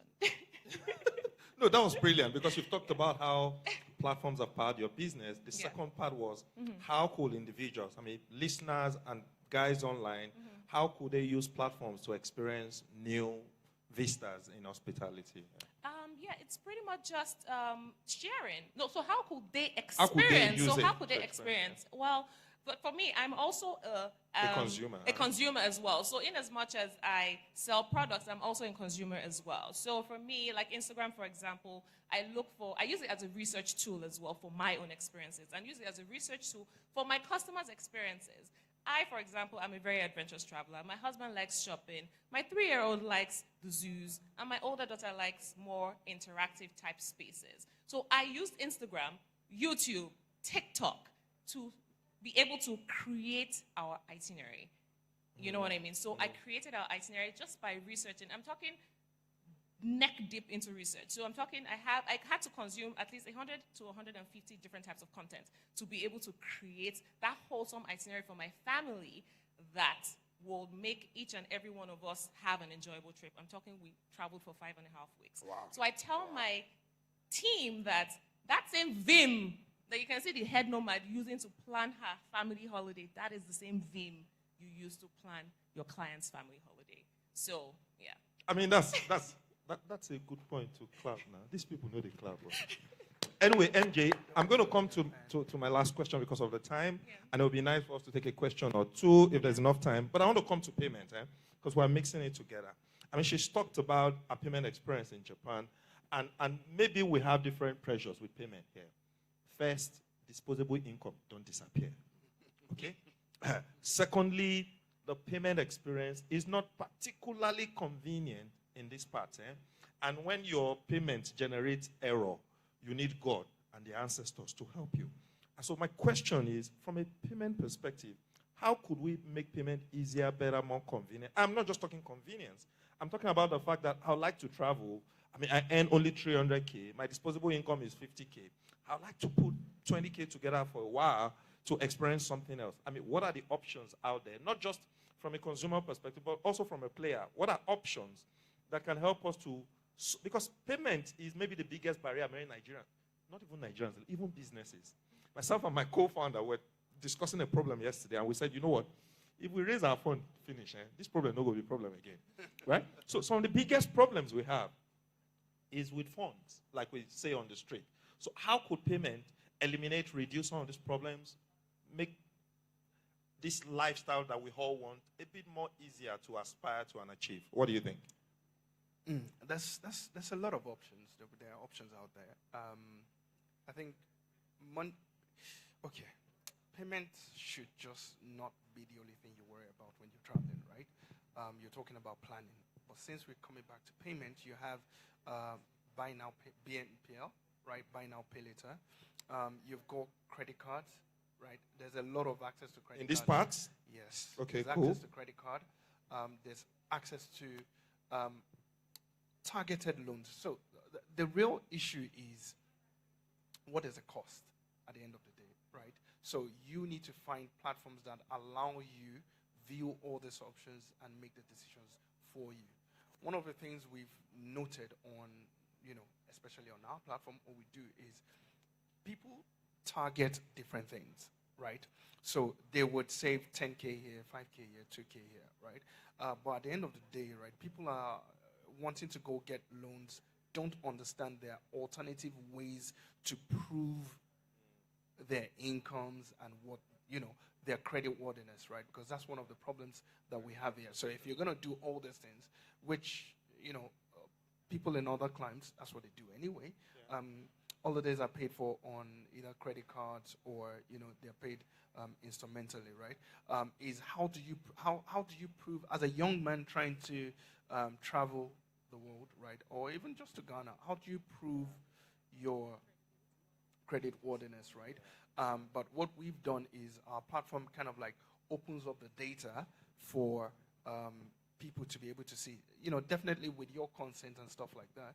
But you could see that this guy gets maybe 20K from here, 15K from here. Okay, is the source credible? What is he doing with it? So just to be able to assess the credit worthiness, because in the end, if you don't have the raw cash, you are going it becomes to inaccessible. Exactly. Maybe my final question, I'm again looking at the time, and like I said, we still want to escape and not overwhelm you, is with respect to partnerships. You both would have noticed that all the question I'm asking is not in the prep we did, so we're just having fun, right? Yeah. Okay, cool. It's in partnership. And I'm saying this from my own experience. I mean, a friend of mine, his wife, she calls me bestie. You know all these funny things we do, so she calls me bestie. She's not my wife, but she's suggesting that we go to Ghana, right? I mean, she's going to go with her husband, I go with my wife, and then we sort of split the bill in a way that makes it affordable. I mean, it's nice on paper. She's just not helping me solve where I'm going to keep my kids. But that's another problem, Now, I know that there are options like this that makes travel not just more affordable, but more attractive. I mean, travels and tours and hospitality is maybe one of the things in our lives that we never want to keep private. I mean, the reason why people go and start snapping is because you don't want to experience it alone. So when you go on travels, you want to document, you want to share with your family. I mean, that's when it makes a lot of sense, not when you are chopping alone, right? And so from a partnership perspective, you want to tell me, who are those kind of partners that helps your business to deliver on some of its promises, and what partnership possibilities are available to the average Nigerian explorer who wants to experience quality hospitality? Because hospitality here with yellow buses is a different problem. In the same breath, I'm asking you the same question, but to say, what partnership possibilities are available in the payment space? I mean, for example, if co-traveling reduces my fee, then it makes it more reasonable for me to want to travel from a payment perspective. So is it possible for a couple of us, say 3 of us, want to travel to the same place? Can we co-contribute? I mean, our mothers, they did a job, they did a lot of this stuff where they co-contributed to make things happen. What are those possibilities in payment that can make travel hospitality much more reasonable? So I'm going to ask you together, and you can take it from your different perspectives. Okay, so for partnerships, I always say, if you want to go, not I always say, like there's an adage that says, if you want to go fast, you go alone, and then if you want to go far, you go together. For us at Nigeria Nomads, we have identified that there's a trend now with travelers that are coming to West Africa. They're either doing Lagos or Accra and Lagos. We had identified that, and I mean, I'm not very familiar with the Accra market. So instead of me thinking that I can do it on my own, I decided, okay, why not seek fellow travel companies that have the same business ethos, that have the same style as us, and then collaborate with them so that when we have clients that are coming into Lagos and they also want to do the Accra part of it, we have those partners that just collaborate with us, you know. And we are currently doing it for Lagos Fashion Week, we're doing it for ArtX, and of course the famous Dirty December.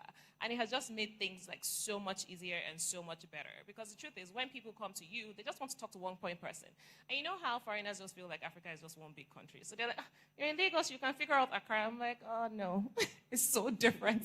You know what I mean? So instead of sending them over, or instead of send them over to like an Accra travel company, you just handle it yourself and then you just outsource to that Accra travel company, and vice versa. So they also collaborate with us as well in so many ways. In terms of other partnerships that we have done, when we're very big on group trips, so pre-COVID, we used to have scheduled group trips on the calendar, so people would come in, they'll make payments for a particular destination that they were interested in on the calendar. So what we did was we partnered with a lounge at the airport so that our travelers can get to the airport, because what we noticed is a lot of people are late to the airport, they're scrambling and things like that.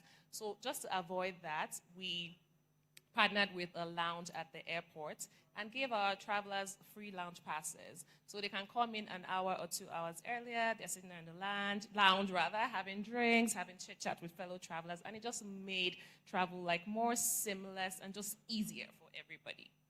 Do I get any of this benefit for allowing you to speak so much? No, you do not. Okay, Mujib, try your own too. I think she touched on it, and I think the thing is open, honest collaboration amongst the players, right, is key. One of the biggest problems that slowed down fintech from my point of view is that, right, true open collaboration. Now, with that comes, especially when you're talking about travel, you would think that fintech is maybe one industry that is heavily collaborative. You would think. No, well, now it's getting there, but you know, when we started, everybody was playing a protectionist game where, look, I own the technology, but now technology is everywhere. Can you execute? Can you stand the test of time? But let me come back to that. So now, collaboration means that you need to kind of like figure out a way to co-create platforms for small operators, right? Because again, most of these things we're talking about, you can talk about IATA, for instance, right? If you're talking about flights and the rest of them, right? But we need specialized, co-created platforms for operators, right? Again, everything is all good and dandy until money comes into it, right? So you're talking about creating systems that allow an escrow type of situation, Yeah. but specific. I mean, if you're doing it for Africa, then specific to Africa.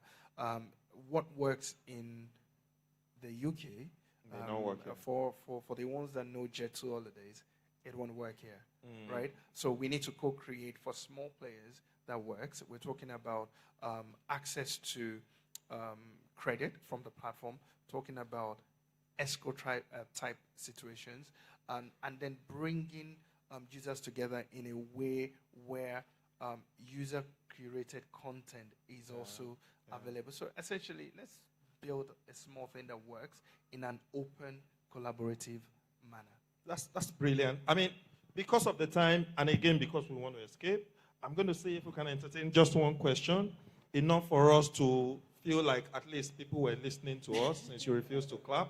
So I'm assuming you can hear this in Jesus' name. Any one question for us? Oh, they are clapping. Oh, thank you. Yeah, thank you. Okay, I think there's a hand. There's a hand somewhere there. I can bring the mic if no one will help me. Okay, there is a mic there. Okay, my question centers around hospitality as a whole. Okay. In Nigeria, we actually are not that informed about how to enjoy ourselves outside our home. We think it has to do with you having big amount of money or huge amounts of money before you can enjoy yourself. Now, in the advent of technology, more people are getting informed that even with the little that you have, you can enjoy yourself. But what are you doing, or what can be done to ensure that more people get informed and know that even with the little that you have, you can still leave your house or get yourself together to enjoy yourself the way you can? I mean, I think it's a brilliant question. When you initially said, what are they doing?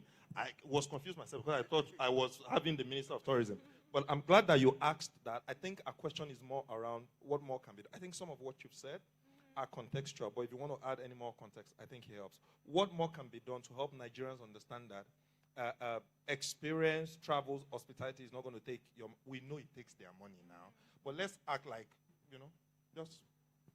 So it's pretty much storytelling. So you have to be able to tell good stories. You share them on this various technology platform and just hope that people see these stories. Another way is also we need to collaborate. Like the government kind of needs to collaborate with us because Nigeria, the typical Lagosian doesn't want to leave Lagos for other southwestern states, for example. And there's so much beauty within Nigeria. We're afraid, there's security issues, there's also the road network issues. I wouldn't even put the road network issues as such a big deal. I think security is more of a big deal than anything else, right? Because road networks, for example, this my recent trip that I took in Thailand, I went 2 hours because my kids decided they wanted to feed elephants, right?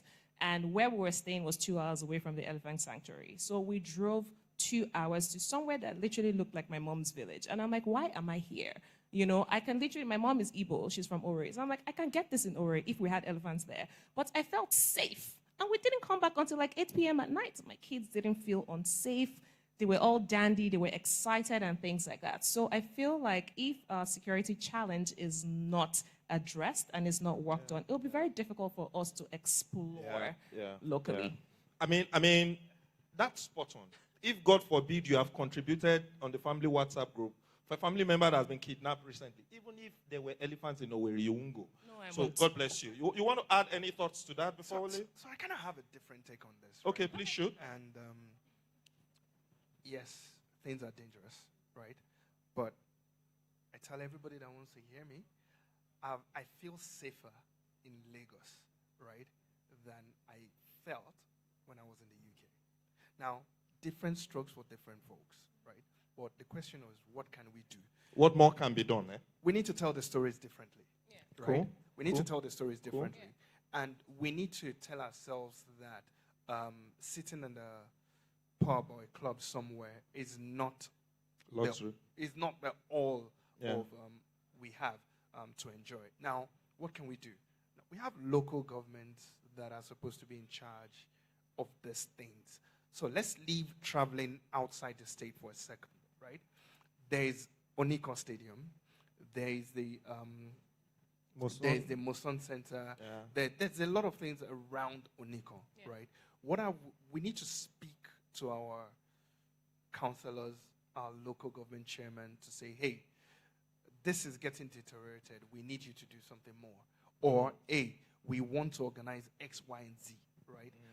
Not just looking to the federal or the president to do it for us. We need to start changing the conversation. If we don't, right, then nobody's going to do it for us. That's right? true. Yes, the roads are dangerous, but I mean, there's a young man on Instagram, I think it's Tobe, right? Yeah, that went Is literally going round. Yeah, it's literally going round Nigeria, right? That is, to me, that is one-man crusade. We all need to tell that kind of story, and I think things will start getting the way they should. Yeah, thank you, MJ. I mean, you all saw when they said that we must leave, eh?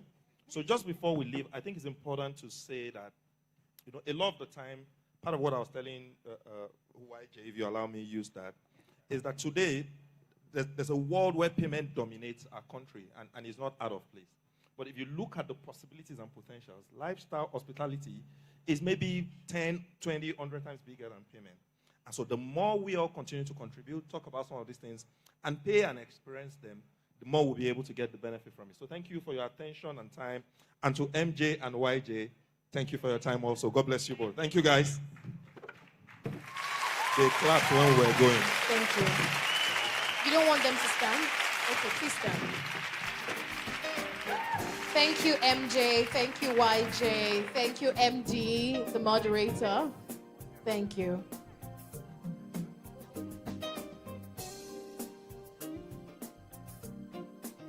All right, so we need someone. Yes, Dr. Stanley, please kindly join them.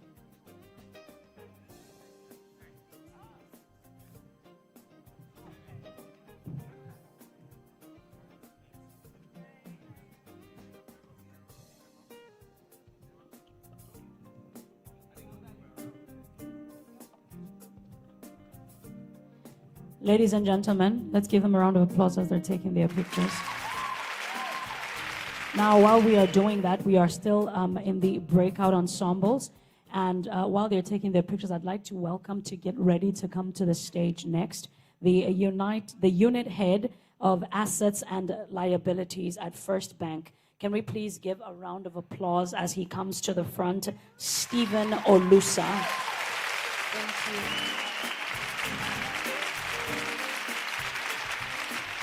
Is he here? Again, I'll do another call, going once. I would like to welcome again, like I said, we are still in the breakout ensemble and workshops. This is Orchestrating Trust in Nigeria's Fintech Symphony. I'd like to please welcome the unit head of assets and liabilities at First Bank, Stephen Olusa.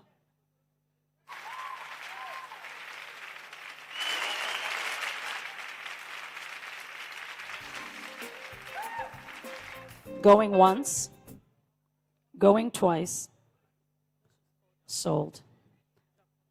The time has gone. Ladies and gentlemen, now I would also like to welcome to the platform the CEO of Platview, Dapo Salami. And the tag for his presentation is Orchestrating Trust in Nigeria's Fintech Symphony, the Cyber Shield Advantage.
changing it.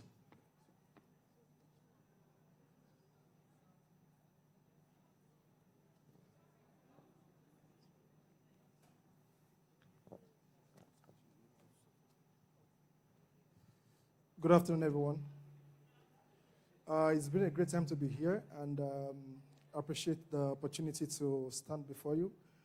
It's my first time mounting this stage at Nigeria Fintech Week, so I want to believe the next 20 minutes will be a great time for us to share as well as learn from one another. So I'll be speaking on the topic, Orchestrating Trust in Nigeria Fintech Symphony. Okay, cool. So what comes to mind when I got this topic was the fact that we need to understand what orchestration means. Then when it comes to symphony, it's important as well to know what orchestra is, what they play in that part. So bringing this home to Nigerian Fintech, you want to agree with me that for every orchestra, you're going to have an ensemble of musicians playing different kind of instrument. So from the presentation, you can see we have a number of players making sure everything is successful, that at the end of the day, what you get out of the orchestration is good music. So speaking of which, you equally want to bring that back home to Nigeria as of now. While walking to this stage, I saw quite a number of fintech companies doing wonderful things. As of 2024, there are over 400 fintech companies in Nigeria. I don't know what you are building, and I want to believe that a whole lot of people in this room, you are building wonderful product. So from personal finance to wealth and asset management to crypto, web, buy now, pay later, there's a whole lot that has happened over the years. And what this means is every one of us, we are part of the orchestra.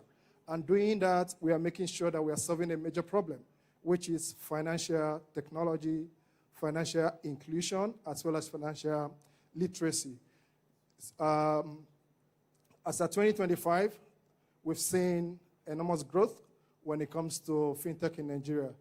We have, as early as this year, there are over 430 fintech companies in Nigeria, and that is like 50% increase as at the year before. There are quite a number of adoptions that we need to consider, which is access and convenience. Most of us, you will agree with me that it's been a while that you see a queue in a bank branch. It's been a while I went into a branch to carry out transaction. And the reason is we now have mobile apps.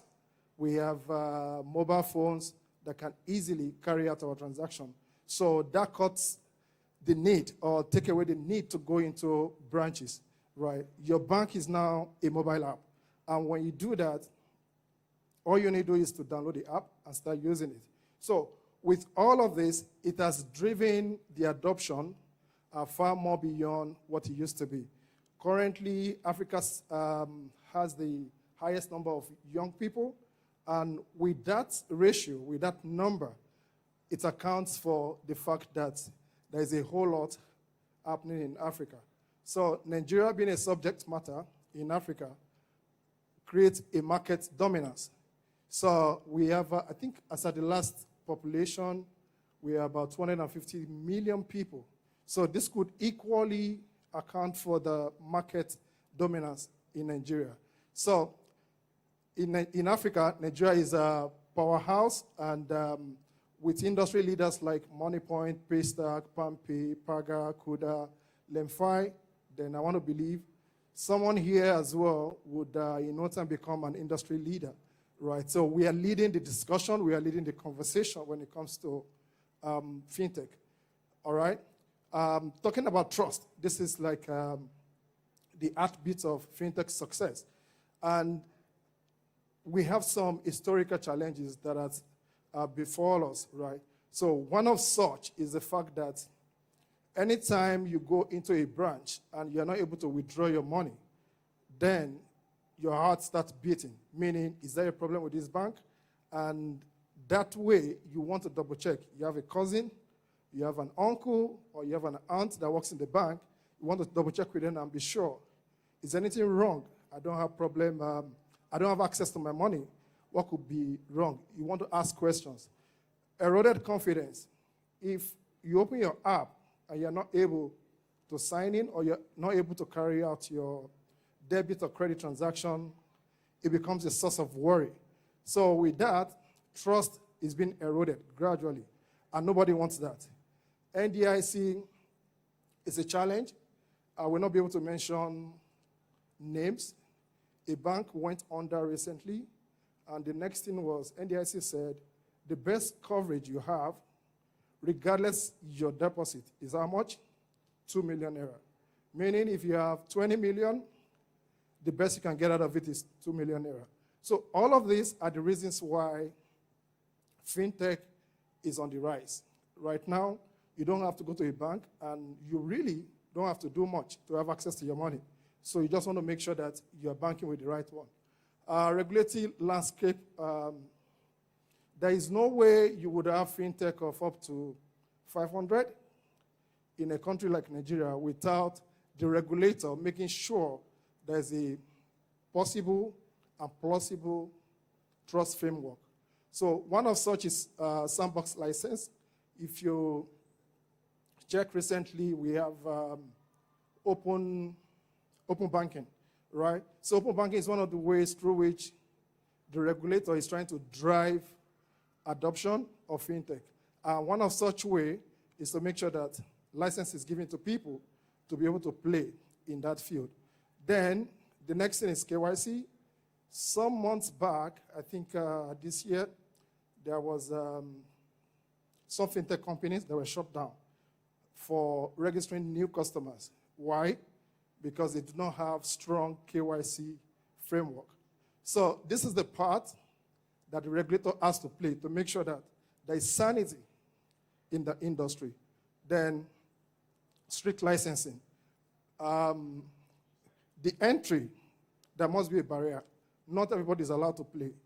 So if everybody is not allowed to play, the question is, what is required to play? PSP license, MFB license, switching license, and so on and so forth. And the only reason the regulator will do all of this is to make sure that people maintain trust while doing business with fintech. Okay, overcoming trust barriers. We have the human element. How much time did it take you to onboard on OP? For me, it took me a whole lot of time to sign up on OP. And why? At first, it was all right. Then it was all food, I think. Then they got into payment. So the hesitation alone is a barrier to say, at what point do I onboard or do I become a customer? Then integrity. How do I make sure that this fintech is the right one for me and my money will not get missing? So the trust must be maintained. They need to show that they can be trusted as a fintech company. The next talent challenge, we've gone past this a number of times. I think last year, 2 years ago, we all went through the Jackpot syndrome, which necessitated the fact that talent will always go to where they are better appreciated. So when doing that as a fintech company, you need to ensure that you keep your talents. You need to put measures in place to make sure that your talents are well taken care of. And when you do that, you must put transparent communication in place. Why trust matters? I was saying, in business of fintech, the only thing, your primary business is what? Trust. And that is the digital finance. That is the digital currency that you trade with. Without trust, there is no adoption, no growth, no sustainability. So imagine a case where you secure $1 million funding and you're spending 30% of that on marketing. Then people open your app, they are not able to carry out the transaction. So that way, trust is eroded, there is no confidence, and when that happens, it means you are not going to be in business. So trust is the rail that drives fintech. And at every point in time, we want to make sure that trust is maintained as well as sustained. So the challenge. When I started, I talked about symphony, I talked about orchestra, right? The weak note in the symphony is what I have highlighted. There are 4 of them, which is the trust challenge. The first, cybersecurity risk.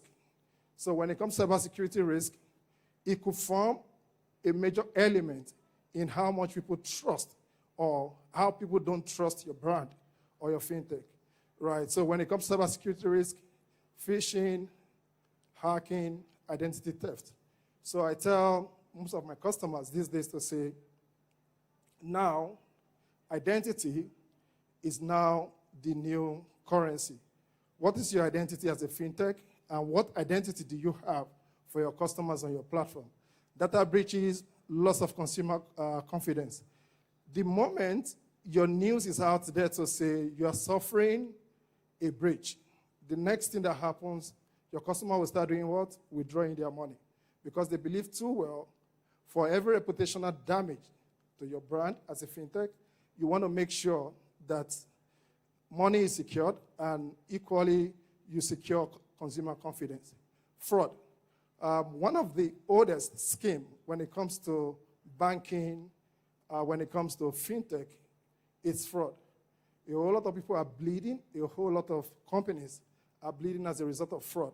And the most interesting part is the fact that fraud is changing on a weekly, monthly, and yearly basis. The kind of fraud we dealt with 2 years ago is not the same kind of fraud that we have now. The moment you increase your surface area in terms of customer adoption, the same increase would apply to the fraud that you encounter. So with fraud being obvious in fintech, it's going to erode trust, and that can kill a business. So customer concerns, data privacy, transaction safety. There are concerns now. CBN came up with, I think it's NDPA, right? They came up with some regulations to say customer data is confidential.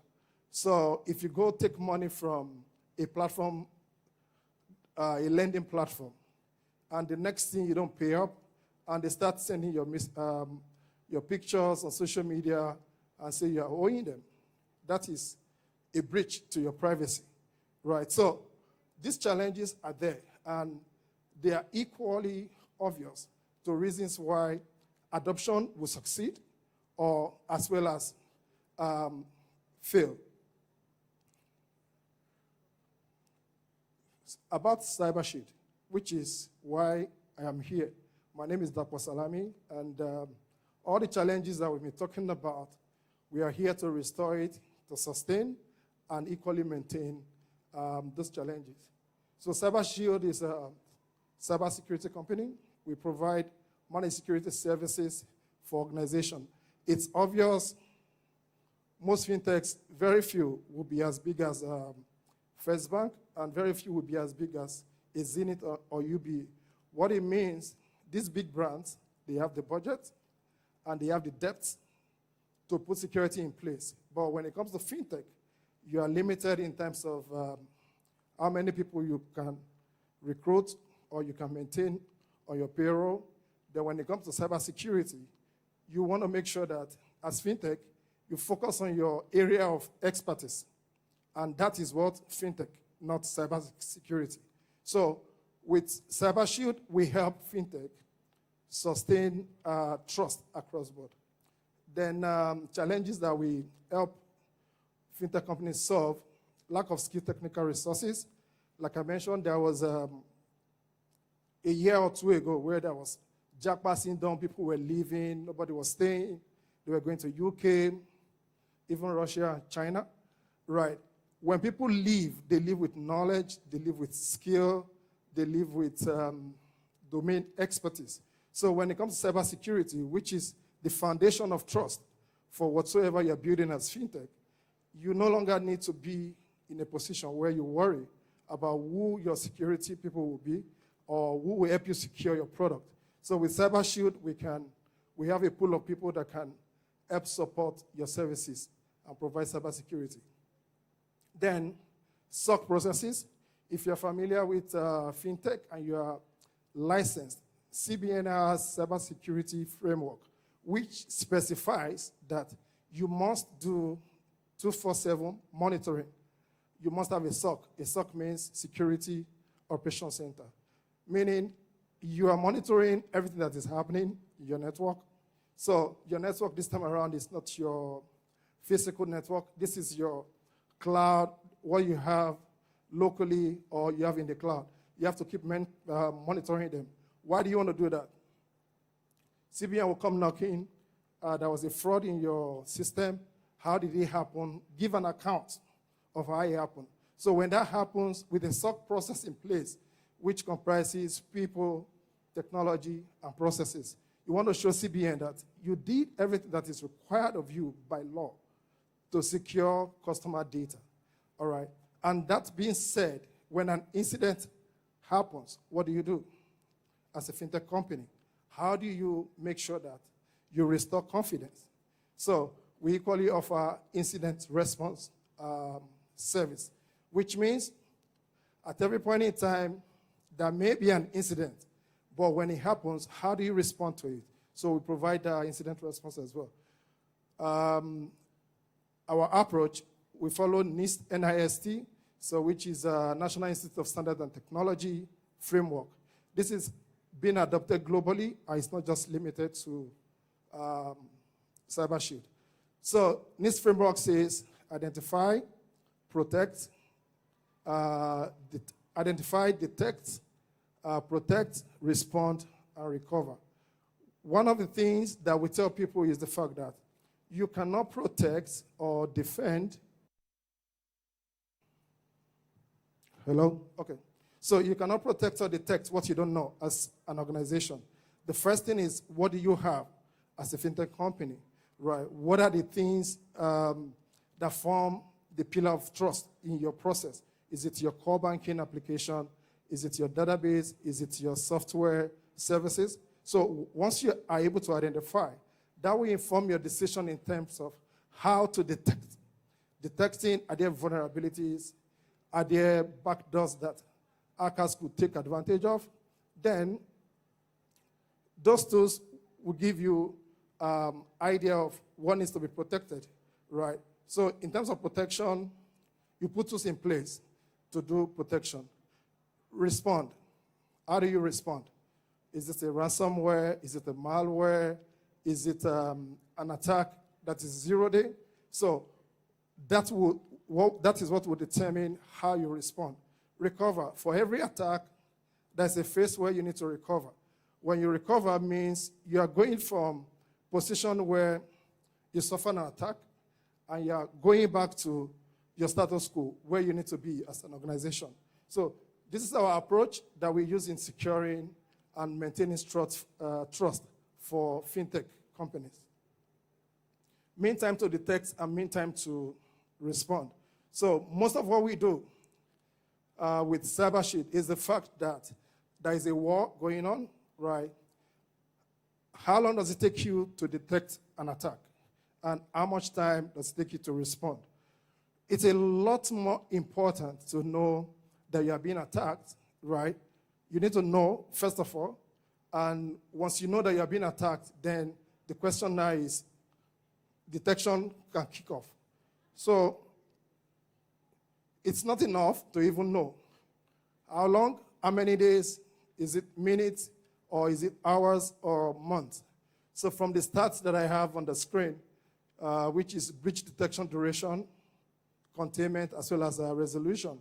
So this specifies or shows on the average, globally, not just Nigeria, not just Cyber Shield, right? How many days does it take to discover a breach? 51 days. So imagine yourself, you're trying to raise funds, and up to the tune of $1 billion, for instance. If you're trying to do that and you're being attacked and you don't know if it's going to take you 51 days, because most times these attacks are sophisticated, they are persistent. So if it's going to take you 51 days to detect or discover a breach, your business is as good as dead on arrival. All right? And the next is 30% of breaches were discovered within hours. That is with processes and technologies being put in place. 20% of breaches took months or longer to detect. 181 days was the average time to detect a breach. So if you remember my previous slide, mean time to detect and respond. So 181 days is as good as about half a year. That's a long time to detect a breach. So on the average, it's about 277 days on the average for data breach life cycle, which is key and important. And this is our selling point. This is where my business is, to secure you and make sure that you don't take 277 days for a breach to be in your on your network. So why CyberShield and what do we offer? Our services, the first one is 24/7 monitoring and AI-powered threat detection. We're in an era where AI is the buzzword. While I was walking down here, I saw a whole lot around AI. I think I saw some guy, some product, Dyna AI. So what it means, whatever we are doing, AI is now being used. If you are doing KYC, you equally want to do KYC for AI. If you are an agency, you want to onboard AI as part of your staff. So we have companies right now where they have 10 people, human users or employees. They equally have 5 agents. So when you have agents, the same way you do KYC for people, you equally need to do KYC for AI as well. So if your product is AI-based, your attack is going to be AI attack, right? So we offer 24/7 monitoring and AI-powered threat detection. I tell people, you don't go to a gunfight with a knife. So if you want to combat AI attack, cyber attack, you need AI tools to be able to do the same. Then the next, we offer managed detection and response. So with this, as against you having an army of cybersecurity engineers carrying out your detection and response, we can offer it to you as a managed service, meaning you are getting the same service as the big banks that you're competing with or the big brands you're competing with. But this time around, it's for the fraction of the amount. Then threat intelligence and hunting. For every attack, there is usually reconnaissance, people trying to understand, to know what you have, how you do your business, and what kind of processes are in place. Once they can understand you with intelligence, it's a lot easier to attack you because they now know how to navigate through your technologies and processes, right? So with our threat intelligence and hunting services, it's our job to make sure that you know and you're aware that an attack is coming your way and we can stop it for you. This way, you don't only maintain trust, you equally sustain it across your ecosystem. Fraud management, like I mentioned, fraud is important. I think it's one of the oldest Achilles is for most fintech and banking ecosystem. Fraud is not going to end. It's going to keep changing on a daily basis, on a weekly, monthly basis. Now that we have AI products, fraud now is going AI. So most of the fraud that we are seeing now, about 20% are now being carried out by AI tools, meaning it's not going to stop. And if you keep going to a gunfight with a knife, you are never going to win. So with our services around fraud, we can protect your fintech. Vulnerability management and pen testing, this is required by law.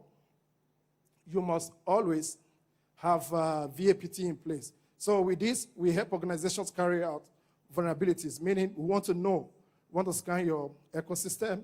Are you vulnerable? What are your vulnerabilities? If we can put a name or we can put category to it, it's a lot easier to secure you with that, and we can equally help you remediate. Compliance and audit support. if you are in this space of fintech, it's no news that you must comply with the regulatory framework. You have NDPA, you have CBN. With CBN, we have quite a number, which is PCI, ISO, and so on and so forth, depending on what you do. So why would you want to do all of this? You need to put the check box in place to say, I did this as required by law, once every 6 months or once every year. So we can help you achieve that as well. Incident response and forensic, which I mentioned earlier, this is important. Whenever you have an attack, who do you call or where do you go? And who helps you recover and restore your services to status quo? So with incident response and forensic, we help fintech as well as businesses that are into financial or that are into banking to secure their system. Our approach is pretty much straightforward. I've explained all of this. AI tool for AI attack. When it comes to intelligence, it's required as well. We stay in front, making sure that we know what is coming your way before it gets to you. And you must have heard a whole lot of other big brands saying they have SOC, they have a SOC, they have a SOC. Then it's mandated by CBN that you must have a SOC. We've seen a trend currently where the big banks, they are becoming a lot more difficult for hackers to take advantage of. And what it means is the kind of attack we are seeing with the big banks, they're not going to fintech companies, they're not going to microfinance banks. So your size does not equally limit you in terms of how you protect yourself. So we can extend the same value proposition that we are giving to big banks, to fintech companies, MFBs, just for you to maintain and sustain trust across your ecosystem. So we have quite a number of tools that we use for that. For threat intelligence, we have Reconex, which is used for checking and predicting the kind of threats coming your way. Then you being able to know if any of your executives are being taken advantage of. If I Google most CEOs, then I found out that each person will have more than one profile on LinkedIn, on Facebook. There are people cloning profile just to be able to carry out fraud or brand abuse as well. So with Reconex, we provide brand protection, executive monitoring, digital asset management. How many IPs do you have as a fintech? Most people don't know, right? If you don't do what is required in terms of inventory, how many IPs are in use, how many are active, or how many are dormant? So with Reconex, we can help organizations carry out threat intelligence and brand protection. So EDR is essential no matter how many people you have working for you. With fintech, what we see the trend, people don't come into office, they work from home or they work from anywhere in the world. So with this, what we find out is to every human user, there is an endpoint. At the minimum or on the average, 2 to 3. Endpoint is your laptop, it's your mobile phone, your IoT devices, as long as you use them to interact with the organization. So we protect endpoints across board, regardless what name you call them. We equally have, this is our symphony, right? This is where we tie everything together. For every attack or for every incident, we have a fusion desk where you can do case management, you can do incident management to know how many attacks the last 1 month, how many have been resolved. In terms of category or priority, you want to see how many are high risk, then how many are medium. So with fusion desk, you can carry everybody along and let them know that you don't have any critical alerts. Managed services, like I mentioned earlier, this is a fraction of what you get. You pay a fraction of the service as against building a SOC for yourself or having to build a whole stack of cybersecurity team for yourself. So we become an extension of your business and we provide what is required to make sure that your system, your company, organization sustains trust. So Incident response, we've explained before now. I can see on the screen my time is up for some time now, right? This is about all that we do. For every orchestra, for every symphony that is being played, there is usually, or there must be, a conductor. And in summary, and to close out on my presentation, the only conductor for orchestra is trust. As fintech, it is important that you put the sustenance and the maintenance of trust first, because that is the only conductor, that is the only thing that shows you're serious and you're ready to do business. Doing that, transparency must be nurtured, reliability must be prioritized, then education, to reduce skill gap, there must be continuous education across your team. Thank you very much.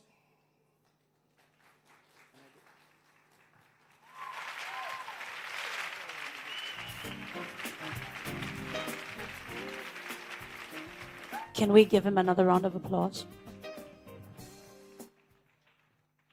Ladies and gentlemen, are we having a good time? This is the place to be. You are in Lagos, Nigeria, and you are at Nigeria Fintech Week 2025. So very quickly, I'm seeing a lot of new faces, which I am very excited about. So if you are just coming into the hall, I want you to just take a look at your neighbor and say hi to your neighbor, introduce yourself, and then we will get into the crescendo of the day.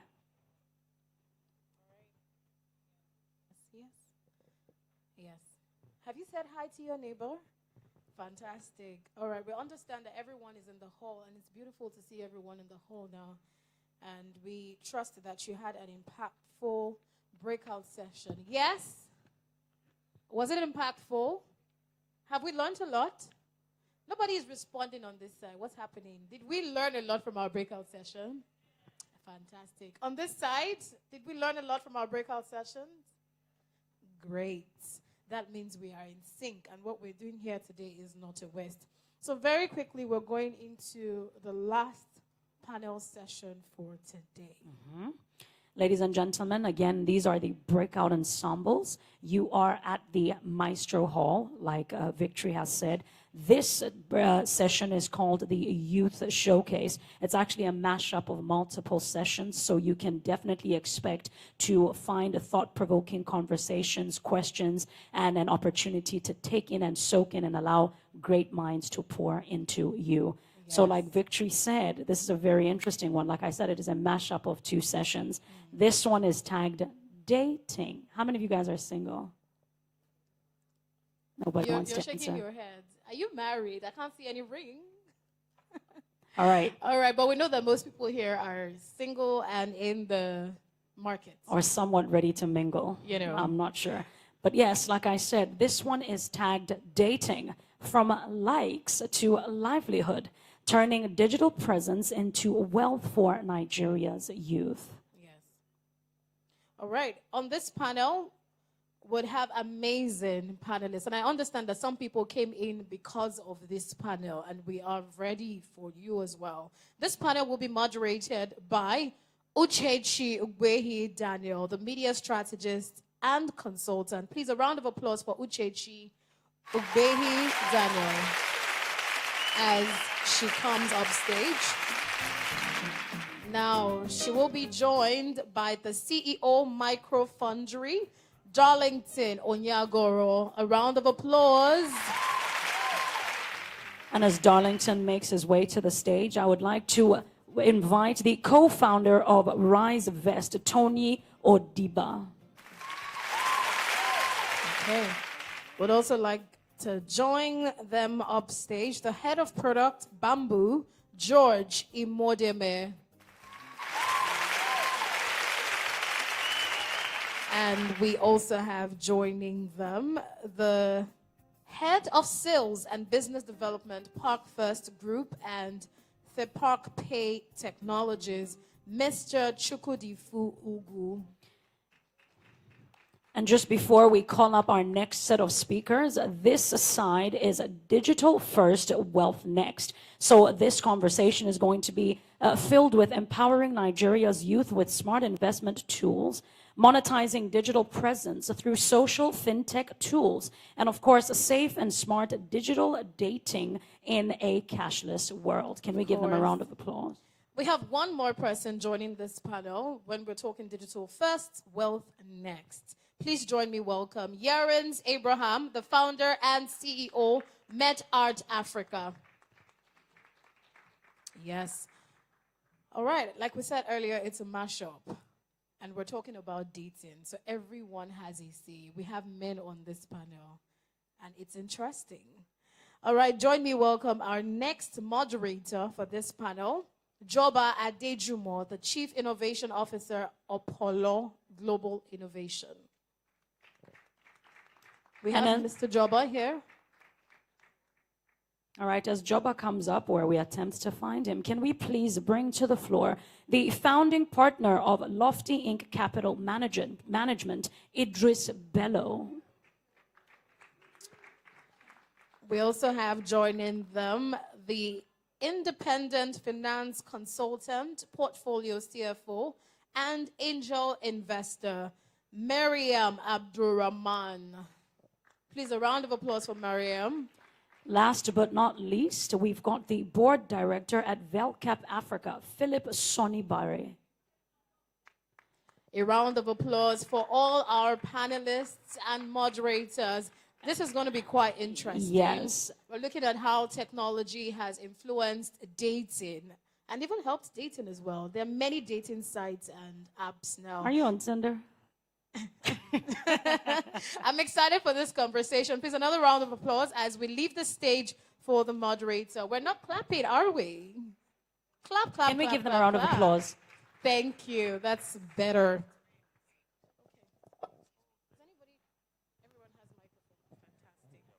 Good afternoon, everyone. I'm thrilled to welcome you to the most exciting part of today. And like our MC has said, this is a very critical conversation when we talk about from likes to livelihood. And when we say likes, we know what we mean. Instagram likes, TikTok likes, all the likes of all the social media platforms that exist today. And we need to know how to turn digital presence into wealth for Nigeria's youth. Money has to be made. Either way, you're catching fun, you're having fun, but you need to make money. And then the good news is that the digital economy offers a clear path for us to achieve this. Very wonderful. Now, before we get to hear from our speakers, I would like us to listen and have at the back of our mind these few facts I'm about to drop. Now, the nation has a median age of just 16.9 years. Now, over 70% of our population today are under the age of 30. We're talking about young people, over 70%. Now, the official youth unemployment rate was 6.5% by NBS Q2 2024. That's a lot of unemployed people who have taken to their devices, who have taken to technology to convert likes to livelihood. And then also the ICT sector contributed about 20% to Nigeria's real GDP, same Q2 2024. The creative economy contributes and is valued at $5.6 billion and is projected to reach $20 billion by 2027. Imagine sharing $20 billion among the youth population by 2027. We'll all be smiling to the banks. And then the African creator economy was valued at $3.08 billion in 2023. And all this driven by young creators aged 18 to 34. That's a large population. And today we need to find out from our speakers, from our professionals here. We have assembled a phenomenal group of experts, and we need to know what are the building tools and the strategies that we young people need to turn this digital promise into a financial reality. It is one thing to have ideas. It is one thing to bring out the ideas. You're looking at it, you film, you record, and you post it. And then there's another thing to, after posting, you go back home or you go back to your bed hungry.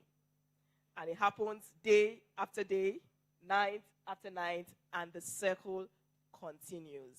And you're not smiling to the bank, you are borrowing data from MTN, you are borrowing money from daddy and mommy to buy. Come on. this is the panel that needs to quench that and stop it in our generation. And then we're going to start with hearings. Hearings. Okay, hearings. Okay, sorry about that. So we're going to start with hearings. I'm going to ask hearings, how can digital presence be leveraged for creative industries like art, fashion, and entertainment, especially taking into context creation, content creation, spanning these industries and making waves? Okay, thank you very much. I'm Yerins Abraham, and yeah, let me just get straight to answering your question. From my experience, the digital space can be a little bit tricky because you have to fight with your ego of your own person and also the people or the audience or people viewing you. So there are some times that some people think so much about themselves or too much about themselves, and then it affects their approach to the rest of the public. So I think one of the main things that everyone should watch out for, the best way to leverage the digital presence is understanding or viewing the internet as a portfolio of yourself. It's very important that, when you see it as a portfolio, whether you're doing art or you're doing fashion, if you have, let's say you have your CV,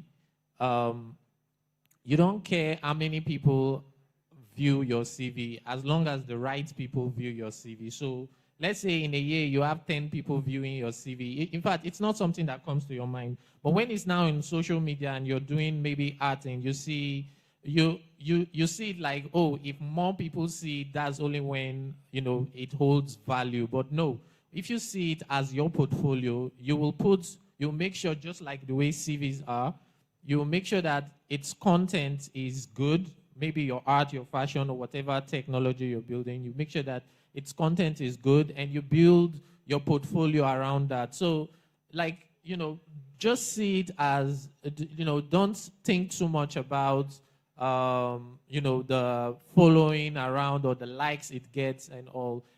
Concentrate more on the quality rather than the quantity. And then one more thing is, narrow down your niche. It's very, very important.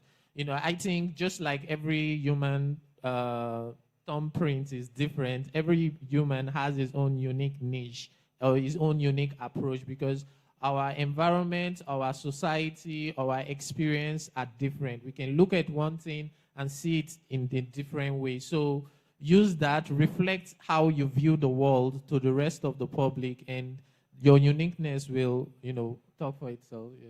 Amazing. Thank you, Yerins. And Yerins just let us in the information that your portfolio these days is outside your clear file.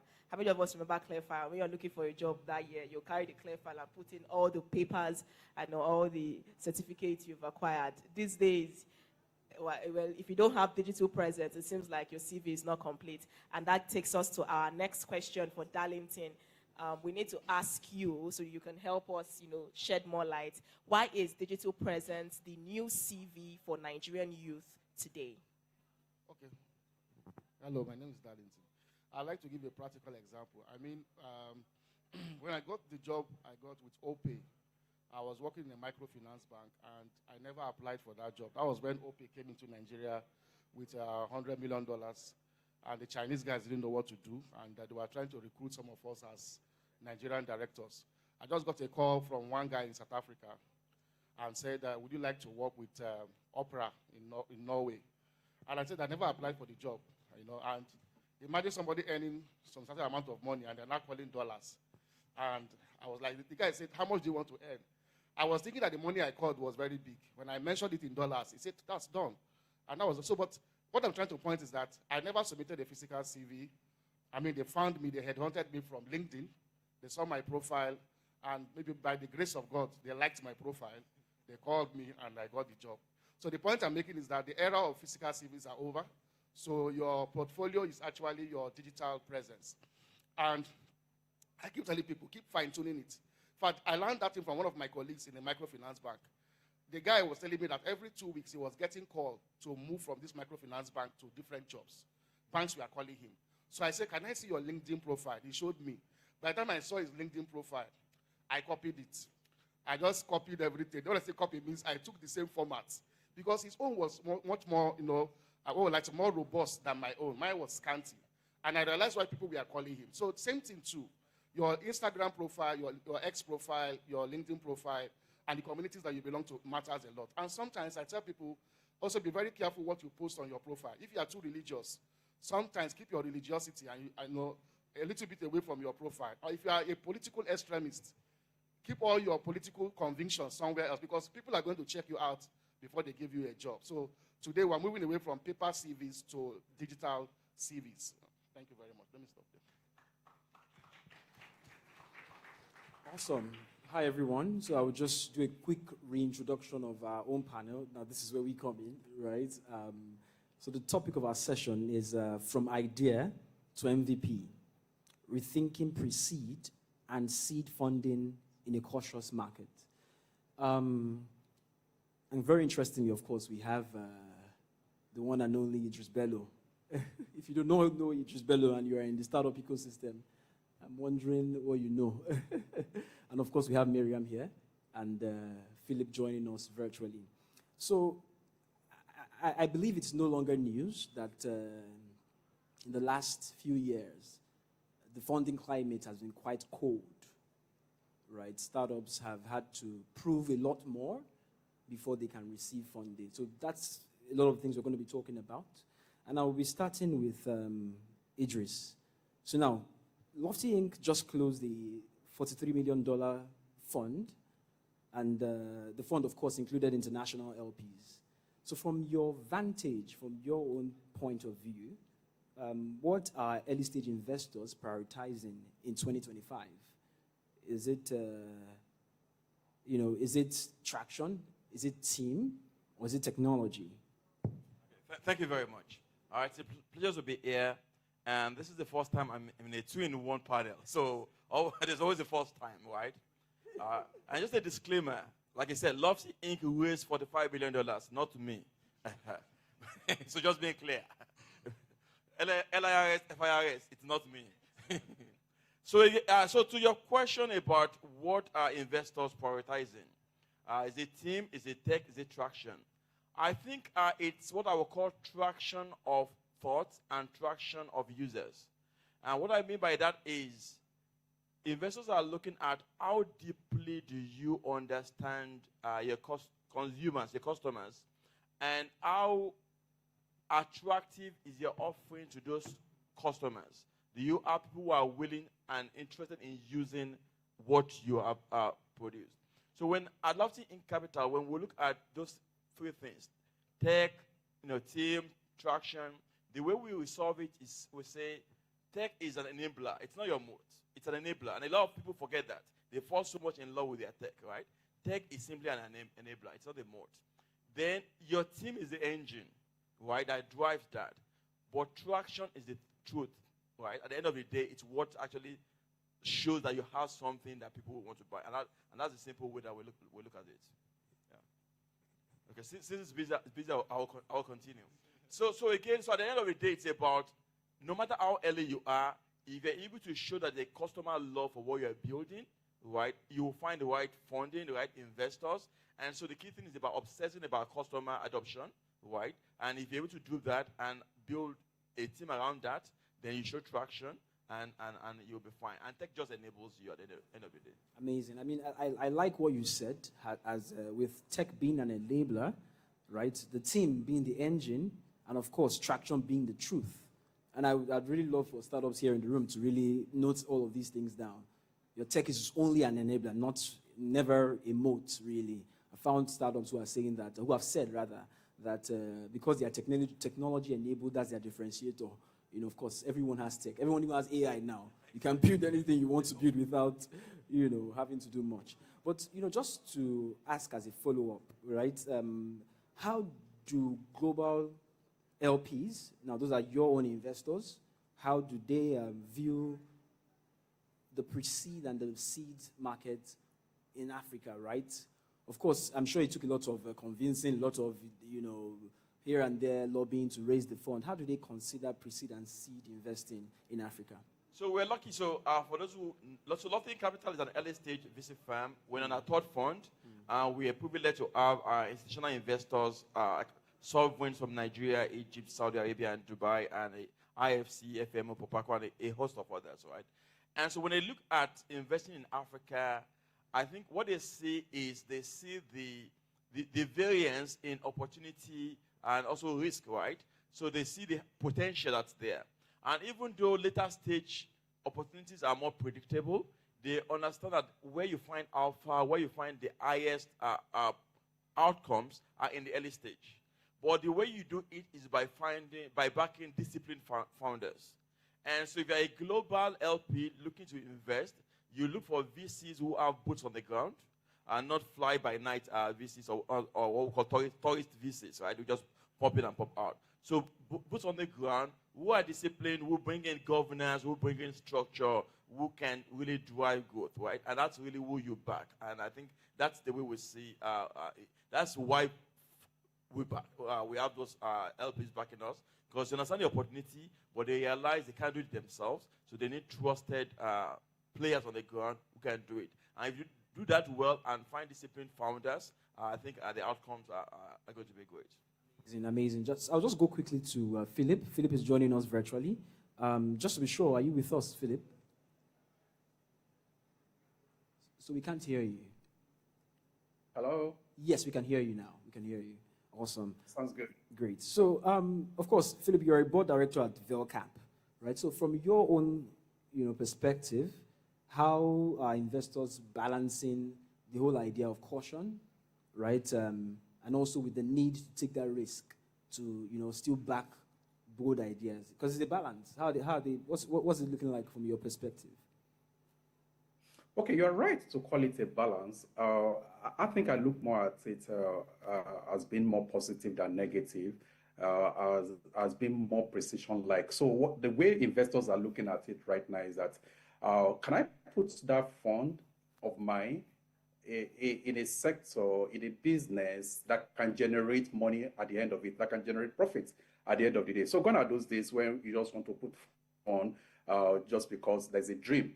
So right now, what investors are asking, the questions that are being asked in the board is that, okay, it's good to have that dream, but what happens when you have nightmares going on in your dream? How well are you going to be able to combat this? How well are you ready? So they're looking at economics. They're looking at results. They're looking at revenue. They're looking at a whole lot of things on how they're asking very difficult questions.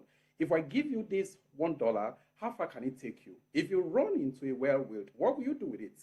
How will you cope? So there are fundamentals being asked.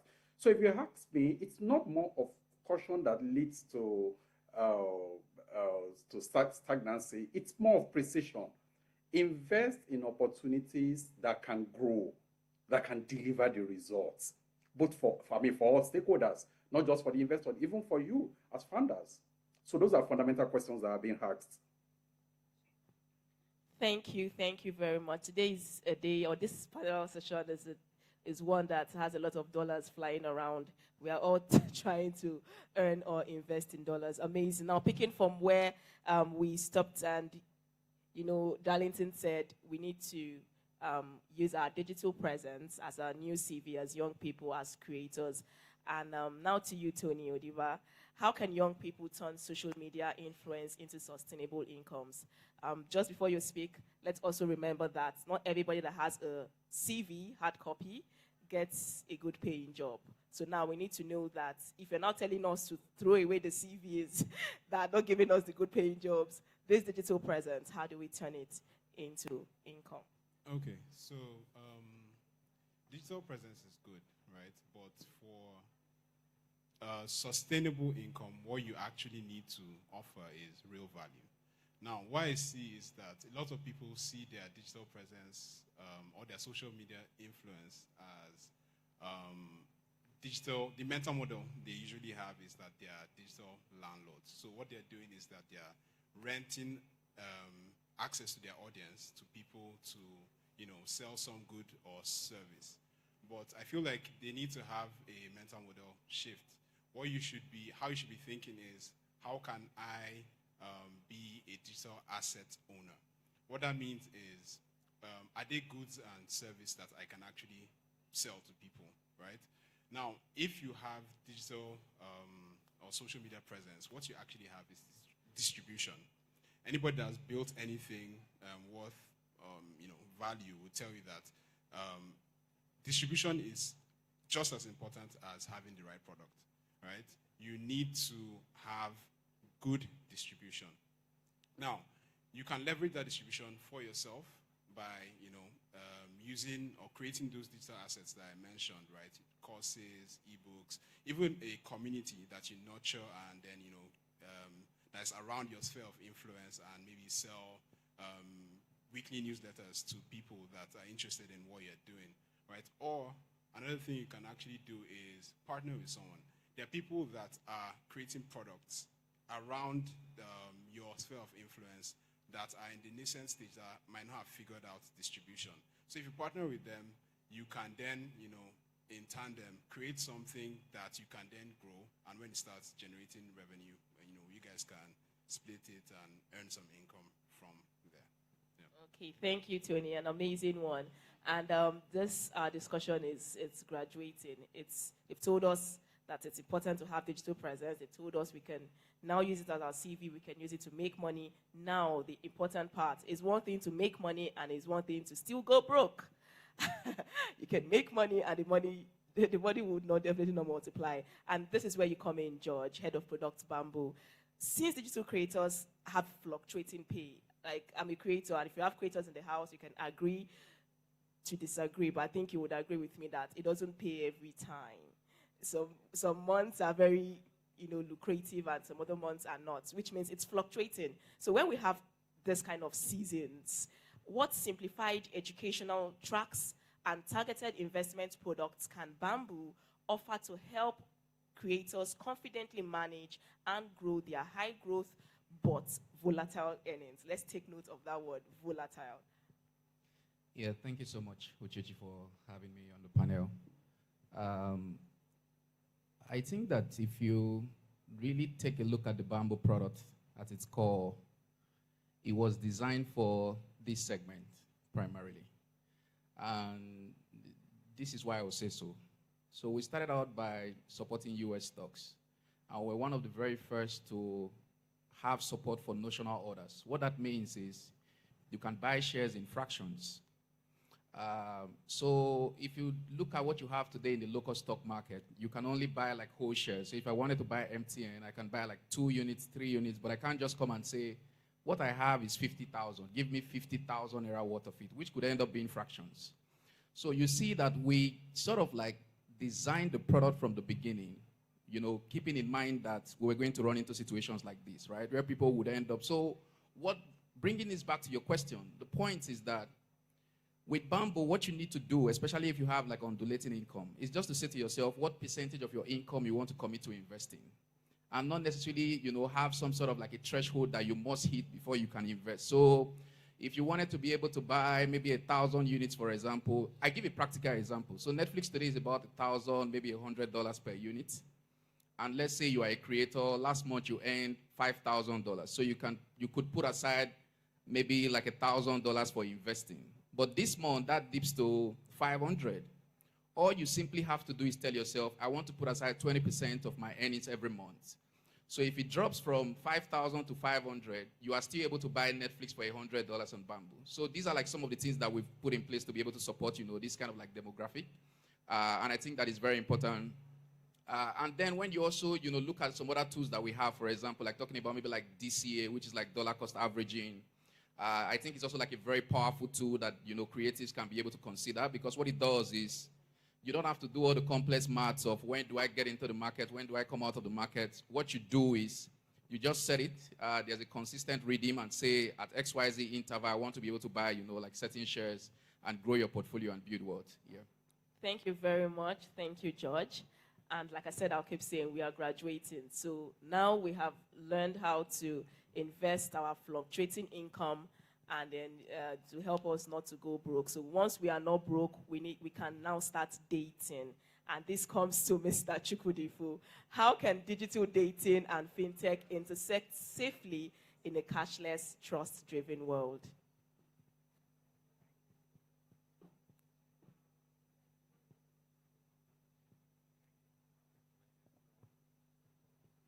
Hello? I'm sorry, the question again. We have come to the dating part. We've made money, we've invested. Now we need to get girlfriends and boyfriends and life partners. Okay, so how can digital dating and fintech intersect safely in a trust-driven, cashless world? Okay, trust is the bridge between fintech and digital dating, right? So I would say digital identity and verification. We know that fintech and digital dating both face identity fraud challenges. So using tools like KYC, biometrics, digital ID, it can help bring about trust across both platforms and help verify users of those platforms. Okay, thank you very much. We've headed from the first round of questions from our side of the panel, so over to you now. Awesome, thank you so much. So at this point, we'll be going back into the conversation around idea to MVP. And we'll be focusing more around the founder part of it, and I will start with Miriam, who is an independent finance consultant, and of course also a portfolio CFO and angel investor. So yes, Miriam, as someone who supports founders with fundraising strategies, what financial or operational signals indicate an investor-ready startup?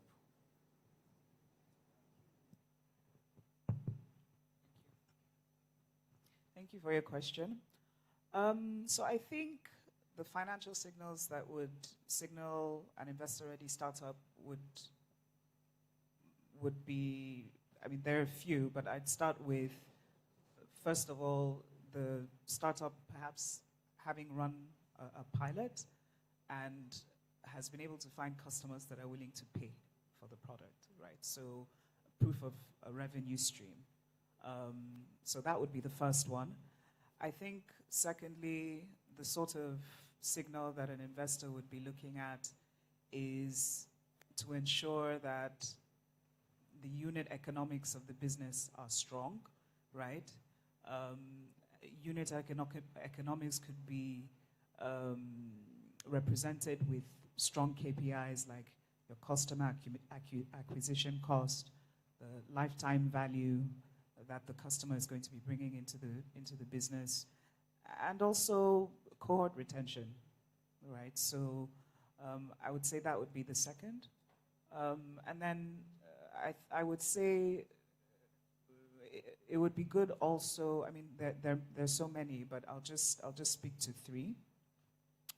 I would also say that showing that you have a plan as it relates to your monthly burn and your runway, right? So how much are you expecting to, how much cash are you expecting to burn on a monthly basis? How long is your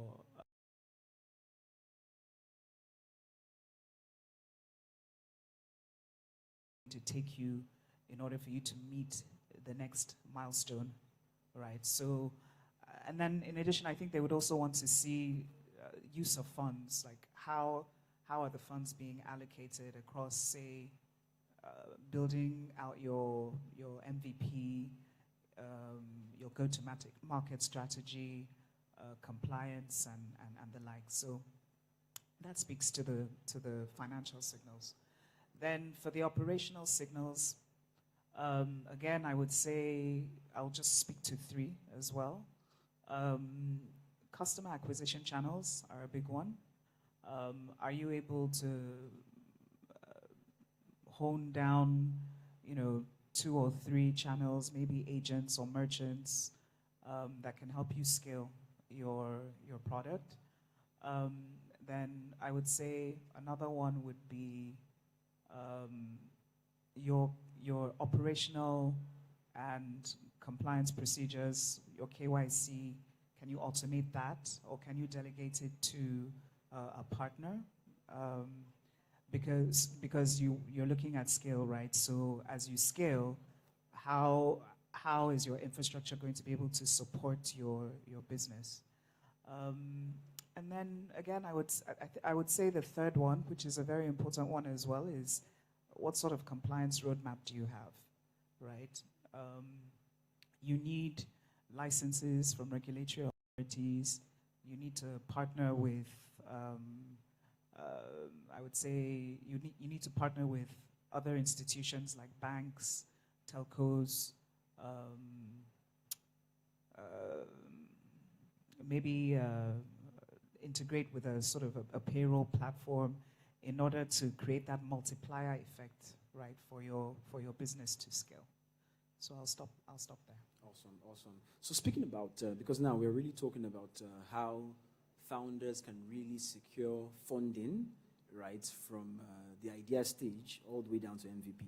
And of course, from my experience, you find founders on a daily basis that, of course, do have MVPs, and they have all these things that you've mentioned, the operational, they've ticked all the boxes, right? But there's still something that might potentially put them in a position where, of course, they might not be able to raise funding, right? So to help the founders in the room, I think it would be good to sort of give red flags, right? Give ideas, rather, an idea of the red flags that an investor would typically be looking out for when they are at the MVP stage, right? Now, you've spoken about operational side of things and also the financial part of things as well. So imagine I have ticked all those boxes, right? From an investor perspective, what are the red flags that will make an investor want to walk away from potentially investing in a startup who is at MVP stage? So that's a very good question, and ironically, there are some of the signals that I spoke to earlier. So a red flag would be before you approach an investor to say, hey, look, I have this amazing MVP, and I think you should invest in my business. An investor will be like, okay, let's see what you have, right? And then the next question will be, have you run a pilot?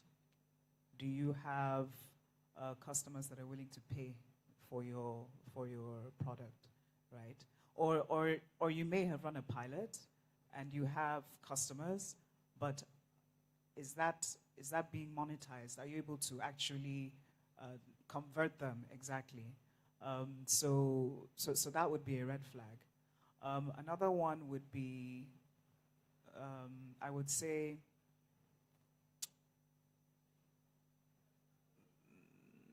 even the coming back again, it's, like I said, I think it's pretty much the same thing as the signals, right? So if an investor was to stress test your unit economics, can the figures, even if your business is unprofitable in the beginning, right? And if it was to be stress tested, would you be able to see that your gross margin ends up being positive? And then coming back also to the compliance side of things, right? What have you made any engagements, right? Have you signed any contracts with any potential partners? So I think that they're pretty much the same, the same things. Yeah. Okay, let's go quickly to Idris. Of course, it's not news that Lofty Inc. has backed maybe around 100 startups or even more, right? And now we're talking about how to scale from idea to MVP. And in a market that is quite strict, or where funding is very tight, I don't know, with the 100 startups that you've encountered in your experience, can you share any story of a founder who creatively was able to bootstrap from idea to MVP? Thank you. Yeah, so over the past 10 years, we have backed actually about 180 startups. Some of the well-known ones are Andela, Flutterwave, Move, Reliance Health, Terragon, and Wave, and the list goes on. So we've been privileged to get a lot of data across different countries and different stages. And before I give you a single example, I think there are a couple of things that we see that differentiate founders who have the grit to be able to build, right, even without funding. And I think for us, it's a focus on the problem versus focusing on the product. It's falling in love with the problem versus falling in love with the product. Because problems don't pivot. Products pivot. And I'll give a very quick example before answering the specific question. So we're in Lagos. Let's say you have a rat infestation. So if you come to me as a founder and you say, I have a product that solves, I'm building a nice mouse trap, I probably will not give you my attention. But if you come to me and say, I am solving a problem of mice infestation, you have my attention. And you could say, what's the difference? If what you are building is a mouse trap, if your mouse trap does not sell, then you are done. If you understand that your problem is mice infestation, you might try a mouse trap and it doesn't work. Then you do sole. You know what they call sole in traffic, right? It work. You probably then put a vote stick on the ground, gum on the ground. You put poison on the ground. If it doesn't work, maybe you call the Pied Piper to sing them out of town. Or you call Thai currency to come and sing We're Laughing We're, right? To get them out of town, right? So you do different things. You are very innovative because you understand the problem. And so one of the startups we had was a company called Fuel Metrics that was solving the challenge in the downstream, in petrol stations, of tracking how much fuel is bought, how much is sold, right? And ensuring that drivers are not being ripped off by the gas stations. And when they had a very deep understanding of the problem, the first couple of years, they were solving it almost with spreadsheets, right? And they were not focused on fancy tech. But they got over 1,000 stations signed up. And they were using those things. And over time, they then built a solution. And then they then raised seed capital. Till date, they've only raised about $1.2 million over the past 10 years. And they're profitable. You won't hear their names. You won't see them on panels. But they are serving it. If you go to any Rano station, any MRS station, if you go to any Adova station, the technology is being used today. And they have only raised very small capital. On the other hand, there are folks who are on every panel, HBS, LinkedIn founder, co-founder, winning every hackathon and award, and there's nothing to write home about. And that's the difference. I think it would be good to understand then, how do you, right, as a venture capital investor, how do you identify those kind of founders? I know you've said that, focusing on the problem and not the product itself. But are there any other, signals? That I'll make it very simple because of time. So the first thing I like to tell our founders this. Focus is not just about what you say yes to, it's also about what you say no to. And no amount of hocus pocus can take the place of focus.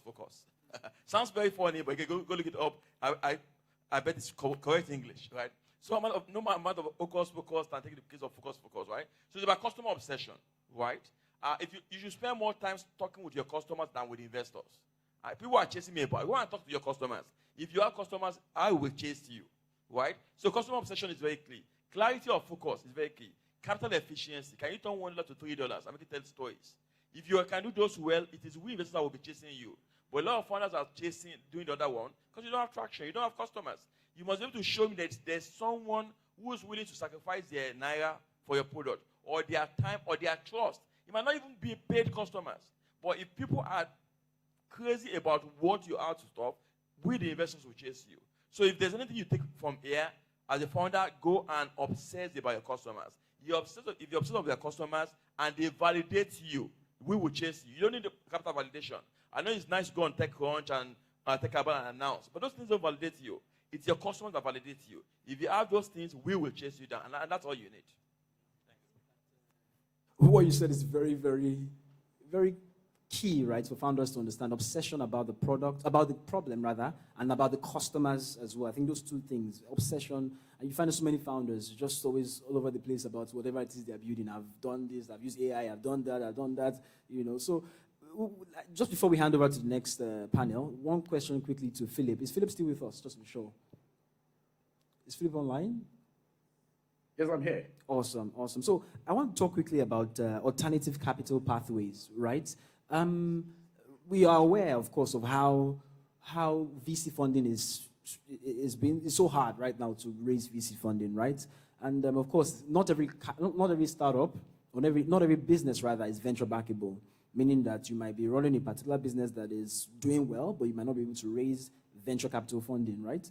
So I think it would be good to understand from your perspective, where do you see grants, and or how do you see grants rather, and non-traditional venture capital playing a role for founders in 2025 and 2026 going on? Thank you so much for your question. So you refer to it as alternative. I don't think they are alternative any longer. If you ask me, they've become part of the mainstay right now. A situation where you have had visited dropping the volume of the business they do with us by as much as 40%, and they are not looking at that growth agenda anymore. They are focused on profitability. So what happens when you are in sectors that are not going to deliver that profit immediately for you? So now let me go back to your questions to say that the role of grants, it's no longer, the role of FDI, it's no longer that of alternative. It means you must just consider it. Yes, there are issues around it. There are the fact that you want that money you want that fund in 6 weeks or 8 weeks. With DFI or grants, you don't have that. It could take a bit longer, yes. And those guys feel that, okay, if in the past it takes 12 months, today it takes 3 months, 6 months or thereabouts. To them, they are doing very well. To you, you want it faster. However, you must plan ahead for it. You need to tell yourself that, okay, if I must go for grant, if I must go for DFI, I need to quickly start the process because it could take time. These are institutional money. So, so there are institutional processes, there are institutional bureaucracy here. So it's not just an option anymore. Sorry, it's not just an alternative. It's part of the hybrid that founders must put into whatever they do right now. It must come as part of what you are looking at. And it's always better to have combination of all of these funds instead of focusing on one. So yes, it's there as mainstay, and it will continue to there as mainstay. Whatever the challenge that you may have in terms of speed, it's always a good place to be. If the VC put a lot of support, investors put a lot of support on fintech and such things, what happens when you are in ed sector, where you are in, the focus is climate, where people will not likely want to put their money easily. So you must know that grants, FDI, plays a very significant role here. Okay, thank you for that amazing session. While speaking, Tony, as you were speaking on how creators today can convert their content to wealth, money, monthly income, and the aspect of authenticity for young content creators cannot be overemphasized. And to you, Yerens, this is your question. What role does authenticity play in turning influence into sustainable income? Recording in progress. Okay, thank you very much. I'll just give a brief observation or maybe a story. When I was growing up, I'm a millennial, so when we grew up, we watched TV a lot, and we saw this very curated, performative type of presentation or broadcast to us.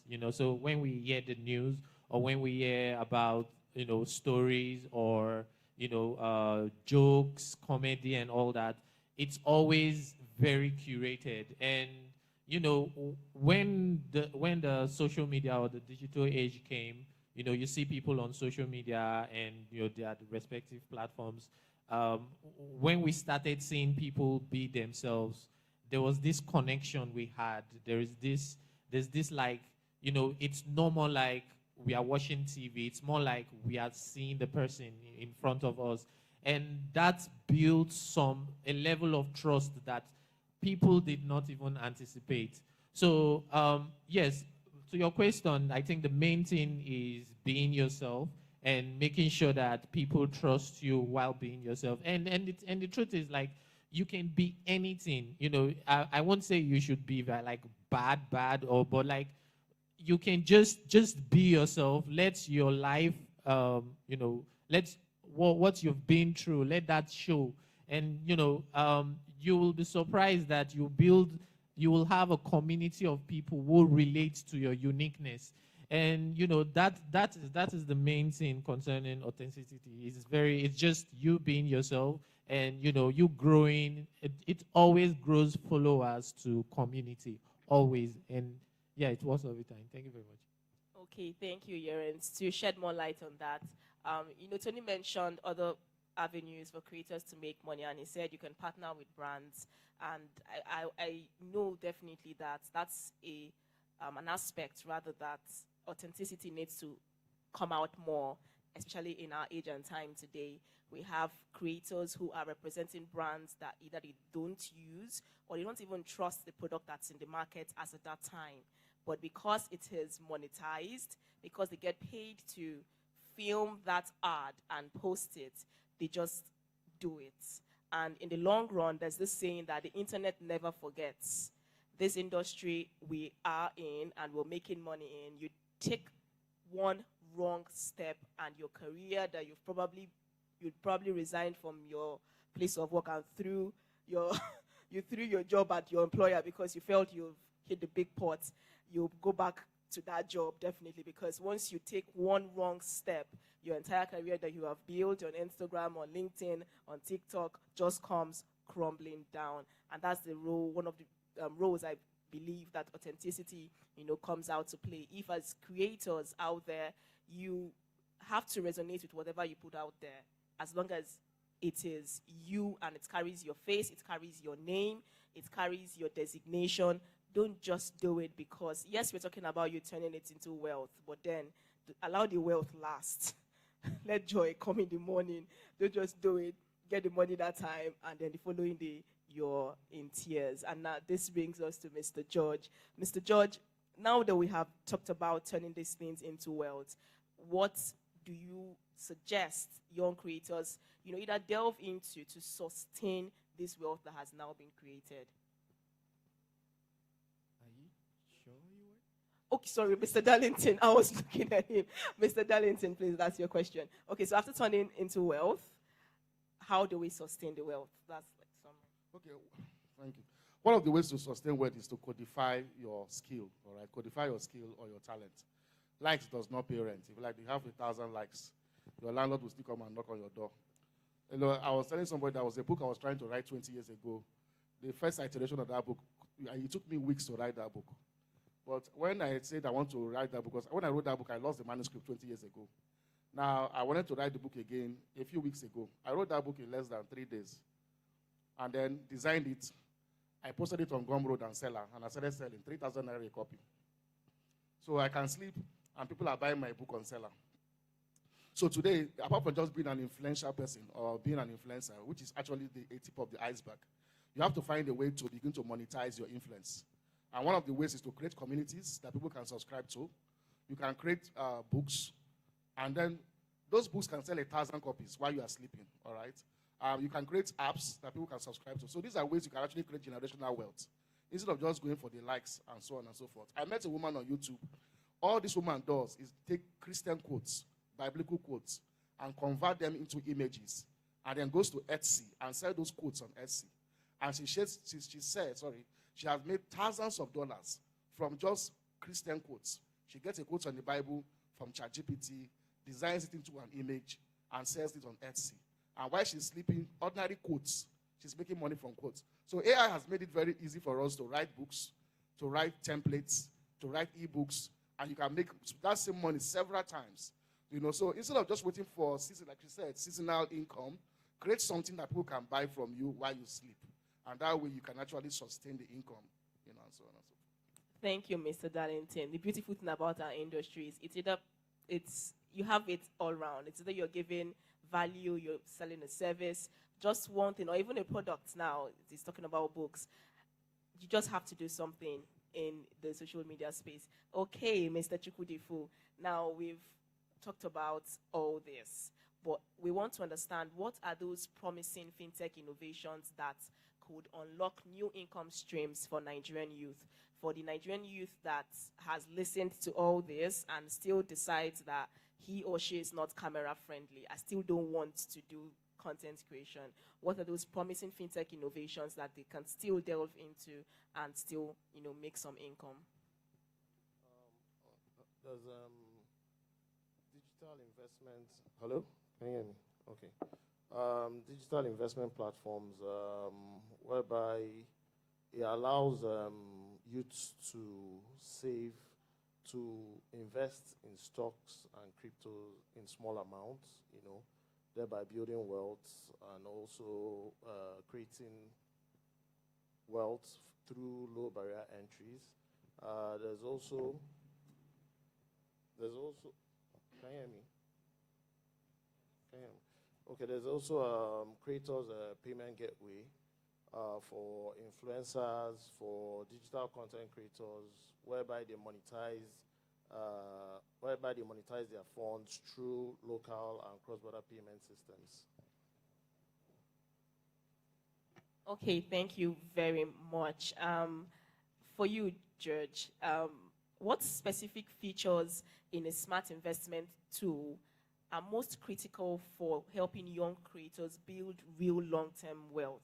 Please take notes, specific. Let's not generalize it now. Let's point out specific features that can help young creators. I think that is a very interesting question. But before I get to answering it, there's some sort of like insight I have to share just to give context. What we see from user research and analyzing data is there are three components that have to come together for people to really be able to latch on to an investing product or an investment product. One is capital. Of course, you need to have the money, right, to try to invest. Two is time, and three is expertise. We call it knowledge, just understanding. For example, with US stocks, you find that you can have the money, have the time, but then you don't know what to buy. Like, you don't even know where to start from. You don't know, what positions you should be getting into, all of that. So why is this relevant in the context of like smart investing tools and features? It's because by the time you are requiring a user to bring in their capital, which is money they've made, and also spend their time to conduct research around understanding what to invest in, it feels like you're asking for too much. Because the time that I have now is what I can use to generate future income tomorrow. So in the case of a creator, or the context of a creator or creators, I can take that time to shoot another video. I can take that time to be researching how to edit a video, all of that stuff. So if I have to then spend that time to research whether, all the dip with Netflix currently is just the fad I should really get in, it becomes very expensive. So I think that where a smart tool would bridge that gap is saying you don't have to worry about all of that overhead. And even as a company, and just like the product team at Bamboo, we are sort of like, evolving to the place where we are moving from Bamboo as an investment tool, to becoming like an investment guide and some sort of like a partner, So what you have to do is to be able to define your objective and in more very natural language, and the system can be able to do all of the other stuff and just abstract it for you, and you can focus on trying to make more money, and then it comes into the place. So there are a few things that I could sort of like share, but it might sound a bit also futuristic, but I think it's also a challenge to a lot of the product people here and people in finance and looking at this particular demographic, because as I described, if you take capital and then you also require time, it's very expensive, for this particular segment. So you have to find a way to solve it. And I think technology has also come of age by the time you start to look at like AI and whatnot for us to. So what really needs to happen in my perspective with regards to AI is a case where there can be the digital you, is duplication of self. So I had to move a lot around on my schedule today to make this session. But that means there's some sort of like work stuff that now doesn't get the attention of George. So what I think would really happen is a case where I can be here to share context and share knowledge of what George knows and has and contribute to this topic. And there's some other stuff still happening. Now, these areas would include investing as well. So if a tool understands what my objective is, this is what I'm trying to get to. These are like the threshold, okay, because of my risk appetite, I'm willing to lose a bit of money, right? But it shouldn't be more than this amount. And that tool can just continue to do it on my behalf. I feel like it creates a lot of value for the future that we're stepping into. So this is how I want to describe it, instead of just getting into like more, you should have this and all of the other stuff. And I hope it's helpful. Awesome. I'll go straight or quickly into another conversation with you, Idris. So Philip said something when he was speaking the other time, and he spoke about how grants are now more like the mainstay. So I'm quite curious, as a VC investor, how does, for example, one of your portfolio startups, how does getting a grant or injecting a grant into their company, how does it affect your business as a VC? So I think the first thing, talking about grants is about information. right? So a famous philosopher, Lai Wasabi, once said, info le info, right? So when you look at startups, we encourage a hybrid of approaches, but we also emphasize that it is important not to become grantpreneurs. There are folks who go around and all they're looking for is the next grant. And those grants sometimes don't build discipline. And you need discipline to run a business, right? And so we have moved from when it was about how fast can you raise to how long can you run on what you have raised. So with our founders today, it is not about raising to build. It's about building to raise, right? You build something and you raise. And so, yes, grants aid you, but you cannot build a dependence on grants because it's not long lasting. It's not tenable in the long run, and that's the way we approach that. Quickly, Miriam, one advice you give to founders here in the room as they navigate funding or fundraising rather in 2025. One advice.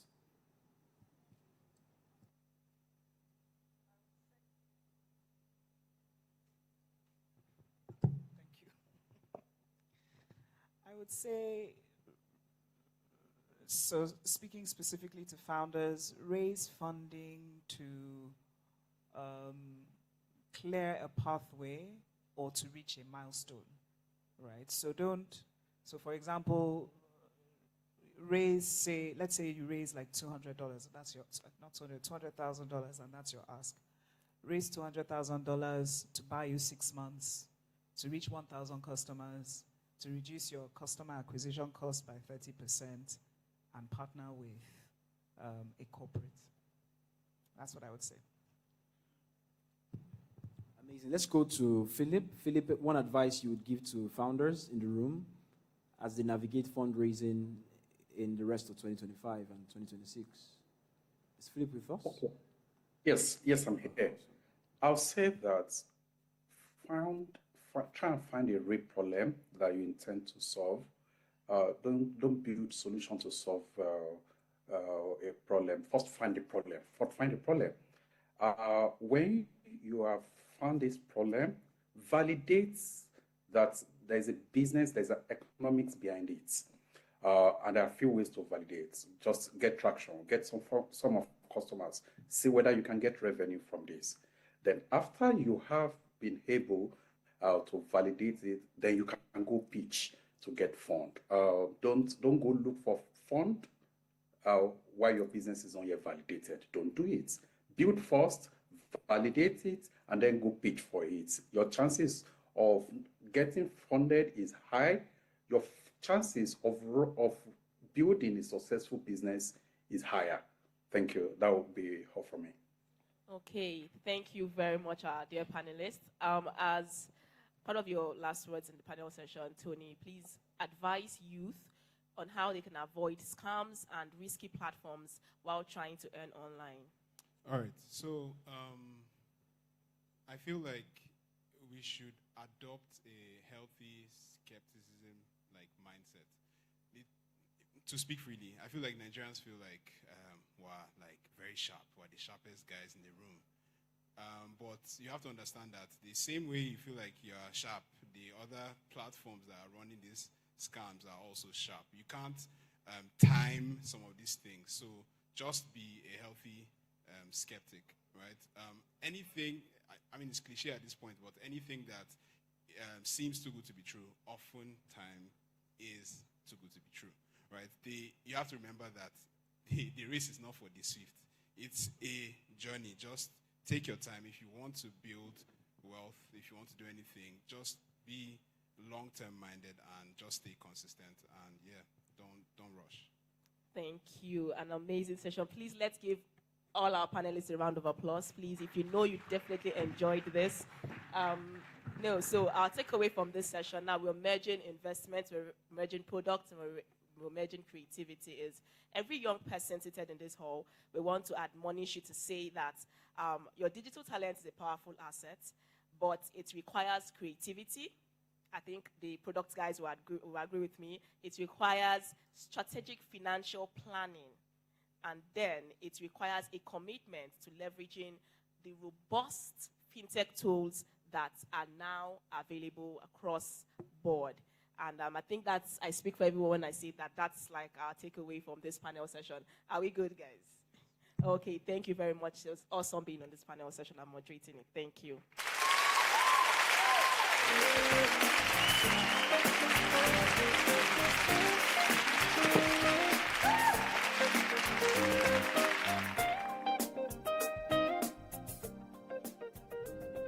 Sorry, can we invite the panelists all to come back for pictures, please?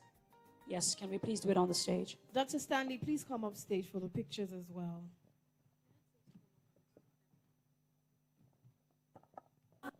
So you'd face, I know we look pretty, but let's face that side. Yes. Fantastic. Thank you. Started with a dream like that. Numbers on the screen like that. Now we're going big like that. All over the world, yeah, yeah. Bringing up an ecosystem for growing in the fintech space. Giving you a platform where you innovate and share ideas. Fintech, fintech, moving easy, my job. Fintech, fintech, fintech. Oh, fintech NGR. Oh, fintech NGR. Oh, fintech NGR. Oh, fintech NGR. All right, and the pictures are done. Thank you. Thank you very much. We have one last speaker. Can we also then, if you, these were two mashed up panel sessions, so can we please have the first panel, moderators of the panels, you know your speakers, so let's have the first panel, and then we will have photo ops for the second panel as well. Okay, the first panel has Yejide Lanre Basamta. Right?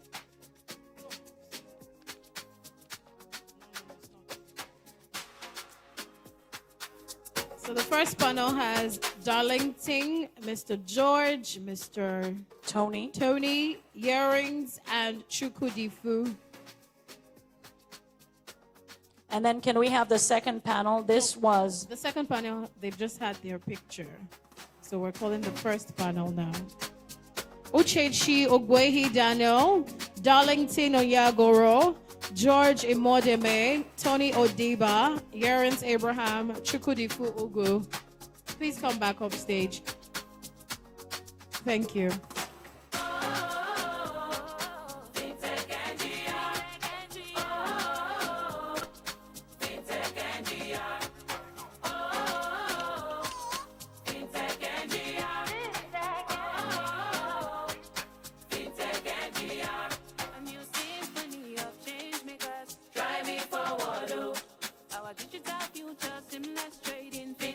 Thank you very much. That was really insightful. Thank you. Now we're moving very quickly to our last speaker for the day. Please, I know we are really fueled and fired from everything that's happened all day, but please do not withhold your applause when we call up this speaker. It's our last speaker for the day. So please, with a loud round of applause, join me, welcome up stage, a Web3 strategist, Head of Marketing at MeWe, Miss Lisa Gibbons. A round of applause. Thank you very much.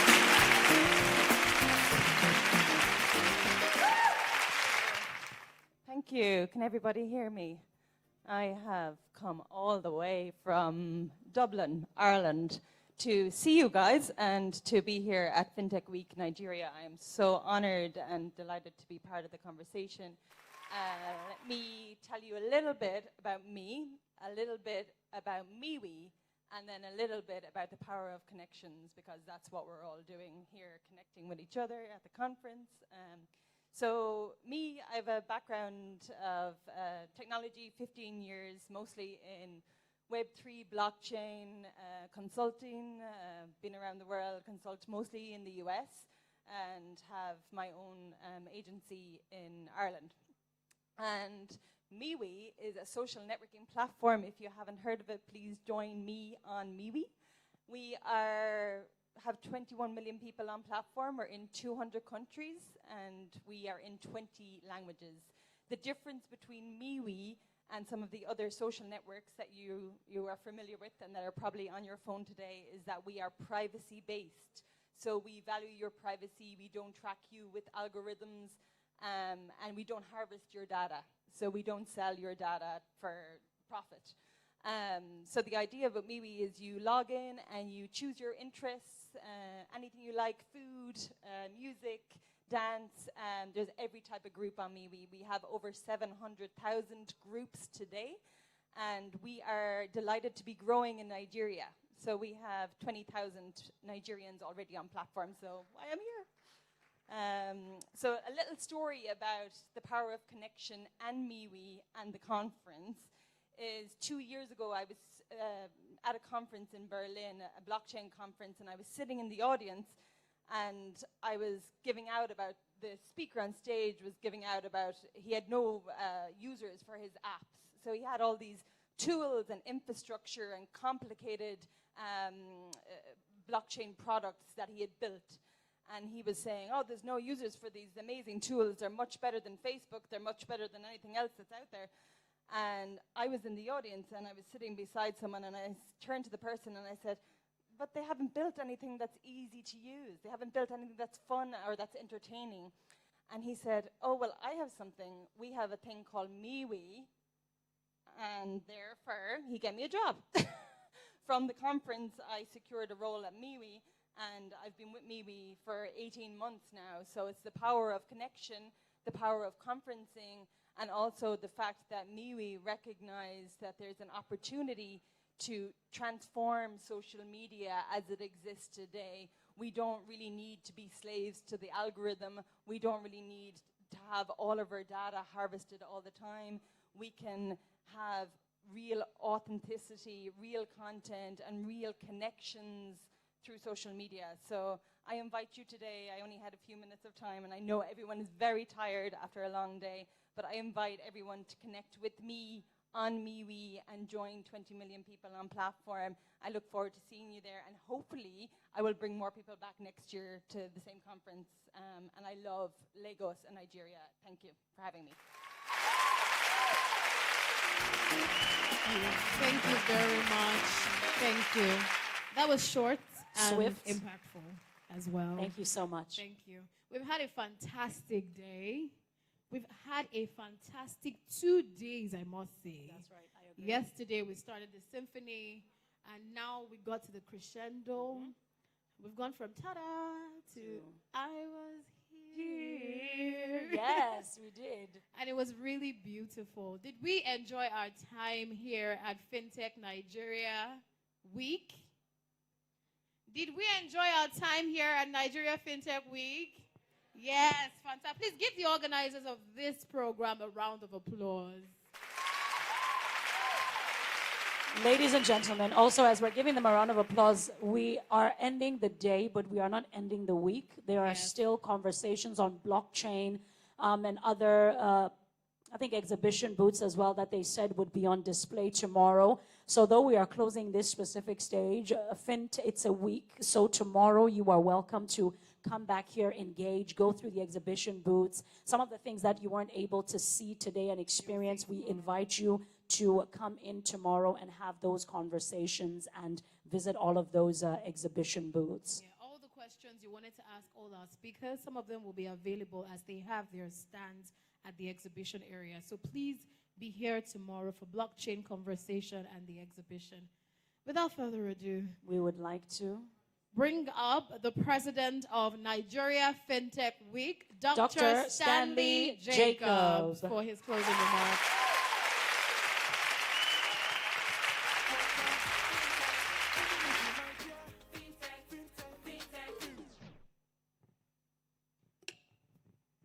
Thank you.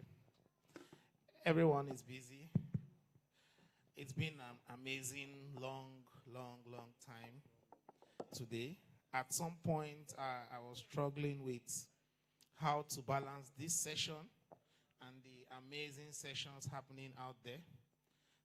The Dev Tribe, we had the Faith Tech, and so many amazing things. I'm not going to take time on these closing remarks because I know that our rapporteurs are putting together the summary of this engagement.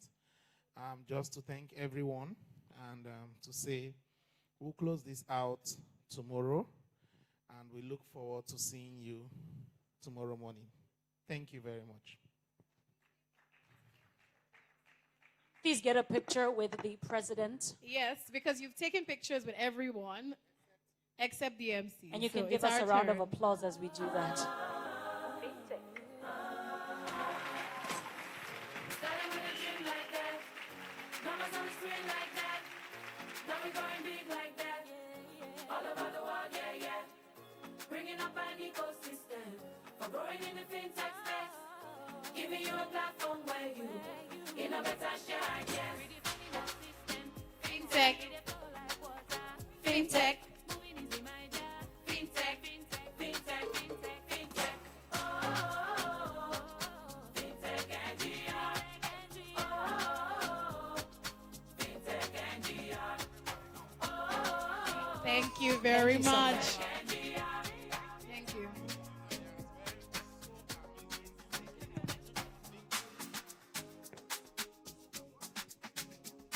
Our digital future, seamless trading, fintech dominating, innovative, imaginative, creative, inventive.